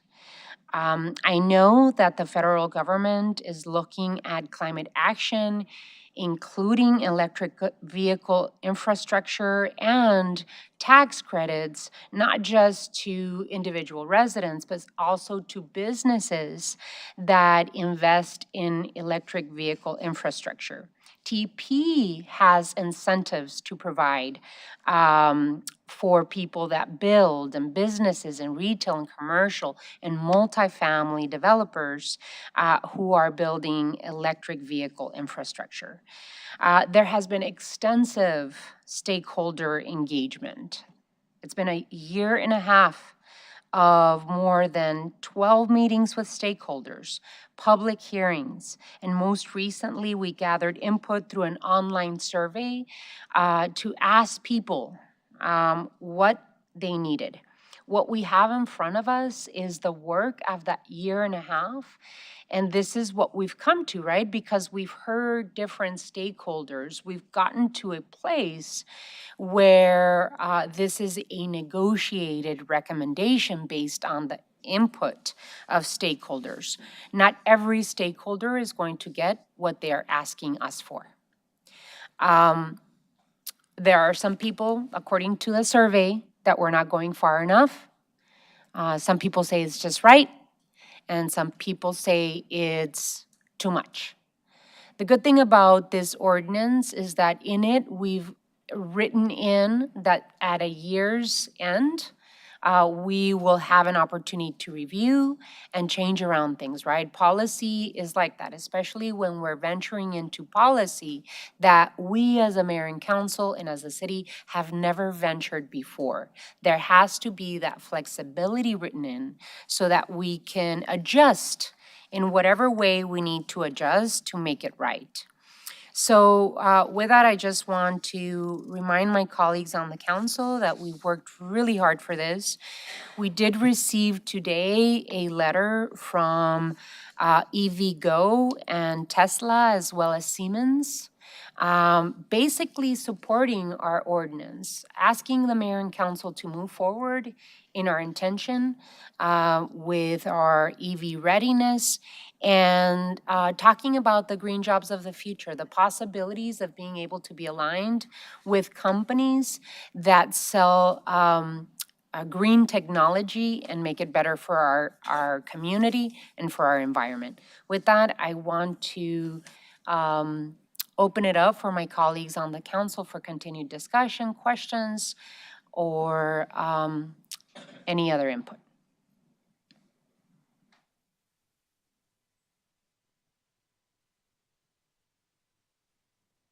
And I can't see my virtual colleagues. Oh. So if you could bring down the PowerPoint. I'm raising my hand, Mayor. I'm sorry, council member. Go ahead. Thank you. I'm going to offer the same motion that I did a month ago. I'd like to point out that since that time, we've had catastrophic flooding in the Midwest and massive fires still burning in the California, among many different climate change catastrophes. Also, in the last 30 days, President Biden signed the Inflation Reduction Act, which provides millions of dollars in incentives for electric vehicles and infrastructure. We've learned that the state of Arizona will invest $76 million over the next 5 years for EV charging along major corridors. And lastly, Sunday's paper had a great op-ed by the president of Bookman's Entertainment, who installed EV charging in all 3 of their Tucson retail locations. He noted that the cost and collateral challenges of retrofitting EV installations are massive compared to the cost of installing during the construction phase. So climate change is real and we need to act and we need to pass this common sense ordinance. It's feasible, it's necessary, and it's time. Therefore, I move to support the staff's recommendations with the following 2 changes. Increase the percentage of outlets from 5% to 10% in multifamily, and to change the threshold in retail from 100 parking spaces to 50.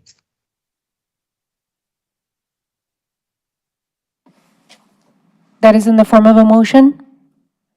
Yes, the last part. Is there a second? Second. There's a motion and a second. Any further discussion? Yes, Your Honor. Councilmember Cunningham? My main thing with this ordinance is flexibility later. We have a 1-year review. And one of the discussions that we had in the interim time was there seems to be, and this is what I brought up a month and a half ago, was about the towers, the 220s and the 110s. And I hope it's in the spirit of this motion, but we can clean it up next year, is we need to have flexibility there because in some cases, the business may make a side deal with a pay station company to do their outlets. Another company may want to do, they may want to have 220s. Another company may want to have 110s. The other thing is that they can co-locate those outlets on lighting if they're lighting the parking lot. So I hope that flexibility is built in. My understanding is it is, but that's kind of that's the biggest piece that in kind of the discussions that materialized over the last month. Thank you, Councilmember. Do you need a response to that? No. Okay. Councilmember Lee. Thank you, Mayor. Just really have a question for Councilmember Dahl on this. One thing that stood out from the materials is with respect to the August 12th meeting that there was near universal support for one thing with respect to flexibility. So I wanted to know, Councilmember Dahl, if you are open to the idea of the flexibility of choosing between EV stations or outlets, depending on the needs of the site. Is that something you're open to, Councilmember?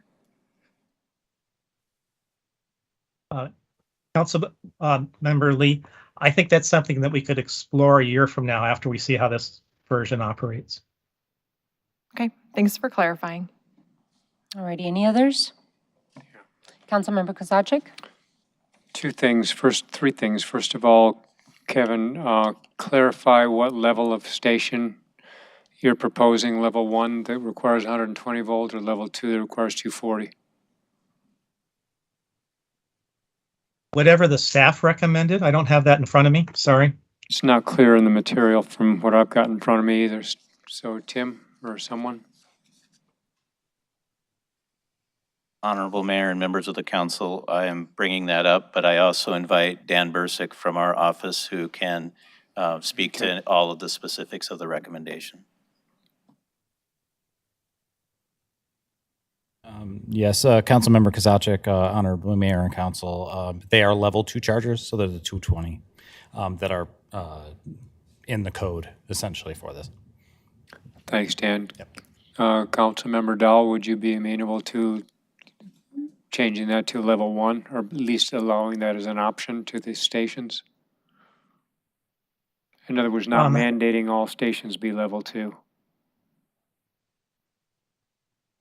My understanding of EV technology is not technical, and I can't answer that at this point. I think we should do what the staff has recommended, and then if there's some way to improve it in a year, then we should do that. Dan, could you come back up then?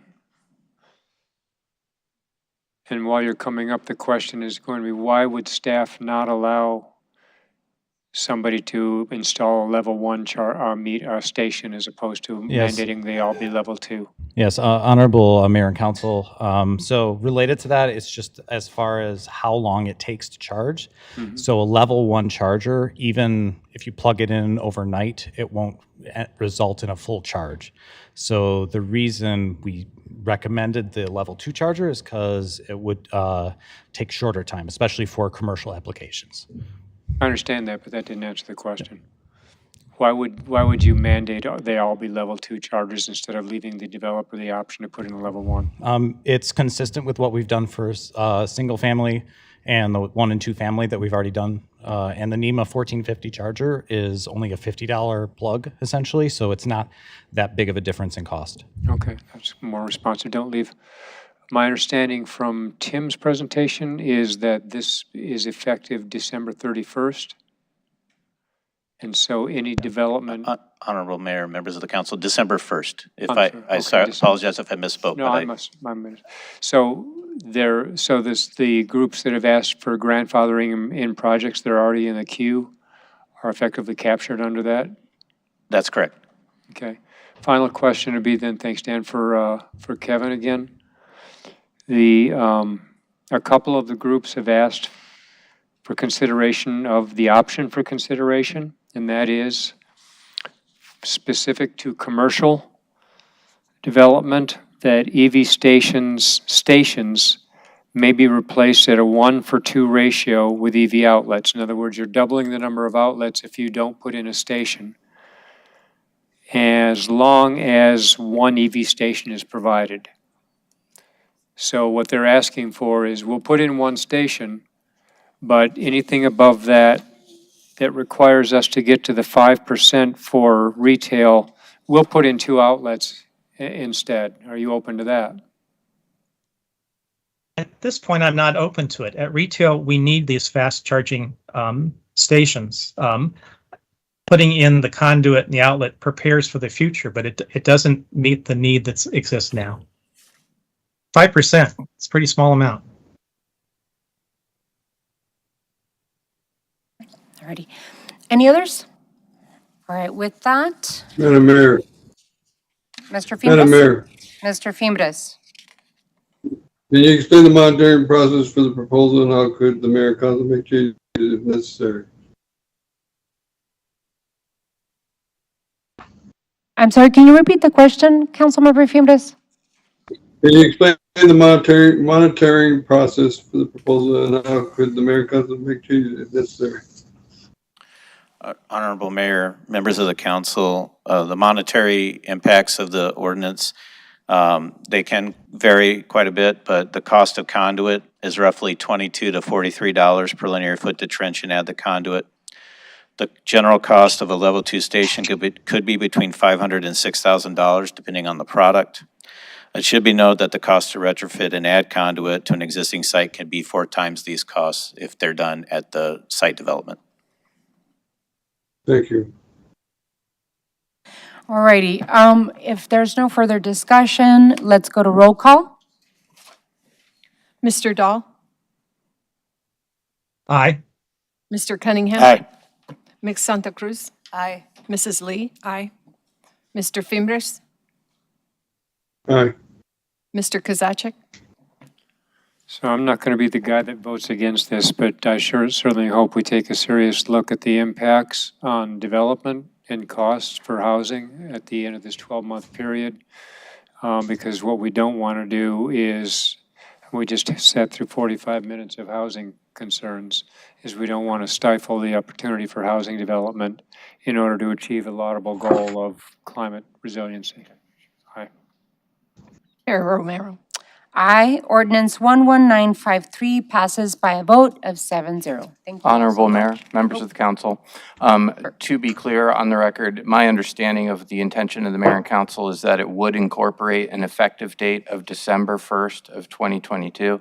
That was in the write-up, but was not in the ordinance itself. So I want to be clear about that. And so is that the intention of the motion maker? Yes. Okay. All right. Good. Yeah, and absent any disagreement with on that, I'm comfortable then making it clear on the record that we will conform the ordinance to provide an effective date of December 1st of 2022. We will also take the additional direction to staff to bring back the ordinance for a 1-year review, as mentioned at the beginning of the discussion. Thank you, Mr. Rankin. Alrighty, we move on to item 10. Thank you all so much for your participation. Thank you for your hard work to staff. Good job. Item 10. Adjournment.